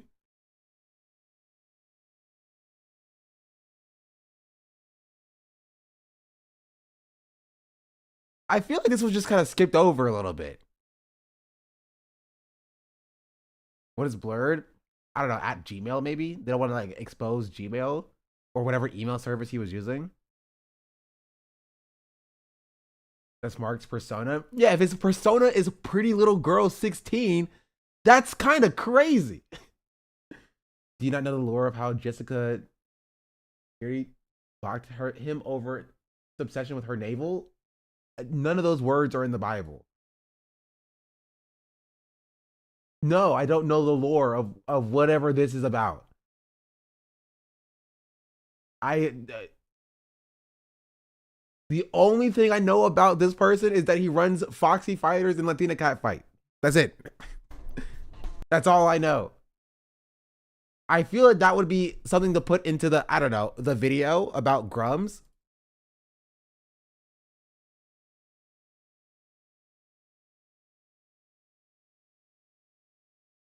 Maybe. That's just me though. I don't know. Okay. Just you can hold on to that, honestly. What that's a, yeah.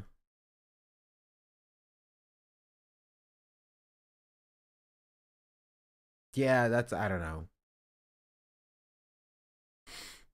We're gonna skate past that. That's the video of Grummz being a weirdo.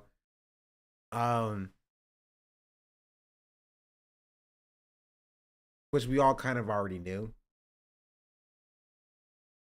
Yeah, this is my reaction to Grummz being a weirdo. So surprising.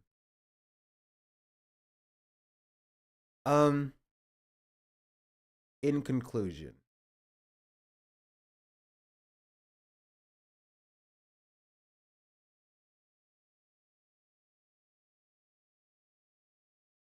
we're playing some League of Legends. Oh, thanks for watching YouTube chat. Want to see League of Legends, you can come to Twitch. If not, I'll catch y'all later.